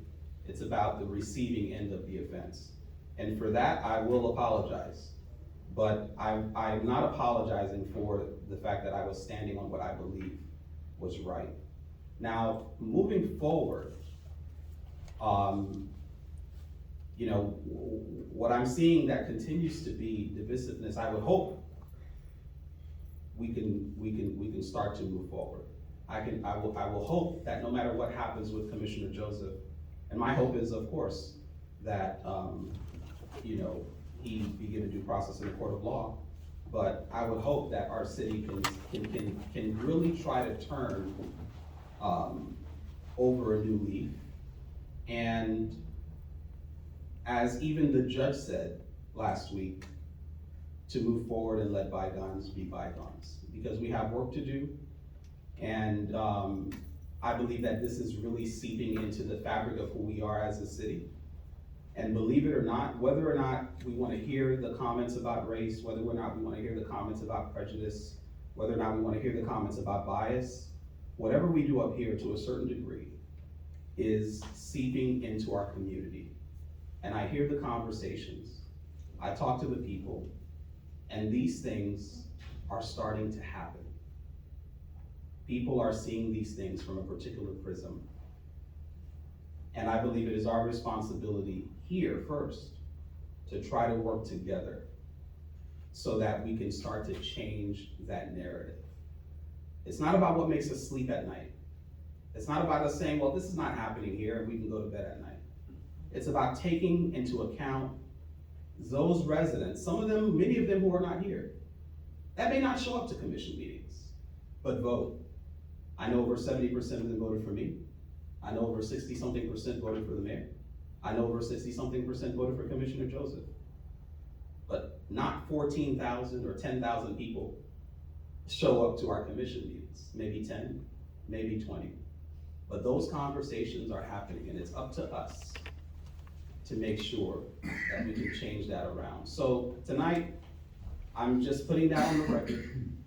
And as far as the city attorney, Mr. Ottenot, is concerned, I know there's been a lot said about him. He put himself out there only because I believe he felt he was doing his job. But he did not ask to stay here. I can personally tell you that he knew that he was on his way out and was comfortable with that. Mr. Ottenot, I apologize because not coming to these meetings put you in a position where you had to extend your stay here and put your reputation and the reputation of your firm on the line because of what you thought you were doing, which was your job. You did it until the last day when you resigned, but the damage, some of it was already done. As far as opinions, Mr. Ottenot didn't tell me to stay, not to show up, Commissioner Smith, because I know your question. I didn't make that up. No, I know. It's on record somewhere. No, I'm not saying you made it up or didn't make it up. What I'm saying to you is, just to respond to your statement. I know. Just to respond to your statement, all I'm saying to you is, as you stated that he advised some people but didn't advise some others. He advised me on the questions that I asked in the email that I sent related to residency, votes, etc. And I made my decision from there. So either way, hopefully we can move forward. Hopefully there's some answers that were made here. Mr. Mayor, I know I brought up your issue, but only so I can make my statement. You're here, I'm ready to work together, I'm ready to move forward, and hopefully we can do so. Thank you so much. By the way, I have a new daughter, and I need a babysitter. What? So, What do you take and make? I have a beautiful, little dog who's now living with me and keeping me company. Oh, a dog, oh, okay. Yes, she's beautiful. Oh, you want my dog to play with your Her dog? name is Daisy. Oh, okay.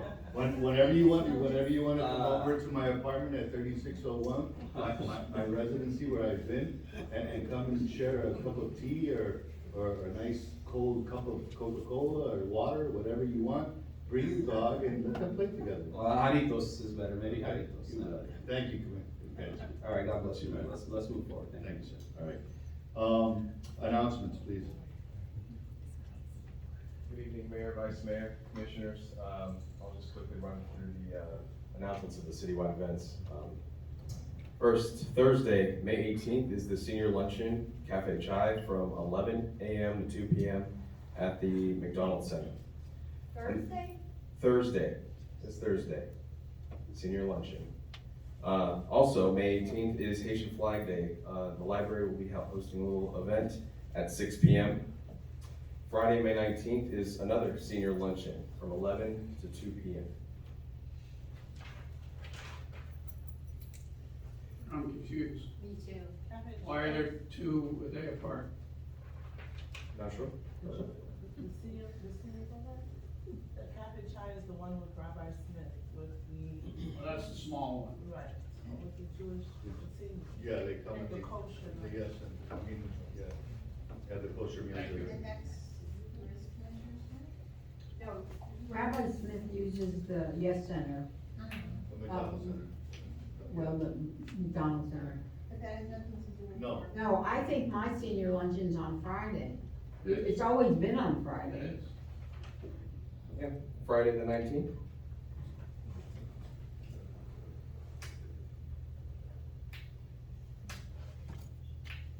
Friday the 19th is what I have from 2 11 a.m. to 2 p.m.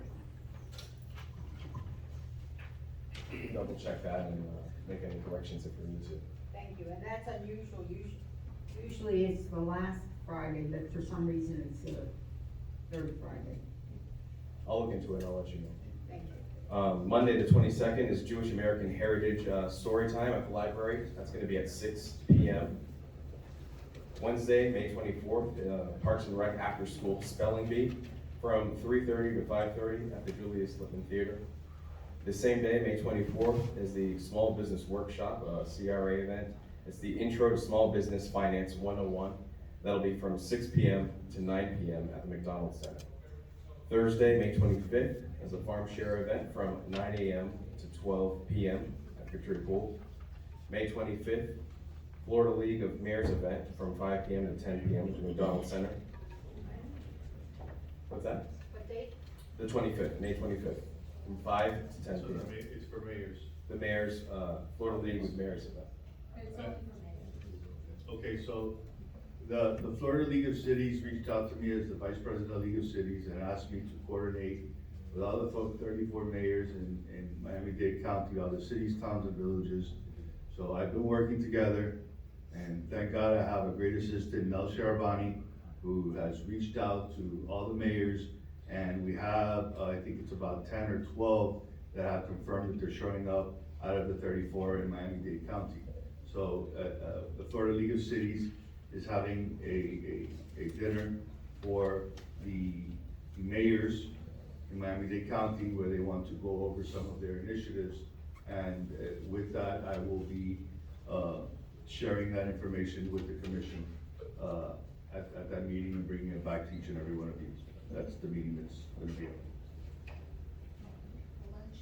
The senior luncheon is Friday. Yeah.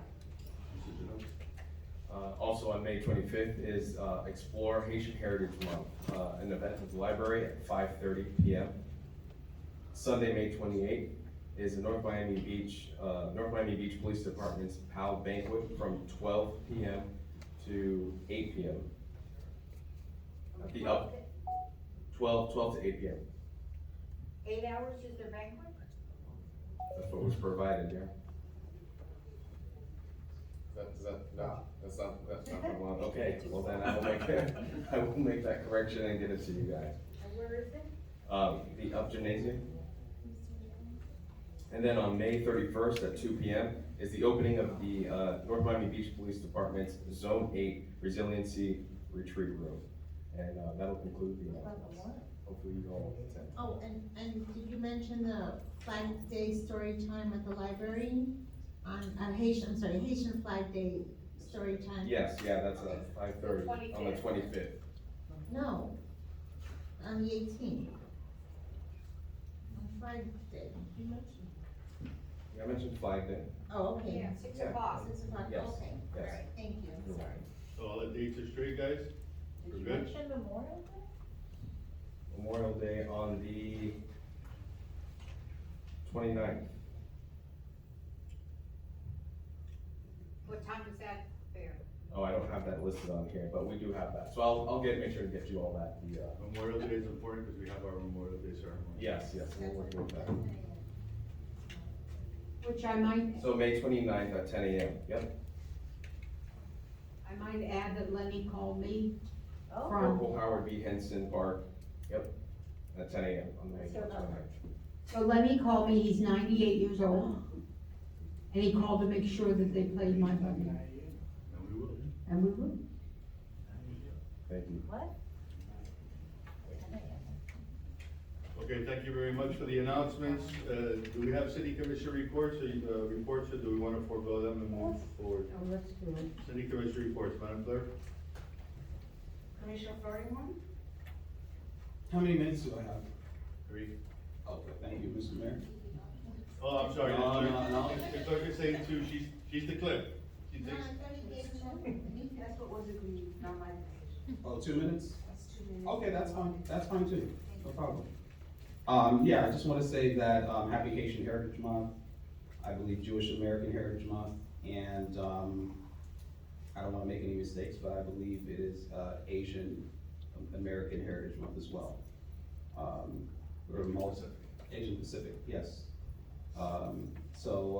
Happy Heritage Month to all of these different ethnicities and cultures that really make our city a melting pot.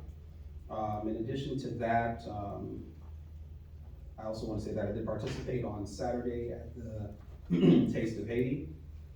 So that was, NMB Bites.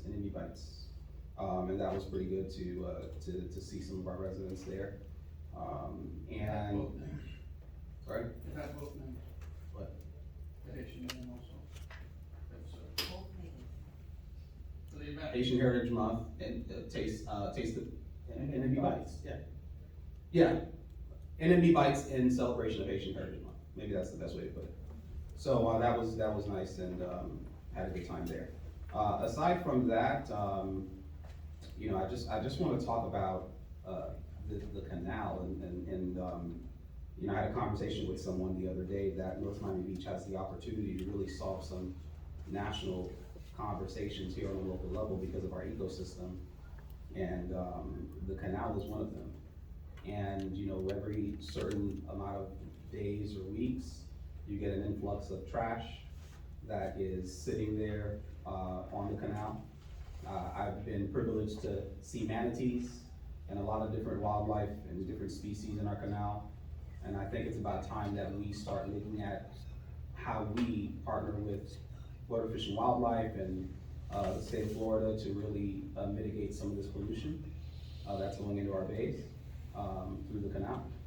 And I don't know if it's netting, I don't know what points you put those nets, but I walk that canal every day and what I'm seeing is not acceptable. And if it's when it gets to our city that we can do something about it, because I know it travels through a lot of different jurisdictions, but at least when it gets here, it's like literally the only other city after that is Sunny Isles before it gets into our bay. Or actually, it gets into our bay right after North Miami Beach. So we need to be able to intercept some of that before it gets into our bay. So if we can look into that, that would be very helpful. Thank you so much. Commissioner Shaw? Thank you so much. I wanted to thank the entire city and also those that attended the Small Business Expo, which was a great success. I did want to get an update on the FPL charging stations to find out when will they actually be activated citywide. And also an update on the Eastern Shores PET, the stations that we also are planning to get those put in. But again, wanted to thank everyone who made the Small Business Expo a great success. And also May is Mental Health Awareness Month, so remember to take it easy and make sure you take care of your mental health. Commissioner Smith? Thank you very much. First, I want to thank our new city manager, Mario Diaz, for coming and staying, attending the meeting. Thank you very much. And I want to thank everybody that came tonight and participated, and those that are listening at home that didn't get to hear it, but hopefully they'll somehow figure out a way to take it from one of our stations we have and put it on the television so that they can hear it and see the meeting. I also want to thank all the dignitaries that came from North Miami, from the state. This was a very important meeting, and I'm glad that everybody had an opportunity to come and express what they felt was the best thing. And I thank also that we did have council here so that we could hear everything. I just want to say two things that I think are important. One is, I was also at the small business. I also ran by the Taste of Haiti or whatever, it had two different names. Thank you to the vendors. If the vendors don't come and participate, there's really nothing much for you to enjoy. Maybe we hire somebody for 15 minutes and hire somebody else for 10, but really the vendors help to make everything a success. I want to thank them for participating. And I want to tell you that we are starting the budget process. So all those people that call me up and say, we need to get a playground in my neighborhood. You need to do something about the streets and fixing the potholes. You need to, all those things, please send emails, send texts, call us on the phone. We are starting the budget process. And so, you get to participate through your commissioners. So feel free to call us and contact us. And with that, I say, I think today may be a day where we're moving forward, and I hope from my mouth to God's ears we are. Thank you very much. Commissioner Smucker? So Commissioner Smith, you are correct that you did hear, it was, Michael Joseph who said, on TV that he did not attend the meetings on the advice of the city attorney. So you did hear it, it was on the news, and sure if you Google you can find it. Also, I want to thank Parks and Rec and Public Affairs for a beautiful Mother's Day brunch hosted by the Commission on the Status of Women. Thank you, Commissioner Chernoff and Commissioner Smith for being there. And to remind everybody that next week, Thursday, is our farm share event that is being done by the Commission, the Mayor Commission of the City of North Miami Beach. So that means that you all get to volunteer and have a beautiful day, a beautiful evening, because it's a beautiful morning, because it's already almost midnight, which we need to start voting about extending past midnight or not. Thank you. We're not, voters not to do it. No, we didn't. Not tonight. Oh. We voted, we were not. Oh, okay, all right. That's it. Vice Mayor Chernoff? Good evening, everybody. Commissioner John, it's nice to have you back. I'd like to thank the police for a beautiful police memorial that they held on May 5th. I'd like to thank all of our Parks Rec, our police, everybody who showed up at all the events we've had at the amphitheater. And I would make a recommendation to all of us that we use that facility a lot more. It's an unbelievable facility, and we need to, have just more events there. I've gone to probably 3 or 4 of them, the Haitian one, the Luau one, and they all were beautiful, but we need to have them together, I think, and try to, do a unified, it can handle it. Yeah, it can handle it. And I want to thank everybody for coming out tonight, and thank my colleagues. Thank you. Okay, I have 2 colleagues that forgot to mention something, so, you got 15 seconds. I also want to thank the Multicultural Committee and Commissioner Kramer for helping with the Magical History Tour. And it is something, have any of you been on the Magical History Tour? Yeah, it's fascinating. Yes. Commissioner John? Commissioner Formont? Yes, I've been. Okay, so Commissioner John and Commissioner Chernoff, you're on the VIP list for the next time we do it, automatically. So, all right, thank you. I just want to mention this week, because now we've got a full calendar, that our librarian will be in Daytona collecting her award as Librarian of the State. And I'm very excited. It's this coming Thursday, and I'm very happy for her. And our Miss Young Haitian is now in California, and we wish her the best to be, I think it's for the United States to win the award, and we thank you very much.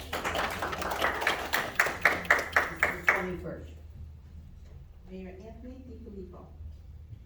So, I'll begin by wishing some of my fellow colleagues here a happy birthday. Jay, I know your birthday was a while back. April 1st. So I forget how many times we don't meet or we meet, so in case it passed, I know Commissioner Smuckler, she just turned 21 2 weeks ago, so. And I truly, I want to thank our police department for keeping our city safe and secure. We know negotiations are coming up, we hear you, and I can tell you from this seat, I'm gonna do everything possible to make sure that we make this department whole and make sure that the morale and the incentives for our police officers are sky high and nothing less. You know, folks, it's a very hard job to do. We're living in a whole different world than we ever even imagined 2, 3, 4, 5 years ago. It just changes rapidly. And these men and women who put their lives on the day not knowing if they're gonna come home, serve and protect our community with dignity and respect, and for that we're forever grateful. Thank you to our police department. To everybody in Public Works that's out there cleaning our community and making it safe and livable, we thank you, and echo the sentiments of my commissioner, making sure that St. Luke Canal gets the attention it deserves.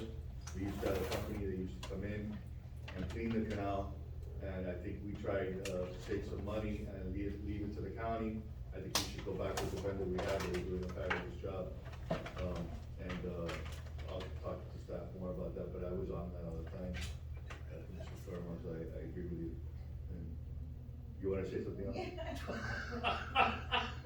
Sorry, I misspoke, it wasn't Commissioner, it wasn't Michael Joseph who said it, it was Okay, all right. So guys, listen, this is. Correcting the record, because I was clear as to what I said. Listen, this I said, is. on the advice of my lawyer, dealing with a particular issue, I've decided not to attend the meeting. And Waste Okay? Management District. So I just want to make it clear again, thank you so much. And Waste So- Management District regulates now, So listen, I'm gonna say this, and I truly mean it from the bottom of my heart. I truly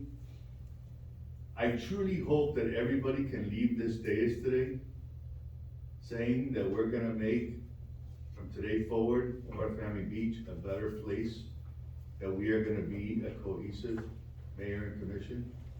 But not just to say it and do it. If we walk away from this dais today, and we continue to throw rocks at each other, and we continue to say things against each other, and challenge each other on things that are in the past, we are never going to progress and move forward. So if we say we're gonna do it, I hope we do it.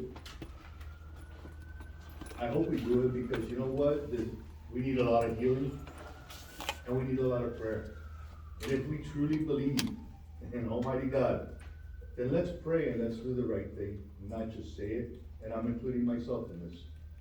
This because it takes a team, and this is the team right here.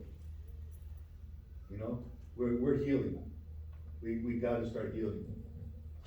And I've heard the sentiments of everybody. And at the end of the day, we all need to work together.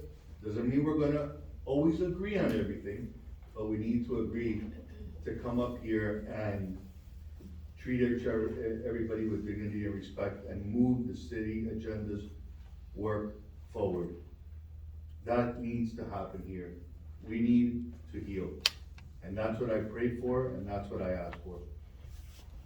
Thank you very much, and have a great evening. We have our consent agenda. Mr. Manager, how do you want to do it? Good job, Mr. Mayor. Second. So we have a motion and a second for the consent agenda. All in favor? Aye. Aye. Oh, you need to read it into the record, thank you. Sorry to get in trouble. Thank you, Mr. Mayor, members of the commission. Item 10.1, regular commission meetings of April 18, 2023. 10.2, regular commission meetings of April 27, 2023.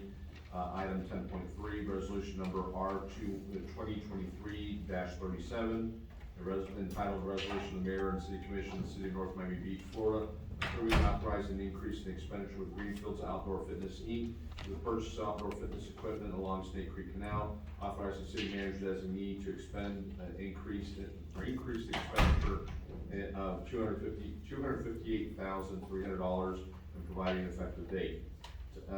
Item 10.4, resolution number R 2023-38, entitled Resolution of the Mayor and City Commission of the City of North Miami Beach, Florida, authorizing city manager designee to accept one grant award from the Children's Trust of Miami-Dade County Children's Trust in an estimated amount of $580,000, and authorizing city manager designee to negotiate and Mr. execute. Attorney, I'm missing commissioners, we don't have it up.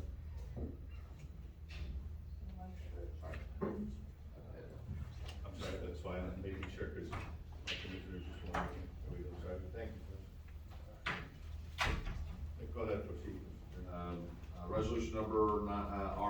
2023-38, entitled Resolution of the Mayor and City Commission of the City of North Miami Beach, Florida, authorizing the city manager designee to accept one grant award from the Children's Trust of Miami-Dade County, the Children's Trust, an estimated amount of $580,000, and authorize the city manager designee to negotiate and execute an agreement and to do all things necessary in furtherance of accepting of the grant funds, and authorizing the city manager designee to enter into any future renewals and accept any and all future grant funds pursuant to those renewals and providing for effective date.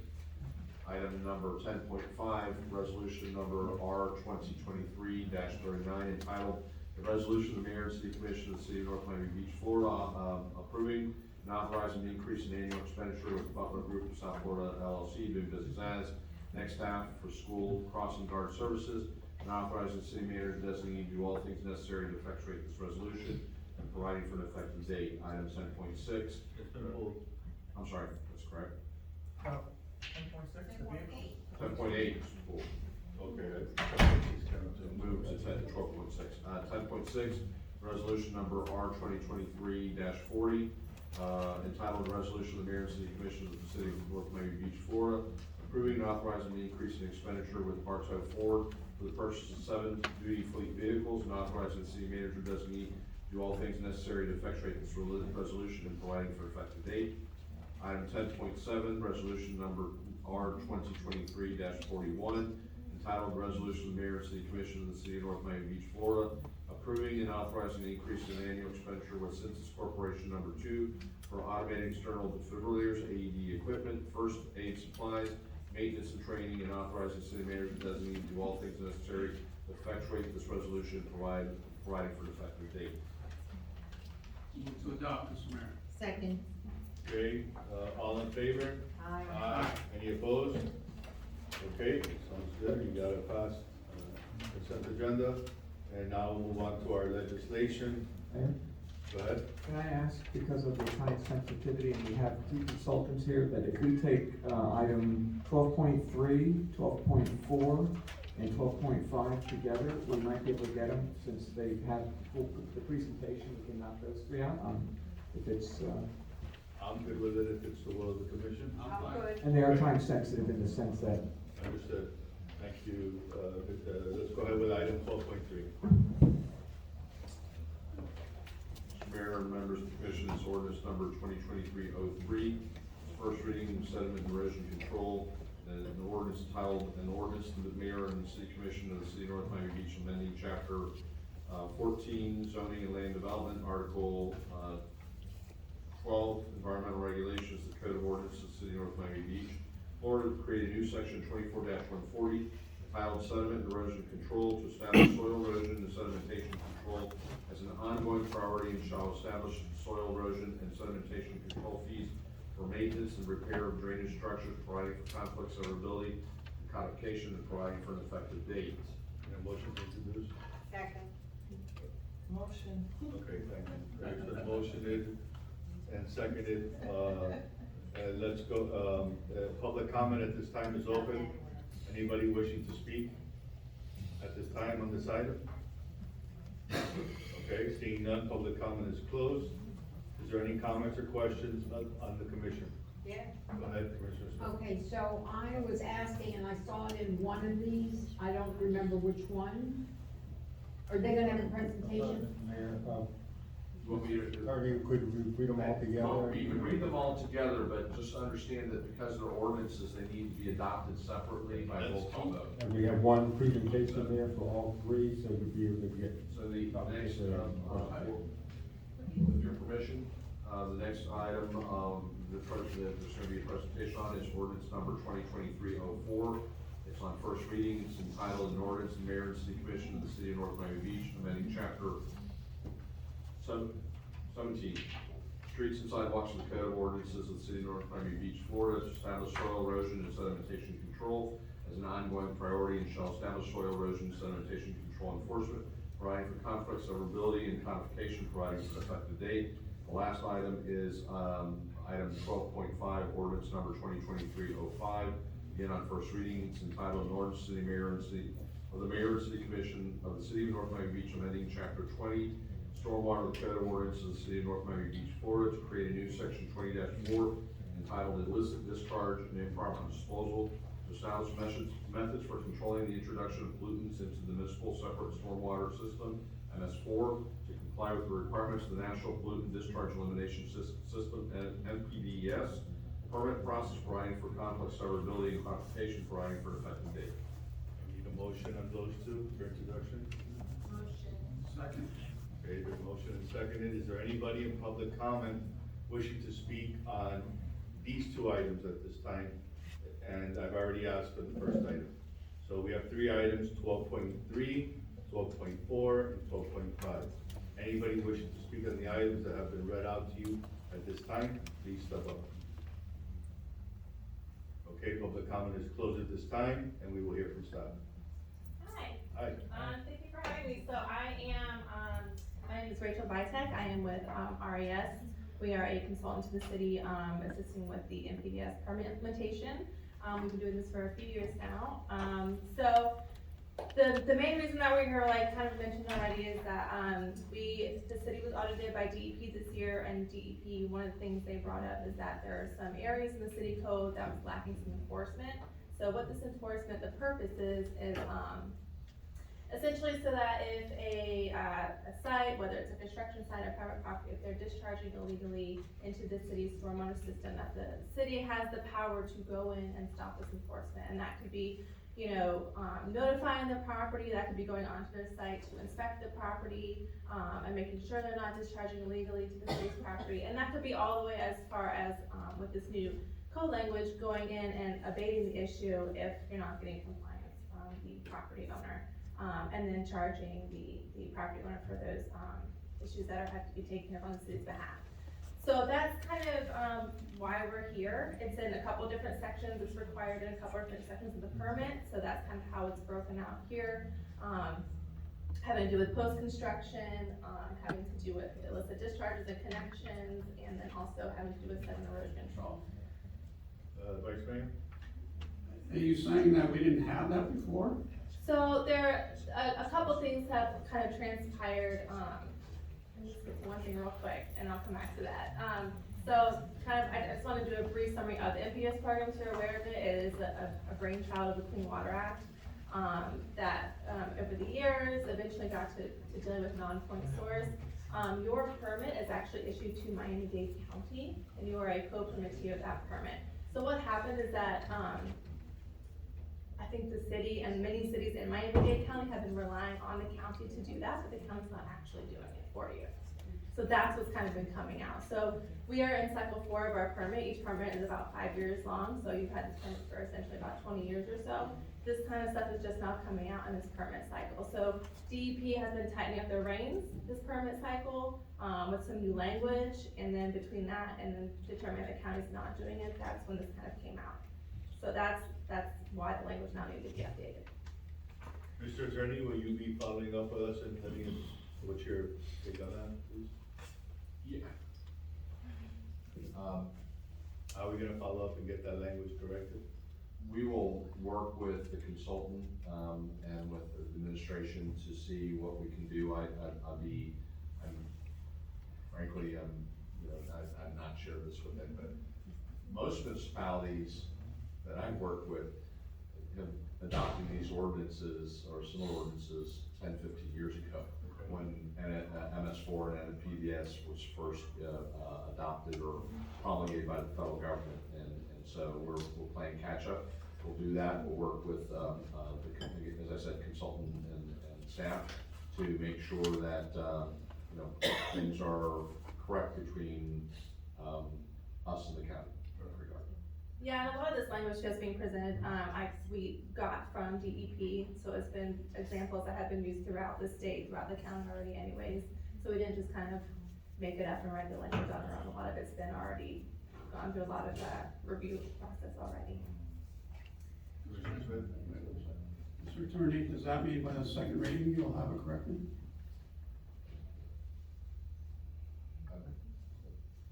I can't guarantee we will attempt to do that because, sometimes dealing with the county is an exercise in Understand. say futility, but that's not really the right term. Tries your patience. to follow up on that, Mr. Attorney, if you're not ready, then we'll skip a meeting and bring it back when you're ready, of Yeah, course. we certainly wouldn't put something, before you for adoption on second reading if we didn't feel comfortable that it was ready to be adopted. Some of the issues that were identified may be administrative that we have to deal with, but we will make sure that before it gets to you for second reading and adoption, that everything is right. There was, in all that I read, much of it was repetitive, and I kept reading it over and over. But we definitely have programs, because like where we live, and I know it's primarily you're talking about the sewage, et cetera, but where we live, you have to build 4 feet above the mean or whatever. But the house that's 50 years old is right on the road. So I know we have that you can't build and the fall off from rain can land in the neighbor's yard and flood it. I know we have that somewhere in the books because there was somebody that complained in Eastern Shores. But I wanted to know, because I was in another state walking with a retired politician, and they said one of the very important things to keep your water underground so that it's safe is not to allow the gardeners to dump in the sewer to dump in the drainage. So I saw one place only, it said includes residential. So does that include that the gardeners have to have a bag on the back of their mowers and not allow the debris to go into the drainage? So that language isn't directly in here, however, you are correct in that, it has been found that like grass clippings, for example, are a very significant source of potential fecal coliform bacteria into the sewer system. So should we I saw residential in here though, I didn't see what they were. So the residents are not allowed to illicitly discharge or connect, so say, for example, someone's sanitary sewer is overflowing and they just kind of stick a pipe into the city's, property. That's kind of what we're, saying they're not allowed to do, and now we can go in and tell them they're not allowed to do that essentially. And one of the places in here, it said that if it was illegal, that before, but it changed now, then you're gonna be charged. So how can we go back to people that have illegal connections that were legal whenever they built their home, but they're not legal now? How do? So I'll have to look for that language, I don't remember saying that, because typically if it is a significant pollutant, that would definitely be a cause for concern. But typically, if things are, the way the regulation reads, at least, like kind of the state regulation is that if it's been grandfathered in and the connection is there, then it can stay as long as nothing changes with that connection. So say, it was from a building and they're discharging a certain amount of water into the city property, then they decide to redo the building or redo their drainage system, so they have to get it permitted. At that point, the connection will not be allowed until it's permitted. But as long as nothing changes with that property, the connection will be grandfathered in. You know what, I'm gonna spend more time. The city manager was very good to me today and gave me a good, half hour, but I'm gonna go over that because I still, like it says, cut fill operations must be kept a minimum, and I wrote, who determines what's a minimum? I mean, some of it's still very loose, and so, some of it was construction activities. Okay, so it's first reading, then I will spend time. Thank you, Commissioner. Okay, it's 11:48, do we want to go 10, 15 minutes to finish this trifle ordinance, or is there a motion, does somebody wanna make a motion? We're gonna need the time. I'm gonna make a motion, but before I make my motion, we only have about 6 items, we're taking 2 or 3 of them together. I think we should just finish the ordinances so that we won't have to have a whole nother meeting for just 2 or 3 ordinances. So I'm gonna make a motion to extend our meeting, to at 12:20. 12:20?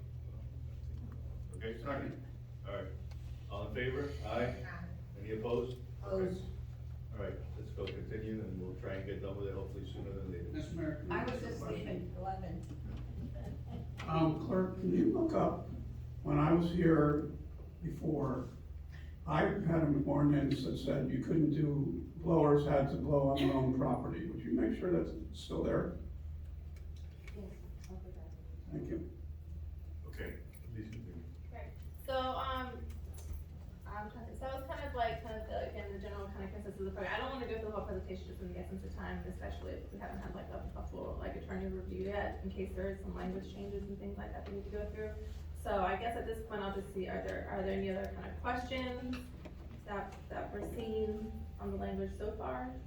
Mr. Attorney, I don't have a question reference to the language, but what I know is when we, vote for this, we're supposed to be doing this individually.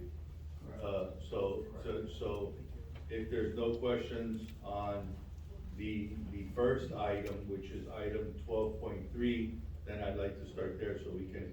So, to give it some context, and I know that the consultant of Representatives are said, ultimately, we've got to do this. Okay. These are requirements that are imposed upon us. You know, we're at the bottom of the hill, and at the top of the hill is the federal government, and as a condition of being able to continue the operation of our MS4 permit, you know, we've got to adopt these regulations and these limitations. And the idea is to make sure that, you know, we're not allowing, and we have a system in place to stop and to discourage and if necessary stop illegal discharges into our stormwater system and into our, which includes our canals, and go after people who violate those regulations. You know, it's certainly appropriate for you all to move it forward on first reading at this point. Mr. Mayor, move to approve 12.3, ordinance number 20-2303, first reading by title. Second. Roll call, Madam Clerk. Commissioner Smucker? Yes. Commissioner Floyd? Yes. Commissioner Jean? Yes. Commissioner Smith? Only because it's first reading, yes. Vice Mayor Shernoff? Yes. Mayor Anthony Filippo? I would say yes on first reading. Passes 6-0. Okay, we move on to item 12.4. You want to continue?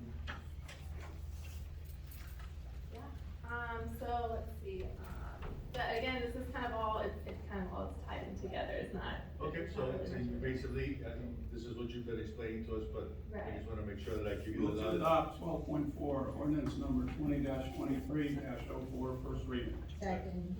Okay, it's been first and seconded, question? No, I would like a copy of your presentation, please, in print. Thank you very much. All right, so roll call vote. No, it's first reading by title. I'm sorry. I already opened the public comment for the first one, not for the other two. Public comment, well, no, I did do the other two as well. Yes, I did. Okay, so it's getting late, guys. Okay, so 12.4, we have a motion and a second. Commissioner Floyd? Yes. Commissioner Jean? Yes. Commissioner Smith? First reading, yes. Commissioner Smucker? Yes. Vice Mayor Shernoff? Yes. Mayor Filippo? Yes. Passes 6-0. Okay, next item is 12.5, anything that you would like to add to that item? No. Okay, Move to adopt 12.5, ordinance number 20-23-05, first reading. Second. okay, I have a motion by Vice Mayor, seconded by Smucker, Commissioner Smucker. Roll call vote, Madam Clerk. Commissioner Jean? Yes. Commissioner Smith? First reading, yes. Commissioner Smucker? Yes. Commissioner Floyd? Yes. Vice Mayor Shernoff? Yes. Mayor Filippo? Yes. Passes 6-0. Okay, item 12.6 has been pulled, and so now that's item 10.8 from our consent, which is R 2023-42, annexation consulting services. It's up to you whether or not you want to, you do have. Oh, I'm sorry, 12.1, I just kept going, we forgot, so that's, Mr. Manager, do you have a preference? I'm ready to start voting. I I'm ready to discuss both, so either one. I prefer probably the annexation one. Okay. I probably have, or 12.1 is first reading, either one. Okay. Annexation. Okay, let's move forward with what we have on the table, and then we'll get 12.1. So, go ahead with, Yes, that would be, 10.8. Was 12.6 yes, now. resolution number R 2023-42 entitled, "A Resolution of the Mayor and City Commission of the City of North Miami Beach, Florida, approving and authorizing the increase in expenditure with Canton Government LLC for annexation consulting services, authorizing city manager designee to expend an additional expenditure of $21,000 and to extend the agreement subject to approved budget appropriations availability of funds and providing for an effective date."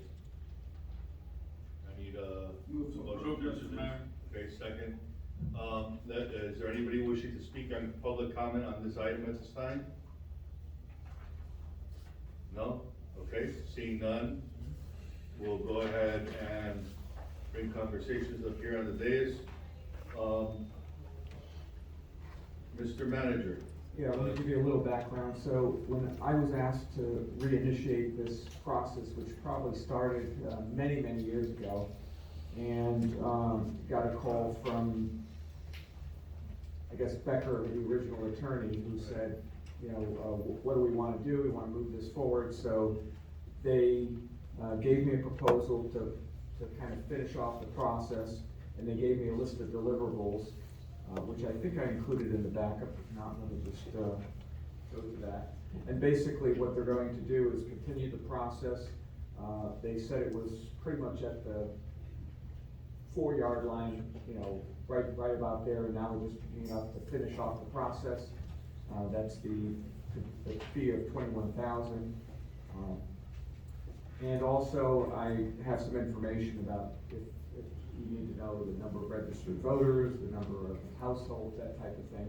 They were here to give a presentation, but my misunderstanding, I kind of dismissed them saying it was already approved, not knowing it was going to be separated. So I'm here to answer some questions. If you have some specifics, I can try and address them. When will they start if we approve this today? Because I know that this has been something that has been put on the back burner, but I know it was on our priorities of items that we wanted to do for years. So if you can excite us with that information, that would just. Okay, so I have a list of deliverables. So basically, once we sign the agreement, we're looking at from May, this month, through June, they would meet with the district commissioner and staff to discuss the application for annexation. They would also meet with various Office of Management and Budget and at the county level. By July, they want to meet with consultant and relevant city staff to plan, design, and approve the marketing materials for the community outreach, because we're gonna have to do that over again. In July, they will also begin the process of signature collection and community outreach. In August of '23, they would submit the petition signatures for verification to Miami-Dade Supervisor of Election. That's in August. Submit the application to Dade County. Also, then in September, meet with the lobby members of the Miami-Dade Planning Advisory Board to ensure that the annexation application is transmitted to the Board of County Commissioners with a favorable recommendation, and meet with the members of the Board of County Commissioners to secure the commitment. In October, October of '23, continue to lobby members of the Board of County Commissioners. November, attend the regular Board of County Commissioners meeting on the application for annexation. So they're looking at November of '23 to be at the county. Thank you for that detailed timeline. Oh, and I can provide you with this memorandum as well. It will be actually, I asked them if it was okay, and they agreed to attach it as an exhibit to the actual agreement, so that the deliverables are also in the contract, so to speak, which I think is important. And you've shared that information with, I would assume, our incoming manager? I don't know if we've talked about it specifically, but I know that we've talked about the annexation kicking off. But this whole agreement will be combined with the deliverables, and of course, the commission will each get a copy, as well as the new manager. All right, any questions on this item that we would like to pose to staff? Sure, thank you, Mr. Go Mayor. ahead, Commissioner Jean. I think those were some of the questions that I had also as it relates to this item, the timeline and whether or not there would be community outreach, so that the individuals within this area can understand what would happen as a result of them being added to the city as it relates to their water bill, et cetera. Can you speak to the point of the number of, households and voters? Yeah, so this was, data that was from, I guess, before, it already accumulated data. They have 2,827 registered voters in that map that you see there, and 1,220 households with registered voters. So that's some of the raw data I got. Something else. So that's the general information I had, that I could share with you now. They had a presentation, but that's, What was the other number? 1,220 and the other one was? 2,827 registered voters, Got it, and then 1,220 households. got it, thank you, sir. And so that campaign for the outreach really starts in July.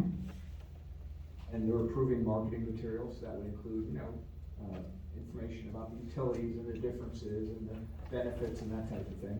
And that would continue, from July through August, with that outreach. And that's when they would be starting to collect the signatures. This point about the petitions, would that really make a determining factor on whether or not we will go ahead with this? Or is it just to give them a courtesy as it relates to the residents?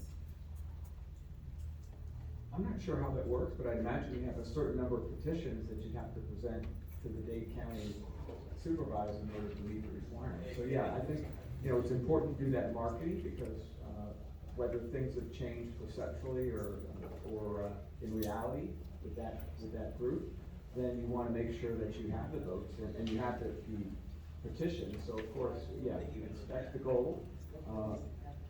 The consultant didn't seem to think that there was an issue with it, other than we have to, kind of remarket this and get the votes and get the petitions once again. Thank you. And the signatures. And for the record, this includes the mall, correct? It's the map that you have there, that's my Correct. understanding. I'm just reading it out loud for the people listening, whoever's up this late, Now, yes, that doesn't wanna go to sleep. a commissioner may have a question about an additional area, which was also discussed with the And consultant. this is great, cause this really gives us control back on what's going on with that mall. It's really an eyesore to turn, and that should be a landmark and a tourist destination, or somewhere that we can call a place here in North Miami Beach, and not that.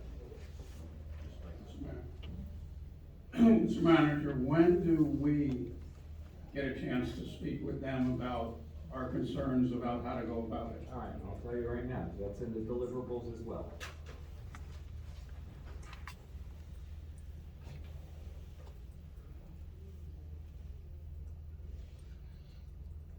It looks like that's early in the process, May and June. So as soon as we execute the contract, the beginning is when, they will reach out to individual, members of staff as well as commission.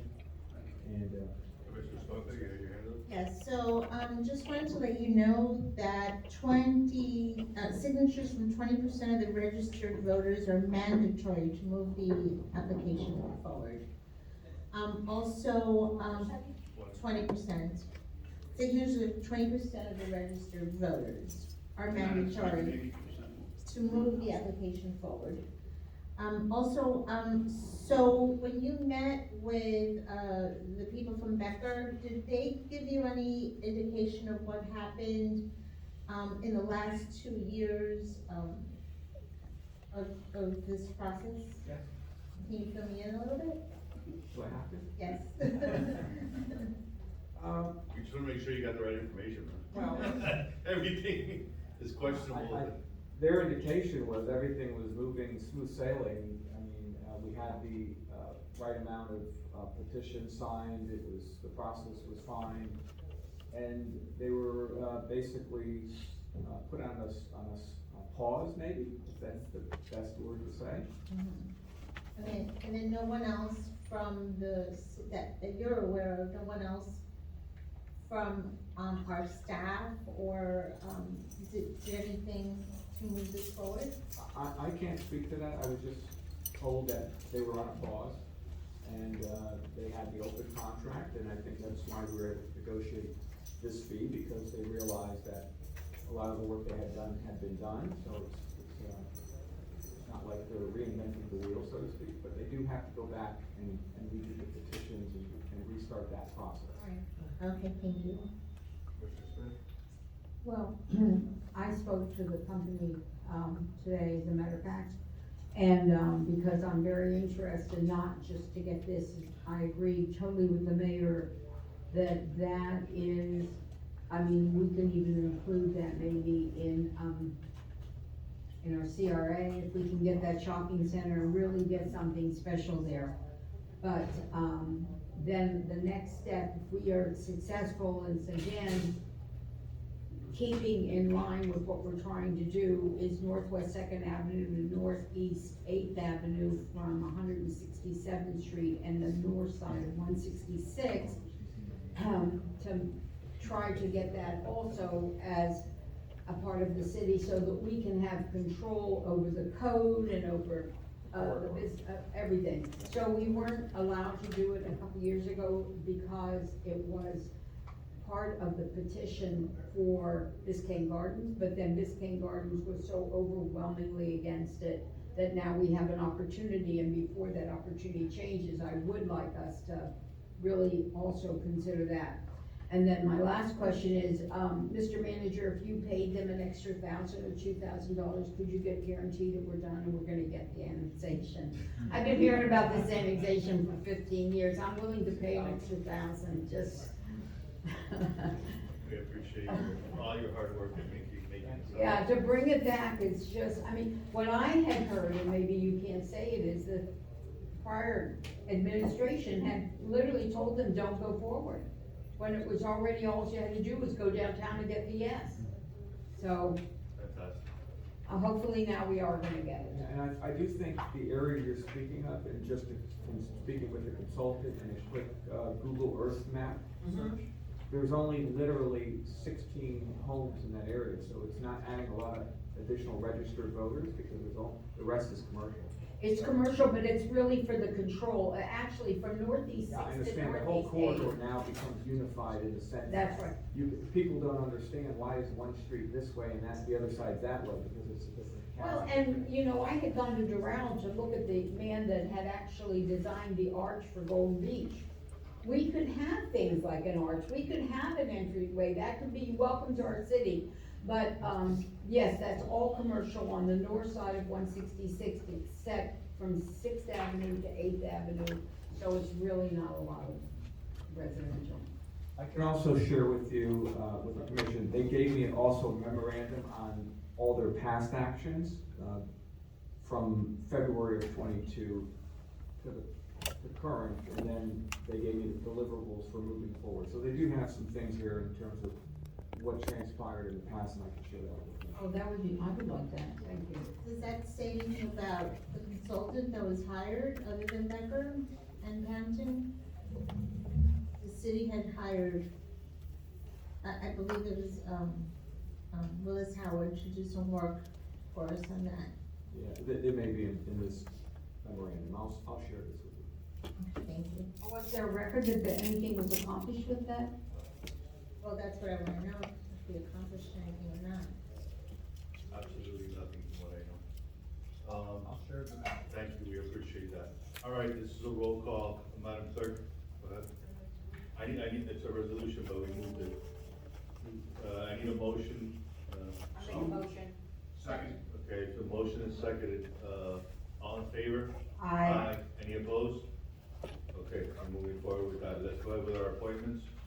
No, we have, Which one are we just? That's 12.1. First reading on the shopping cart. final reading? No, It's actually it was a mistake, it's first because, remember, I deferred it, but we changed the whole wording, so it's first reading. Okay, so let's change final to first, which is the title. So let's correct that title for the record, for the minutes. And let's go ahead and, Mr. Attorney, you can read item 12.1. Thank you, Mr. Mayor. It's item 12.1, the agenda, ordinance number 2022-11 on first reading. It's an ordinance entitled, an ordinance of the Mayor and City Commission of the City of North Miami Beach, amending Chapter 9 of the Code of Ordinances of the City of North Miami Beach, Florida, to create a new section entitled Shopping Cart Regulations, to establish guidelines for the recovery of stolen or abandoned shopping carts, providing for conflict, severability, and complication, providing for an effective date. Thank you very much.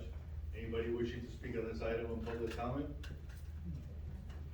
Okay, seeing none, public comment is closed. Move to approve. Second. Okay, it's been first and second, it's roll call, Madam Clerk. Commissioner Smith, Yes. Commissioner Smucker, Yes. Commissioner Furlong, Yes. Commissioner Jean, Yes. Vice Mayor Sherman, Yes. Mayor DiFilippo. Yes. Passes 6-0. Okay. I think we had item 12.2. Yes, Mr. Mayor, members of the commission, it's item 12.2 on the agenda, ordinance number 2023-02, an ordinance entitled, an ordinance of the mayor and the city commission of the city of North Miami Beach Code by amending chapter 14 entitled zoning and land development, article 15, other development review procedures, section 24-172, site plan review, and delete subsection K entitled limited administrative authorities for site plan amendments, and create a new subsection 24-172.1 entitled Administrative Site Plan Processes, providing for conflict, severability, and codification, providing for effective date. Okay, is there anybody wishing to speak on public comment at this time?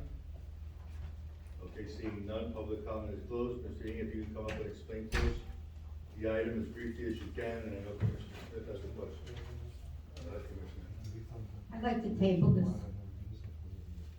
I want to table Mr. Nang because I feel like, having read it over and reread it, I feel like there's a lot of power given to one person, whether it be the manager or the department head for planning and zoning, a lot of power. And I just want to digest it. You've been gone, thank you for coming back. I know you must be exhausted from such a long trip. But, I want to spend some time with you and go over it like we should. This is really changing the scope of somebody coming in with a plan, because, Okay, we have a motion to table, is a second. It's, hold on, we're in the middle of a motion, we got a second. This is a very important item, and it's extensive, and I think it merits, setting the time aside to talk about it and not rush through it, so. Commissioner, do you wanna interject something real quick so we can? I just wanna make sure we're tabling this to the next month's meeting. To the next month's meeting, that's correct. Thank you. Okay, so, we have a motion and a second to table the item. It's a roll call, Madam Clerk. Commissioner Smucker, Yes. Commissioner Furlong, Tabling to June's meeting, yes. Commissioner Jean, Yes. Commissioner Smith, yes. Vice Mayor Sherman, Yes. Mayor DiFilippo. Yes, to June's meeting. Thank you, everybody. Okay, Madam Clerk, now you have your appointments. If you can go ahead and take care of them all, we can hopefully get out of here by 12 o'clock. There's copies made or no? We're almost there, guys, come on. Let's save some time. Mayor, Yes, ma'am. with your permission, actually, the commission, I like to group them all together since. Yes.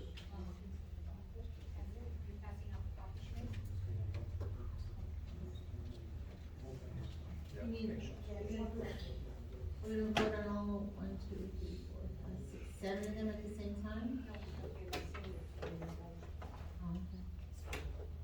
Okay, so I'll start. 10, 11, 12, 13. We're gonna vote on all 13 of them at the same time, is that what you're saying?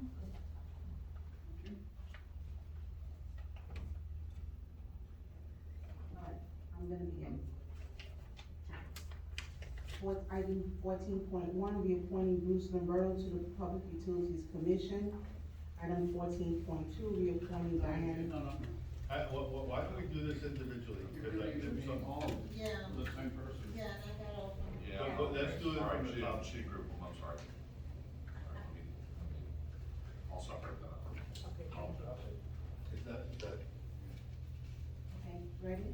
14, we're gonna do this individually. 14.1, reappointing Bruce Borough to the Public Utilities Commission. Okay, need a motion? So moved. Second, all in favor? Aye. Any opposed? Okay, passes unanimously. Next one. Item 14.2, reappointing Diana Lawson to the Public Utilities Commission. Approved. Second. All in favor? Aye. Any opposed? Good. Item 14.3, reappointing Larry Shinbaum to the Planning and Zoning Board. Motion? Larry Thompson? No, Shinbaum. Oh. Do I have a motion? Second, all in favor? Aye. Any opposed? Okay, passes unanimously. Item 14.4, reappointing Daniel Heisler to the Planning and Zoning Board. Make motion. Second, all in favor? Aye. Any opposed? Unanimously. Item 14.5, reappointing Mark St. Bill to the Planning and Zoning Board. So moved. Second. This appointment is Commissioner Joseph's, or Mr. Joseph's, I think it was his appointment. Oh. I don't think we should appoint somebody that's his appointment. Do I have an appointment? I can make that appointment, because I think I have a planning and zoning one. I remove my second though. Madam Clerk, I think you need to set the record straight, and we're voting right now on this, so this may be off the table for the next meeting. Commissioner Fremont, I believe is in need of an appointment, and he'll take that appointment, so he says. So there's been a motion.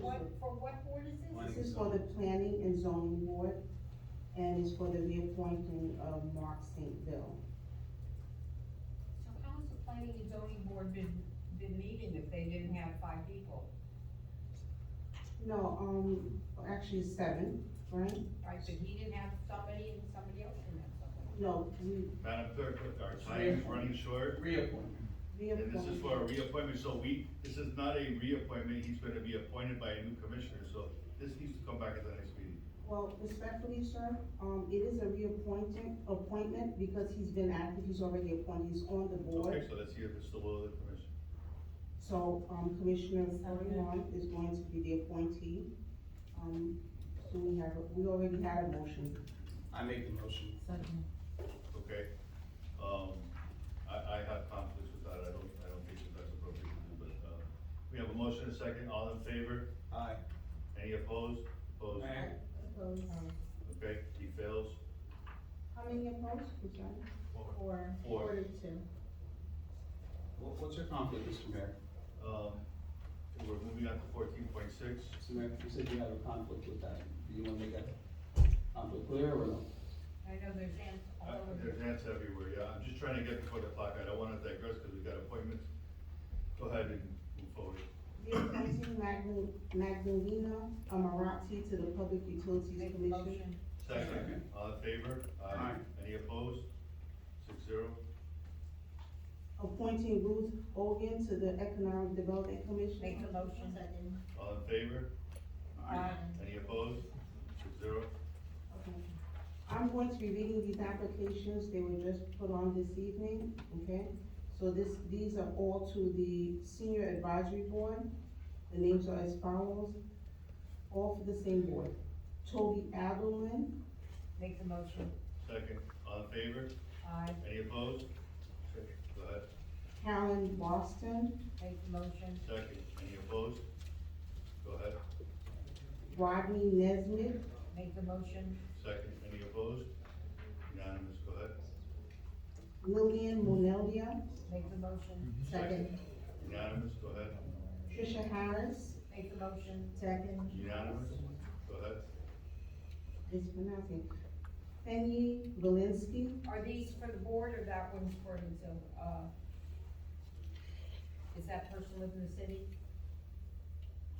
There were two that I want to be on the board, but they can't vote, they can be on the board. I make the motion. I'll fix it. So Penny Valinsky, She made the motion. Yes, I second it. All in favor? Aye. Any opposed? Okay, unanimous. Evelyn Cyril, Make the motion. second. All in favor?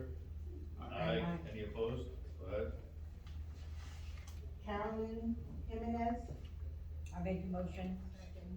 Okay, any opposed? All in favor? Aye. Aye. Also Louise Harkness. Make the motion. Second. Okay, any opposed? All in favor? Aye. Okay. And if I could take 1 second, could I just ask Mr. Manager, wherever you are, to, please, if you'd be kind enough, just ask our recreation department to set up the first senior meeting that's why we needed this for tonight, they need one senior meeting. Thank you. And also, Mr. Ning advised me that we'll have 5 on the P and Z, so we might not have a quorum for meetings, but we'll. So who's missing their P and Z appointment? I was trying to make that appointment, you guys voted it down. Yeah, so, you just wanted to The bring mayor that said up. he had a conflict, which is understandable, but the rest of you voted it down, so. Okay, it's 12:20, motion to adjourn? Second. Okay, all in favor? Aye. Any opposed? Okay, we're adjourned.